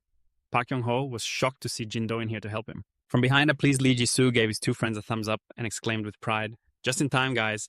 So why did Jin show up? Do-in and his blonde friend are here because of what happened before. So Lee Jisoo had already prepared everything to set a fire. We've missed our chance. But there are only 2 figureheads from the Kyeonpung gang here. Where are the rest? Just then, in that life or death situation, the only option left was to text his 2 best friends for backup. Lee Jisoo was smart to handle the situation this way. And that's why their arrival right now was perfectly timed. Lee Jisoo looked at his 2 friends silently, thanking them for rushing over at that very moment. Over on the other side, Jin Seop suddenly spoke up. What's this? What are you planning to do here? Did you bastards kick out Park Young-ho just to mess with him? Sorry, but you should stay out of Park Young-ho's business. We're here to help our friend who's in danger. On top of that, I even had to postpone a date for this, which means this is my ultimate fighting power. As he spoke, the blonde guy rushed in wildly, his fists ready. However, just then, a member of the Cheonpung gang appeared and jumped out to block him. The blonde guy's fist slammed into his hand, leaving his own hand bloody and in agony because the other guy was wearing steel-plated gloves. Your new friends look like Fan Young-ho. The moment he finished speaking, an incredibly powerful punch slammed right into the blonde guy's gut. The blonde guy couldn't block it at all. Hey, Young-ho, why don't you introduce me to them? Ha, ha. This is Hwang Hee-sung, number 18 of the Cheonpung gang, 18 years old. Seeing his blonde friend get hit, Jin Do-in rushed over and called out, Kyungmin, are you okay? However, at that exact moment, another guy lunged out, blocking Do-in's path. He didn't waste time with any words. Instead, he relentlessly threw a flurry of swift punches. Jin Do-in struggled to dodge them as his opponent's strikes were incredibly fast and powerful. After a few of Do-in's nimble dodges, he thought to himself, these punches are tough to avoid. Just letting them graze past me so I can counter isn't a great strategy. But while he was lost in thought, A light graze drew blood from Doin's face. This guy was equipped with a pair of hard, sharp gloves, ready to play dirty with Lee Jisu's crew. His name was Pyo Min Cheon. He's from Cheonpung, 18 years old, number 2. Standing back and watching his friends get taken down by dirty tricks one by one, Jisoo was so furious he couldn't control himself. Well, it was his turn now. A guy from the Cheonpung group jumped out, surprising Jisoo. Out of everyone here, you look like the most fun. Cheonpung's number 1 Kan Kiyoshi, 18 years old. He spoke to Jisoo in Japanese, which completely startled the kid. Itadakimasu. Kimochi. As he said this, he lunged forward, his eyes like those of a cold-blooded killer. The kid tried his best to block, but against dirty fighters like these, using his bare hands was just asking to get wrecked. After that foolish attempt to block, he was in for a world of hurt. I mean, how are you supposed to block 2 batons like that? Having gained the upper hand, Kankyoshi continued his relentless frenzied assault. He slammed both his elbows and the 2 batons down hard. Powerless Jisoo took the blows and collapsed face first onto the ground. Jin Seok smirked deviously and said to Park Kyung-ho, "Haha, your friends look like they're in danger. Need me to help?" The words had barely left his mouth when Park Kyung-ho unleashed a furious kick straight to Jin Seok's gut. "Worry about yourself. You bastard!" However, what Park Kyung-ho couldn't have expected was that his kick landing on Jin Seok's body felt strangely off. Jin Seok took off his outer jacket, throwing it to the ground. Underneath, he was wearing a bulletproof vest. He then spoke, "Looks like I taught you well, haha. While you were away, I've improved a lot too. It's been a while since we've sparred. Why don't we give it a try?" In addition to the bulletproof vest, he was also holding another formidable weapon in his hand. Gongjin Seo, leader of the Cheonpung gang, 19 years old. "Long time no see. Shall we have a fight?" "I think it'll be great, just like the old days for you and me." "Cut the crap. I don't have any good old days to reminisce about with you. I took you in and gave you a place to sleep when you were just a pathetic weakling. But you ungrateful bastard hitting me." While cursing at Park Kyung-ho, Jin Seok landed an incredibly powerful punch to his face. Deep down, Park Kyung-ho wondered, what is this power? How is it so insane? You'll snap out of it once you've been beaten like a dog, Young-ho. Then you'll realize just who it is you're defying. The scene shifts back to the blonde guy trembling as he barely holds off Hwang Hee-sung. Looking at his opponent, the blonde guy thought to himself, "My arm is killing me just from blocking that. This is really dangerous. If I take a direct hit from that bizarre thing, let's see how long you can hold out." As he spoke, Hwang Hee-sung unleashed a relentless barrage of punches at the blonde guy. The blonde guy was also quick and nimble at dodging those attacks. Now I get it. It's because he's using that weird weapon. He's swinging it sideways instead of attacking straight on. So if I put my back against the wall and don't give him any room, he won't be able to do anything. What's the point of having that? Hwang Hee-sung stared blankly up at the blonde guy when he heard him say that. "I can make it difficult for you to use it." After that, there was nothing but fists flying and blood splattering. Meanwhile, over here, Jin Do-in was also struggling. Pyo Min Choen was the one dominating this fight. "Where the hell did you learn to box? Is defense all you've got? My punches can cut right through your defense." With the fist just inches from his face, Jin Do-in swiftly ducked to evade the attack. I saw that last punch clearly. If I think back, he extended its range. I can easily dodge it. I can dodge that. On the other side, Pyo Min Choen was furious to see Jin Do-in dodge his attack. He charged forward again frantically. "You weakling, looks like you got lucky with that dodge, huh? Now die." But what Pyo Min Choen never expected was what happened at that very moment. Jin Do-in landed a powerful uppercut on him. After taking so many hits, Do-in had finally read the situation. Now he could easily counter him. Impossible. Did he already adapt? Who taught you to box like that? As he mumbled a few words, a punch from Jin Do-in was already in his face. "I'm going to teach you the basics." Little Pyo Min Choen. In another area, Lee Jisoo was getting the crap beaten out of him. He was knocked back against a car. Kankyoshi smirked mockingly. "You Koreans are so amusing when you struggle. Let's make this more interesting." Looking at the weapon in Kankyoshi's hand, Jisoo gritted his teeth. That weapon is a problem, and his fighting style is unpredictable. On top of that, he had no choice but to charge straight at him to see his movements. "Are you spouting nonsense in Japanese? We're in Korea, you know? You bastard, like you said, I'm Japanese. However, when I had nowhere else to go, Jin Seok took me in, so I'm just repaying him. And you're one of those who gets in his way. Jin Seok's enemy is my enemy. You should know the consequences of opposing him. I'll use any means necessary to eliminate anyone who tries to stop Tianfeng. Other than our own people, I'll kill every last Korean." While Kankyoshi was attacking frantically, Jisoo didn't forget to observe his movements. He focused most clearly on the weapon in his hands, but because he was so absorbed in watching Kankyoshi's arms, he was once again knocked back. As long as he has that weapon, I can't beat him. If only I could do something. In this hair-raising situation, he suddenly realized there was a new kind of weapon that I can use. His gaze shifted downwards. That weapon was nothing unfamiliar. It was the shoes on his feet, a truly insane tactic. "You Koreans are so resilient. You should just stop now."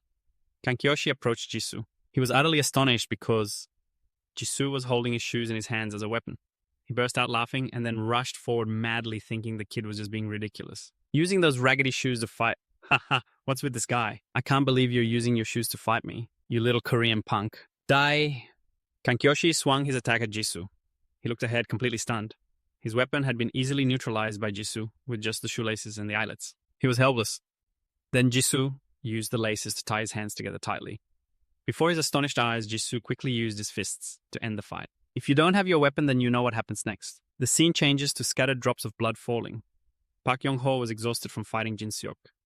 That look in your eyes, I haven't seen it in a long time. You had that look when I first met you. Stop talking about the past. It doesn't mean anything to me. No matter how much you deny it, you can't erase your past. You learned this kick from me, and I was the one who gave you these leg wraps. This item, the techniques you use, you got them all from Tianfeng. How can you erase that past? You are Tianfeng's mad dog, Park Yong-ho. Those words, I'll awaken memories within Park Yong-ho, making him remember the past back when he used to spend all his time just staring at the ground, model, so much so that he couldn't even remember to look up at the blue sky. That one time while wandering the streets, he came across a group of people eating barbecue together. And that was the Cheongpung gang. Led by Dojin Seop, he was celebrating the success of a big job. When Park Yong-ho first saw them, he wondered how a group of people could look so comfortable and so happy. He was also hungry at the time. His stomach was growling loudly over here. Everyone in the Cheongpung gang heard the noise and turned to look. What was that? Who's that bastard and why is he here? If you don't have business here, then get lost. You look like a beggar, so annoying. Harsh words were constantly shot at him. Park Yong-ho felt a sting of hurt, but he didn't care about their words. Because at that moment, his stomach was the most important thing. Someone in the group suddenly spoke up. If you have nowhere to go, come here starting tomorrow, because I like guys with crazy eyes like yours.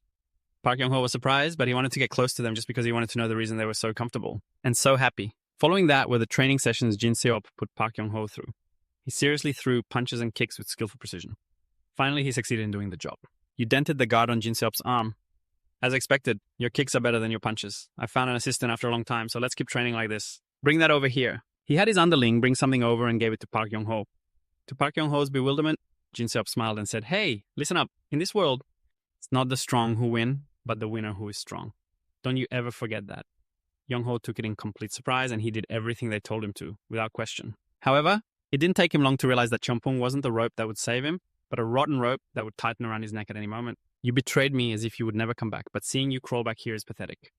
But the truth is no one can change where they come from. You're just a lonely orphan with nowhere to go. The moment Jin Seop was about to finish off Park Yong-ho, Jisoo appeared just in time and blocked his attack. He was very surprised. He didn't think there were people who would risk their lives to save a rotten orphan like Park Yong-ho. Nice atonfa. Even I could beat anyone if I had that. For guys who use weapons to fight, you're all acting so arrogant. He looked back at his underlings who had been taken down. They were knocked out and lying scattered on the ground. He couldn't believe it was happening. His Cheongpung had been defeated right at this moment, But Park Yong-ho suddenly spoke up. I have business to settle with him, so you'd better stay out of it. I don't understand why you guys would go this far for Yong-ho.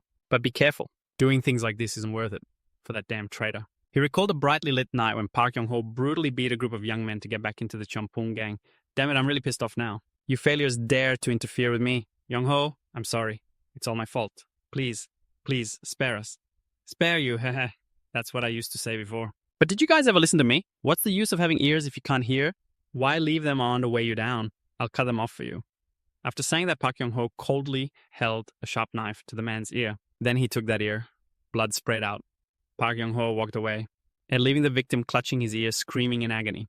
After joining Cheongpung Park, Yong-ho finally escaped his weakness and became a predator. With that thing, he became addicted to the sweet taste of power and craved even more. He would do anything as long as it proved his strength. Yong-ho, so you're here. We received an offer that's perfect for you. It's time for Cheongpung to do some business. Business why? Did the Gangon clan offer a partnership? It's much more interesting than that. Do you remember Baek Bujang, the guy you worked with last time?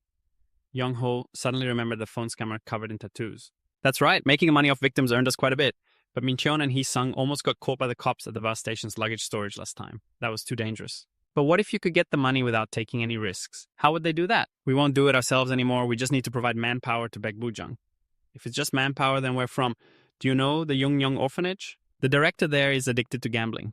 I heard he lost everything and is in trouble. He even used the orphanage's funds. He has nothing left but his title as director. He must be looking for a way to sell the children to make money because I also heard he's asking around if the kids can do any work. Isn't he a valuable money printing machine? Ha ha. Park Yong-ho used to have a family before joining Cheongpung. He resented God for letting children live with a piece of trash like that. He didn't care about anything else. But once his family was affected, he wouldn't let anyone go. And that's why, at that moment, He grabbed a bat, charged in, and smashed the window frame to the shock of the people gambling inside.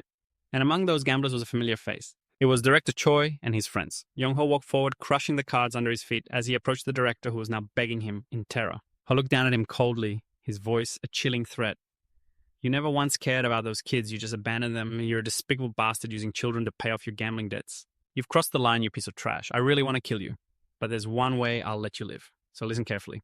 Leave this orphanage immediately. If you do, your illegal gambling and exploitation of children will stay a secret. However, if you don't, I will expose every single one of your crimes. And of course, I will kill you. Understand, Director Choi. The commotion Park Young-ho made startled the children downstairs. A little boy went to wake his older sister. The girl comforted the children, telling them not to worry.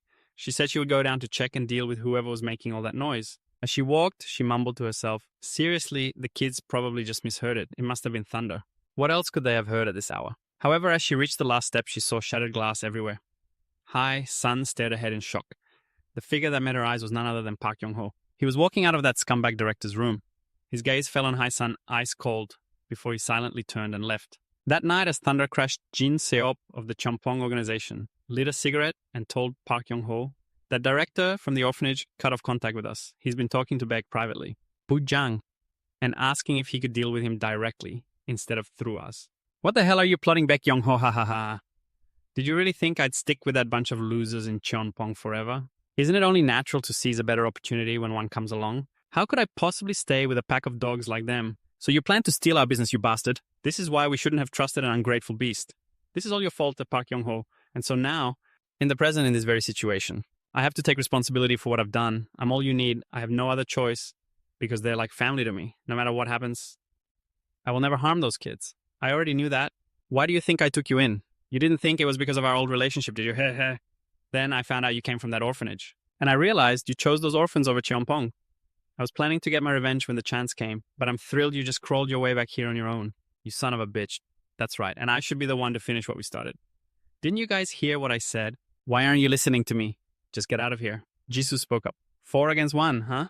Hearing Jisoo say that, Jin Seok suddenly flashed a wicked grin and repeated, 4 against 1, who said anything about 1. Just then a group of several dozen people appeared behind Jisoo. They were underlings from the Cheonpong organization, already armed. Jin Do-in and the blonde-haired guy exclaimed in shock.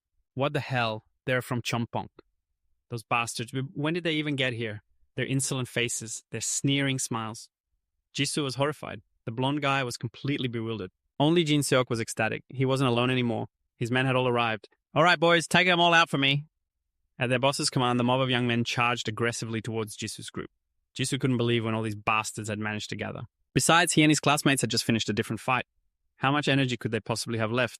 However, at that moment, Babuin behind Jisoo Do-in was perfectly calm. He spoke up. Group up? People say no one can survive getting jumped. But if it's us, nothing's impossible. Yeah. Each of us can take down at least one guy, so we've probably got enough to put up a fight. Standing in the back, Park Young-ho was completely astonished.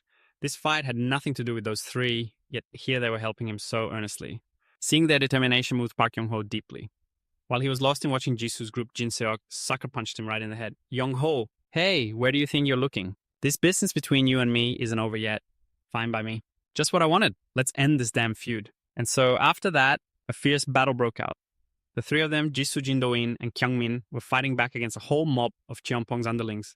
They were as numerous as ants. With numbers like these, it was very difficult for Jisoo's group to gain the upper hand. However, the only way to beat them was to take them down one by one. A tactic Jin Do-in was already putting into practice. He sent the first guy sprawling with a single punch. If you're in trouble, shout out so we know to come help. We have to stick together and cover each other's blind spots, like a triangle formation. Jin Do-in's words were a revelation for Jisoo. He wasn't alone anymore. He had his friends fighting beside him. The scene shifts to Park. Young-ho, who was fighting fiercely with Jin Seok, he landed several kicks on Jin Seok's bulletproof vest, but they felt like nothing more than ant bites. Watching Young-ho's every move, he smirked deviously and said, "What's wrong? Tired already." Seriously, I've been dying for a real fight, you idiot. You should have just stuck with us. Leaving Tianfeng was your mistake from the very beginning. In agony, Park Young-ho thought to himself, it's a bulletproof vest, so punches and kicks are useless. And getting hit by those gloves, even blocking it hurts like hell. If only there was something that could stop them. With that thought, Young-ho used his shin guard to block Jin Seop's punch. However, it was useless. The very thing that had protected him all this time was now broken by Jin's punch. He panicked, not knowing what to do. All this time, there was the only weapon you knew how to use to beat everyone else. Your shin guards are broken. What are you going to do now, Young-ho? I'll make you remember your pathetic past. Die, you traitor. As he spoke, Jin Se-up charged forward like a madman. He threw a punch at Park Yong-ho. Park Yong-ho collapsed to his knees. You get it now, huh? Without Tianfeng, without me, you're nothing but a useless piece of trash. Park Yong-ho looked back at his leg and the broken shin guard, thinking, without it, is this really the end? Am I really going to lose to this guy? He suddenly looked over at Jisoo's group. The three of them were using all their strength to fight off a whole mob from Tianfeng. Watching the three of them take down one guy after another, Park Yong-ho felt ashamed of himself. Am I just going to give up before those guys do? Jin Se-up was completely surprised when Park Yong-ho took off his shin guards and exclaimed, Here, I don't need them anymore. You can have them back. I'll show you who I really am. He stood there looking cool as hell, striking a confident Muay Thai stance. But inside, Park Yong-ho was terrified. He had no idea what would happen without the shin guards. You really want to die, don't you, Yong-ho? I told you. Never take off the shin guards. Now I'll show you the consequences of disobeying me. Watching Jin Se-up's frantic attack, Park Yong-ho trembled inside. He knew if Jin Se-up's blow landed, he was dead for sure, but he didn't know how. He promised himself he had to dodge it no matter what. And of course, just as Jin Se-up's punch came, Park Yong-ho dodged it spectacularly. Even he couldn't believe he was able to avoid that attack. My feet feel so much lighter than usual. I can dodge everything. At this very moment, after being so used to wearing the shin guards now that Yong-ho had taken them off, the entire burden on him was lifted. As a result, his movements were more flexible, more agile. And even now, and he was able to land a knee strike right in Jin Se-up's face, miraculously. He's so fast. His speed is completely different from before. How could it be because of the shin guards? So this is my real speed. Am I really this strong and light? What the hell is going on? Is that some kind of protagonist aura on Yong-ho? Doing that will only buy you more time, kid. Just as Jin Se-up was about to attack again, Yong-ho suddenly leaped high into the air. Jin Se-up was stunned, not understanding what was happening. Then Yong-ho brought a powerful kick down on him. Come to think of it, it's been a long time since I fought without my shin guards. In that moment, Yong-ho remembered the past. The time Jin Se-up gave him the shin guards. Remember this, the strong aren't the ones who win, and the ones who win are the strong. These shin guards will protect you. No matter what happens, never take them off. Since joining Tianfeng, Yong-ho had always worn these shin guards. He thought they would protect him, but it turns out they were the shackles holding him back. With the weights no longer on his body, the result was Jin Se-up's defeat at Yong-ho's hands. Jin Se-up couldn't believe this was real. He couldn't accept it. He thought to himself, why? How could I possibly lose to this bastard Yong-ho? His mind flashed back to the old days when Park Yong-ho was fast asleep. Boss, why do you trust this guy who just fell out of the sky? Our family is big enough already. It's not about trust. I'm using him because he's useful. He's an orphan, think about it. To be blunt, if he dies, no one will come looking for him. With guys like him, you just squeeze them dry and then kick them to the curb. Haha, I'm Jin Se-up of Tianfeng. How could I ever lose to a piece of trash like you? Fueled by past memories, Jin Se-up charged forward like a madman. But Park Yong-ho was a completely different person now. His kicks were 100 times faster than before. And just like that, Jin Se-up took another powerful kick from Park Yong-ho. It's not the strong who win, it's the winners who are strong. Jisoo looked on utterly stunned that Park Yong-ho had taken down Jin Se-up. You're the one who taught me that after all. Right, Gong Jin Se-up, seeing their boss get brutally defeated, his underlings panicked and screamed, No way. Hey, did Park Yong-ho really win? What are we supposed to do now? How could the boss lose? Hey, are you really going to run for it? Do you even know who gave the order this time, huh? Of course I know, but they were in chaos, not knowing what to do next. After all, a snake without a head doesn't know which way to go. Suddenly, from the other side, Lee Jisoo's voice stunned the whole group. What are you dogs whispering about? If you want to fight, then come on. Stop dawdling. Seeing the fierce and terrifying presence of the three of them, the entire group scattered and ran for their lives. They didn't care about anything else. Saving their own skin was all that mattered. Meanwhile, after knocking out Jin Se-up, Park Yong-ho was also exhausted, lying on the ground and panting heavily. He replayed what just happened in his mind, unable to believe it himself. He had defeated Gong Jin Se-ok, a guy he had always thought was so formidable. Just then, Jisoo's figure appeared before him, holding out a hand. He froze when he saw the gesture. What are you doing? You won, so get up already. You fight much better without those leg warmers, huh? Park Yong-ho lay there motionless, stunned by Jisoo's action. It was just like their final match at the Hexathlon Arena, where he had lost to Jisoo. That moment reminded him of the words Jisoo had said to him, Next time I want a proper fight with you. I always thought you were a real pain in the ass. But anyway, choked with emotion, Park Yong-ho reached out, took Jisoo's hand, and managed to say, Thanks. In the end, when a bad guy decides to change, there will always be someone to stand by them and not give up on them. Instead of thanking me, you should thank her. Jisoo glanced behind him as a voice called out, Big bro. Park Yong-ho froze once again as Sun appeared out of nowhere, running towards him with tears streaming down her face. She rushed to his side. Why are you here? I missed you. Are you okay? My dear Oppa, do you have any idea how worried I was about you? Her actions made Park Yong-ho's heart pound. He was receiving the love and affection of a little sister, and a smile of pure contentment and happiness began to form on his lips. In the end, everyone was safe, and no one was seriously injured. The next day, at Yukmun High, Jisoo was frantically rummaging through his bag. He couldn't find his wallet anywhere. He felt a sharp pang of dread as he realized everything was gone, especially his bank card and his student ID, the two most valuable things in that wallet. Suddenly, two students walked by their conversation, startling Jisoo and Duin. Hey, did you hear the news about Cheonpung? Haha, you mean Park Young-ho's gang, Cheonpung? Apparently, someone attacked them and completely wiped them out. And I heard Park Young-ho got caught in the crossfire and was sent to juvie. Hearing this, Jisoo clicked his tongue. What a load of crap. That's all just stupid rumors. Just then, Jisoo's expression suddenly changed as he looked past the two of them. Park Young-ho was standing right there. His smug smile vanished instantly upon seeing Park Young-ho's terrifying face and glare. He yelped in panic, "Why is this dropout at our school?" "What's it to you?" Young-ho replied. "Mind your own business from now on. If I catch you again, you'll get a real beating in the arena." Deep down, this was a wonderful feeling for Jisoo. He knew that he had done something good and helped a friend turn over a new leaf. In Class 1-3, Park Young-ho sat sullenly muttering to himself, "It's been so long since I've been to school. This is exhausting. I'm really not cut out for this. But whatever, I'm going to do things my way." He thought back to that night. He had made a deal with Sun. Seeing her crying as her older brother, he didn't know what else to do but accept her request. "You agree, right? So you'll go back to school then, okay? It's a deal, you promised." Remembering the sight of his happy little sister Sun, he started to feel cheerful again. A promise is a promise after all. Just then, the door slammed open against the wall. "I thought you were gone for good. Didn't expect to see you again so soon. I heard you leveled the Cheonpung gang. Still in top form, huh, Park Young-ho?" The appearance of Kang and his crew annoyed Park Young-ho. He no longer cared about this guy, nor did he have any intention of joining their group. At Kang-in, his offer to give him a chance to come back, Park Young-ho just gaped, laughed out loud, and walked right past In-hee, as if they were strangers. "Hey, is this really okay? Cheonpung is finished. You have nowhere else to go. Joining the Kangwon gang's reserve team is your only way out. Worry about yourself." That night, I decided I would find my own way to survive. Park Young-ho was packing his box of belongings. As he did, he thought about how joining the reserve team for the Kangwon gang would get him a semi-basement apartment. That was one of the perks. Entrusting my future to them. For an orphan like me, it was the best deal I could ask for.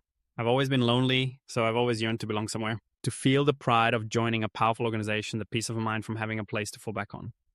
But the more I fought, the only things I got in return were violence and betrayal. What I truly wanted wasn't an organization. What I wanted was a family.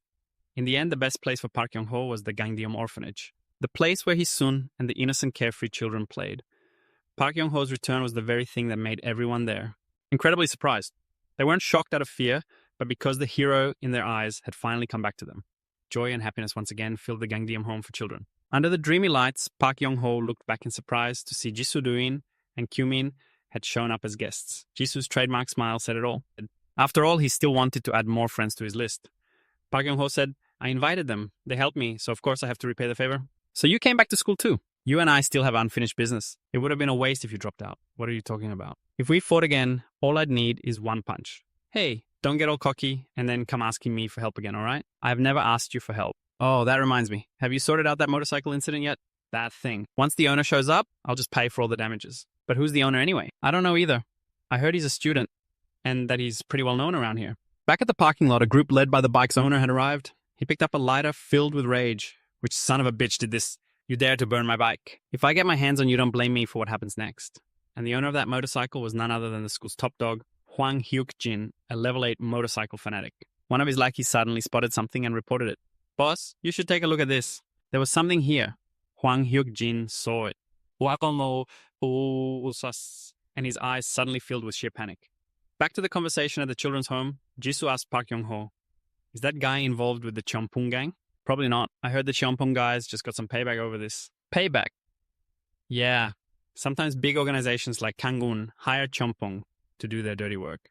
This bike-burning incident was one of those jobs. Maybe the person who hired Cheonpung punished them, but still they didn't have to go this far." "What organization was it?" "It's the first I'm hearing about them in this area. The Baeksan Society. I hear they're inhumanly cruel." When he heard that name, Jisoo was terrified because that society was the source of his most horrifying trauma. The next day, as the sunlight shone on the city, it was mixed with a little bit of joy in Jisoo's heart. Because today, he had a date with Jangmi. She always stood out from the crowd, and today, it was because of the outfit she was wearing. Incredibly pretty and adorable. Aside from that, there was something else making Jisoo extremely worried. He'd heard from Young-ho that the Baeksan Society was causing trouble all over the place, and he was worried for Jangmi, because she had been their target before. He had only texted her intending to check up on her, and somehow it turned into this date. There were no words to describe the mix of awkwardness and happiness he felt in his heart. The two of them walked the streets laughing happily together, because this was the girl Jisoo loved with all his heart. Here's your cream pasta and mushroom risotto. I heard the pasta here is amazing. We have to try the cream pasta and the mushroom risotto. Oh, really? Let me try some. Jisoo was thrilled. Everything had gone smoothly so far. He'd even spent yesterday online searching up all the secrets for the perfect dating spots in preparation for today. Enjoy your meal, Jangmi. Want to get coffee after we're done eating? I know a really nice place nearby. Jangmi froze when Jisoo suggested coffee, but she agreed anyway. Still, there was something a little off about her expression. Seeing her expression, Jisoo thought to himself, what's wrong? Is she uncomfortable? The two of them arrived at the cafe and Jisoo was the first to speak. The decor in here is nice, and the desserts are supposed to be really good too. You pick. This place has great reviews on TikTok. The cakes here are probably the best. Everything is perfectly prepared, Jisoo thought. The restaurant might have been a little awkward, but there's no way dessert can fail, right? Your total comes to 23,800 won. Since Jisoo had lost his wallet, he took cash out of his pocket to pay. But as he pulled it out, he dropped a few coins and was busy trying to pick them up. While he was doing that, Jangmi had already paid with her card. Jangmi, you don't have to. I can get it. No, let me pay. You've helped me so much and I've never had the chance to repay you. So let me get it today. Even though Jisoo said thank you, he felt incredibly ashamed. The food was brought out looking delicious and beautiful, but he didn't feel any joy at all. He thought to himself, so she just wanted to repay me. She must have felt so obligated. And here I was, getting the wrong idea about this girl Jangmi. Actually, I've never gone out alone with a guy before. I tried to plan a date, but it's pretty terrible, isn't it? Jangmi exclaimed in alarm. What? No, that's not it, Jisoo. You've misunderstood. It's not like that at all. The truth is I don't like Western food, and I'm not a fan of cafes either. This is my first time in a pinkish cafe like this, so I feel really awkward. The one who was shocked now was Jisoo. He never expected a girl wouldn't like places like this. And on top of that, it was the beautiful Jangmi. Actually, I feel pretty awkward in places like this too. And that restaurant earlier wasn't really my style either. Really, haha? Well, then let's do something else. And so after that conversation, Jangmi took Jisoo to a place where Jisoo was sweating profusely from fear. All right, let's get started, Jisoo. It turned out she had taken Jisoo to an amusement park with extreme thrill rides. Our boy Jisoo is done for this time. Just try to enjoy this wonderful feeling, buddy. This is totally different from before. This is so much fun. Jisoo watched Jangmi grinning from ear to ear. He thought to himself, so this is the kind of stuff Jangmi likes. No wonder she didn't like the cafe date. But just then, something unfortunate happened. Our dear Jisoo couldn't control his stomach anymore. He got motion sickness from the thrill ride and was about to throw up after it ended. Jisoo went outside and continuously threw up everything in his stomach. Before he could even recover, Jangmi excitedly invited him to another ride. There are still so many rides to go on. Come on, Jisoo-chu. Oh my god. This time the thrill was even more intense than the last. Oh, you poor young man. One person was having the time of her life, the other's jaw was hanging open in terror. After that, Jangmi took Jisoo on a roller coaster, and this time was no different from the previous two. Jisoo no longer knew where he was or what he was doing. The final ride of the day, the one Jisoo would remember for the rest of his life, was the drop tower. After a day of being completely wrecked by the rides, Jisoo collapsed onto his knees in exhaustion. I can't do this anymore. Jisoo, what's wrong? We can still keep going. Behind them, two underlings from the Baeksan gang were also at the park. They saw Jisoo and realized he was the one they were looking for. Is that him? I think that's him. Lee Jisoo from Yukmon High School. The two of them stayed up playing until late at night. On the way home, Jangmi said it had been a long time since she'd had so much fun. Lately, I've just been cooped up in a stuffy study room all day. I had a lot of fun too, Jangmi. Even though I was a little scared, it's the first time I've ever felt this excited and happy. Thanks for hanging out with me today, Jisoo. Let's do this more often, okay? Okay, then I'll have to be braver, Jisoo thought to himself. Hey, Jangmi, next week, let's... Just as Jisoo was speaking, suddenly the headlight of a motorcycle shone right in their faces. Well, there's my pretty little darling. Finally found you, huh? Hwang Hyuk-jin got off his bike and spoke condescendingly to Jisoo. Where did you run off to all day, huh? Jisoo suddenly recognized them. He gritted his teeth and muttered, you guys are... Then he looked down at the motorcycle Hwang Hyuk-jin was riding. It was the same one Park Young-ho had tried to set on fire. Hwang Hyuk-jin held out the wallet Jisoo had dropped and said, you dropped this, sweetheart? Turns out earlier, the underling had picked up Jisoo's wallet. Inside his student ID card was in plain sight. Yukmon High School, Lee Jisoo, this bastard. This is getting more and more interesting. That's my wallet. You dare mess with my precious bike and then go on a happy little date. Like this. I'm going to make you regret the day you were born. Seeing his terrifying expression, Jisoo could only try to defend himself. You got the wrong guy. It's all a misunderstanding. It wasn't me. I guess I'll have to beat the truth out of you is that it... As soon as he finished speaking, Hwang Hyuk-jin lunged at him like a madman. Jisoo knew his signature move. If he let him get a hold of him, it would be all over. He quickly dodged to the side. Hwang Hyuk-jin was slightly startled that he missed, but he quickly turned back with a smirk and said, oh, you can dodge, huh? And looking closer, you seem to be in pretty good shape. From behind, Jangmi wasn't about to let things happen so easily. She quickly ran forward, shouting, stop it! What do you think you're doing attacking someone like that? Hwang Hyuk-jin looked over startled and then spoke up. What the hell? Why is that chick being so loud? Standing opposite them, Jisoo shouted worriedly, "Jangmi, be careful, don't come over here. I don't know what's going on, but this has to be a misunderstanding." Before Jangmi could get close to Jisoo and Hwang Hyuk-jin, two of his lackeys had already stepped up to block her way. One said aggressively, "My boss is in the middle of a fight. Why do you keep running your mouth, huh?" Jangmi wasn't scared of these two big guys. She stood directly in front of them and glared with a murderous look in her eyes. "Get out of the way." "Ha ha, is this chick crazy or what?" "Hitting a woman is going a bit too far. You'd better scram." The moment he finished speaking, Jangmi launched a kick straight at his head. "I told you to move when I was still being nice, damn it." But he nimbly caught Jangmi's leg, a cunning smile spreading across his face as he said, "Wow, with skills like these, I won't feel guilty for punching you, will I? You actually caught that." It's been a while since I've had a chance to get a good workout over here. Seeing Jangmi being bullied, Jisoo couldn't hold back any longer and rushed forward, shouting as he ran, "You damn dogs!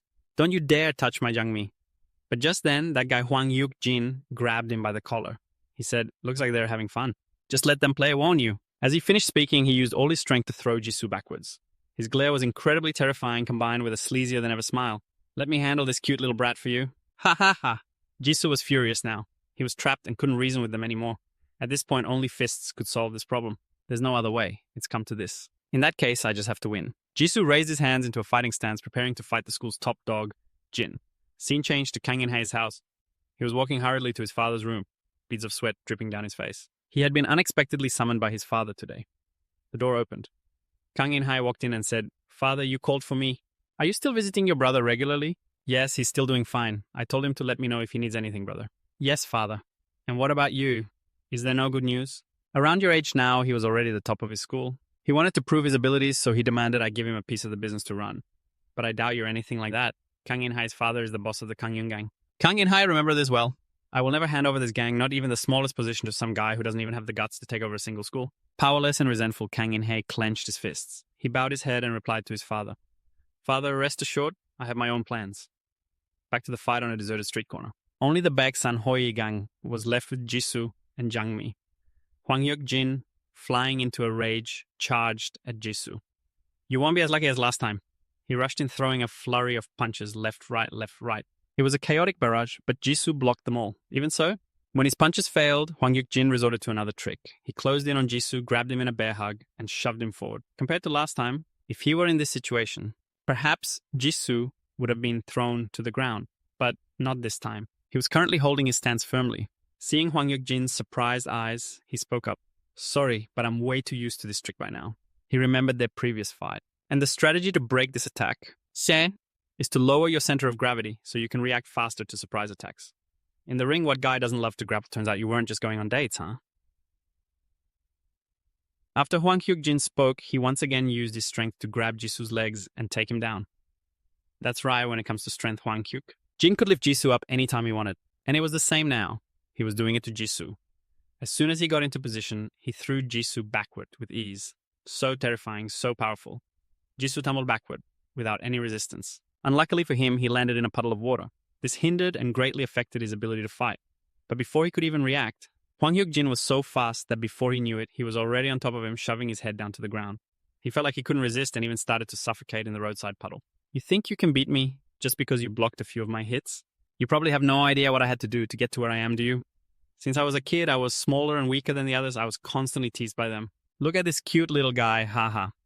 There was one guy who constantly targeted me. He beat and tormented me. He even told me that he hated cute boys the most. Just because I was called cute, I was tormented by them throughout my time at that school. Fists are king. The weak like me could only stay at the bottom of society. After countless beatings, I realized one thing: to defeat a monster, you have to become a monster yourself. I trained skills suited for my small frame, gritting my teeth through brutal workouts. All for the day when those people who used to call me cute would tremble in fear, and I did it. I paid back everything they did to me. Tell me, who's the cute one now? I've become someone everyone fears. So anyone who messes with me gets beaten until they're the one who's truly cute. Just then, Jisoo, who had held a mouthful of water, spat it in his face, making him lose focus. As soon as Hwang Hyuk-jin was distracted, the kid jumped back, escaping his grip. I know you're pissed about your precious bike, but I didn't do it. This son of a bitch, you dare play dirty. Get over here. Even though Jisoo was stalling for time, he didn't have a chance to explain things to Hwang Hyuk-jin.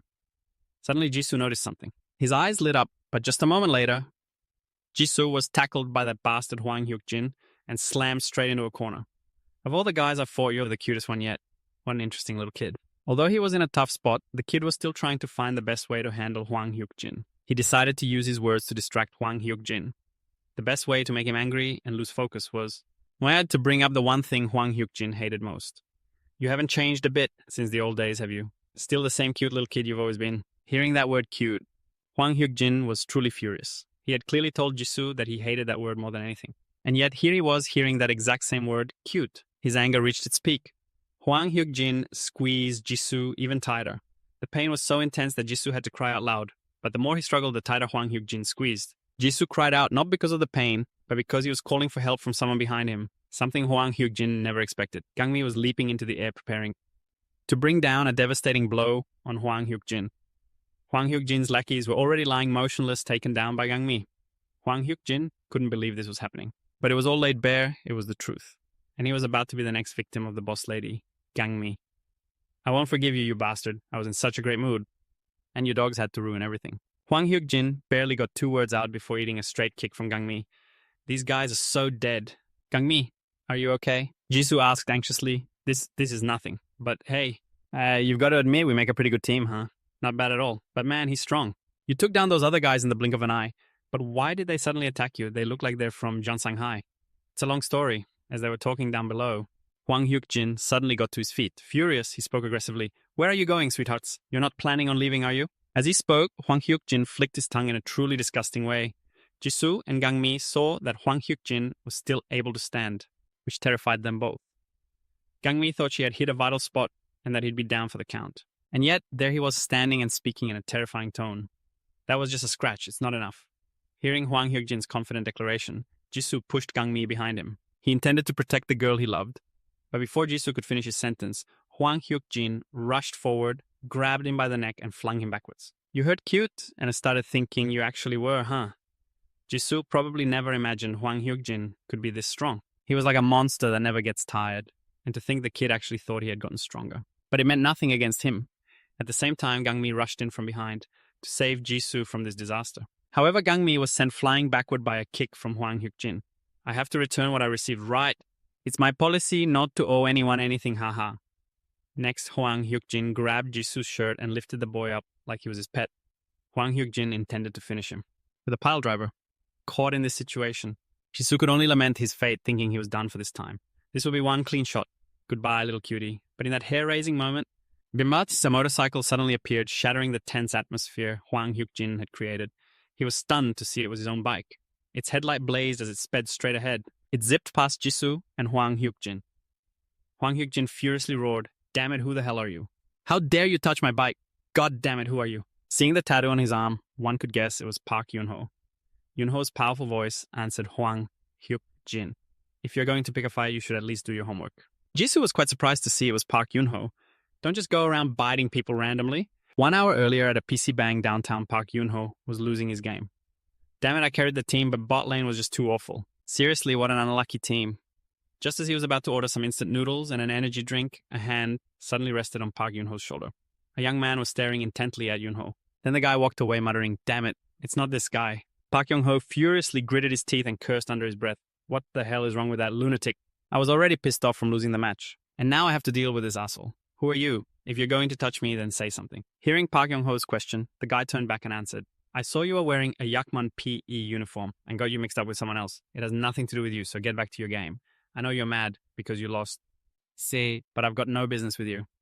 Being dismissed so contemptuously, a furious Park Yun-ho grabbed the guy by the collar ready to smash his face in. But the young man wasn't scared in the least. He shot back defiantly. Damn it, I'm busy as hell, and you're here starting shit. I wasn't looking for you. I'm looking for someone else. Who are you looking for? Yun-ho asked, glancing down at the guy's phone screen. It was a message from Hwang Hyuk-jin, find Lee Ji-soo from Ilmun High and take care of him ASAP. Seeing Ji-soo's picture, Park Yun-ho got even more furious. He yelled, who the hell are you? And why are you looking for him? Haha, you know why. You Ilmun kids don't need to know. This psycho, spit it out now. Suddenly another guy from the same group came up behind Park Yun-ho, put a hand on his shoulder and said, hey. He said, you don't need to know. Everyone wants to grab my shoulder today, huh? So what? Now I need to know. And so the two ended up beaten to a pulp by Park Yun-ho, and they led him here. When he met Hwang Hyuk-jin, Yun-ho made it clear that Ji-soo wasn't the culprit and that he was the one who did it. At first, Hwang Hyuk-jin didn't believe him, but after Park Yun-ho showed him the text message, he learned that Gong Jin-seo was the mastermind who arranged the whole thing. Hwang Hyuk-jin was absolutely livid. He gritted his teeth and muttered, "The goddamn bastard." It was then that Yongho revealed that the order came directly from the Baeksan Society. Hearing the name Baeksan Society, a dark shadow seemed to fall over Hwang Hyuk-jin. He immediately grabbed Yongho's jacket and roared aggressively, "Hey, if you don't want to die, you'd better explain everything right now." Under the bright lights, Park Yong-ho told Hwang Hyuk-jin the whole story. So the Baeksan Society had hired a bunch of runaway teens to burn my car. I already told you. It wasn't me. The Baeksan Society. Those crazy bastards have lost their minds. To dare cross the line like this. So what exactly is the Baeksan Society? Why are they targeting you? What the Baeksan Society wants is to unify all the high schools in Dongneung. That's why they approached me. Have a drink. This bottle costs over a few hundred. Let's just kick back and get wasted tonight. At first, they acted all friendly, sweet-talking and sucking up to get close to me. They even had a small gift for me. Their goal was to buy me off with that money. But they quickly showed their true colors. Simply put, they wanted me to hand over Jinsanghai to the Baeksan Society. Of course, I refused their offer. And then they started making their move. They carried out brutal group assaults, targeting Jinsang students, extorted money, and committed all sorts of dirty crimes. The Baeksan Society turned my school into a living hell. But I'm determined to protect it. I'd rather die than bow down to them. But it's not easy at all. Except for Yukmun and Jinsang, the Baeksan Society has taken over every other school in the area. In particular, their Dragon Squad is made up of the strongest fighters from each school. I heard every single one of them was the top dog at their old school. The one with long curly hair and dog chain necklaces on his arms and neck is Tae Ryong-kwon, the top dog of Munjin High. This guy with the mustache is Choi Dong, the top dog of Samhan High. And that chick licking a lollipop with a ridiculously huge chest is Maria, the top dog of Yusan Commerce High. Seriously, what a weird sense of style. Jinsang will await orders from above and hold off on any action for now. Focus on the present. Hyung told us not to, do anything stupid because there's an important meeting, so show some respect. This guy with the braces is Mgwijaya, the top dog of Guangdong High, because this might be the final piece of the puzzle. And for the unification of Dongneung. Just then, the large gate was pushed open by a special figure. "It's a pleasure to meet you all." The 4 people inside looked out completely stunned. "Hello, members of Baeksan's 5 Dragons.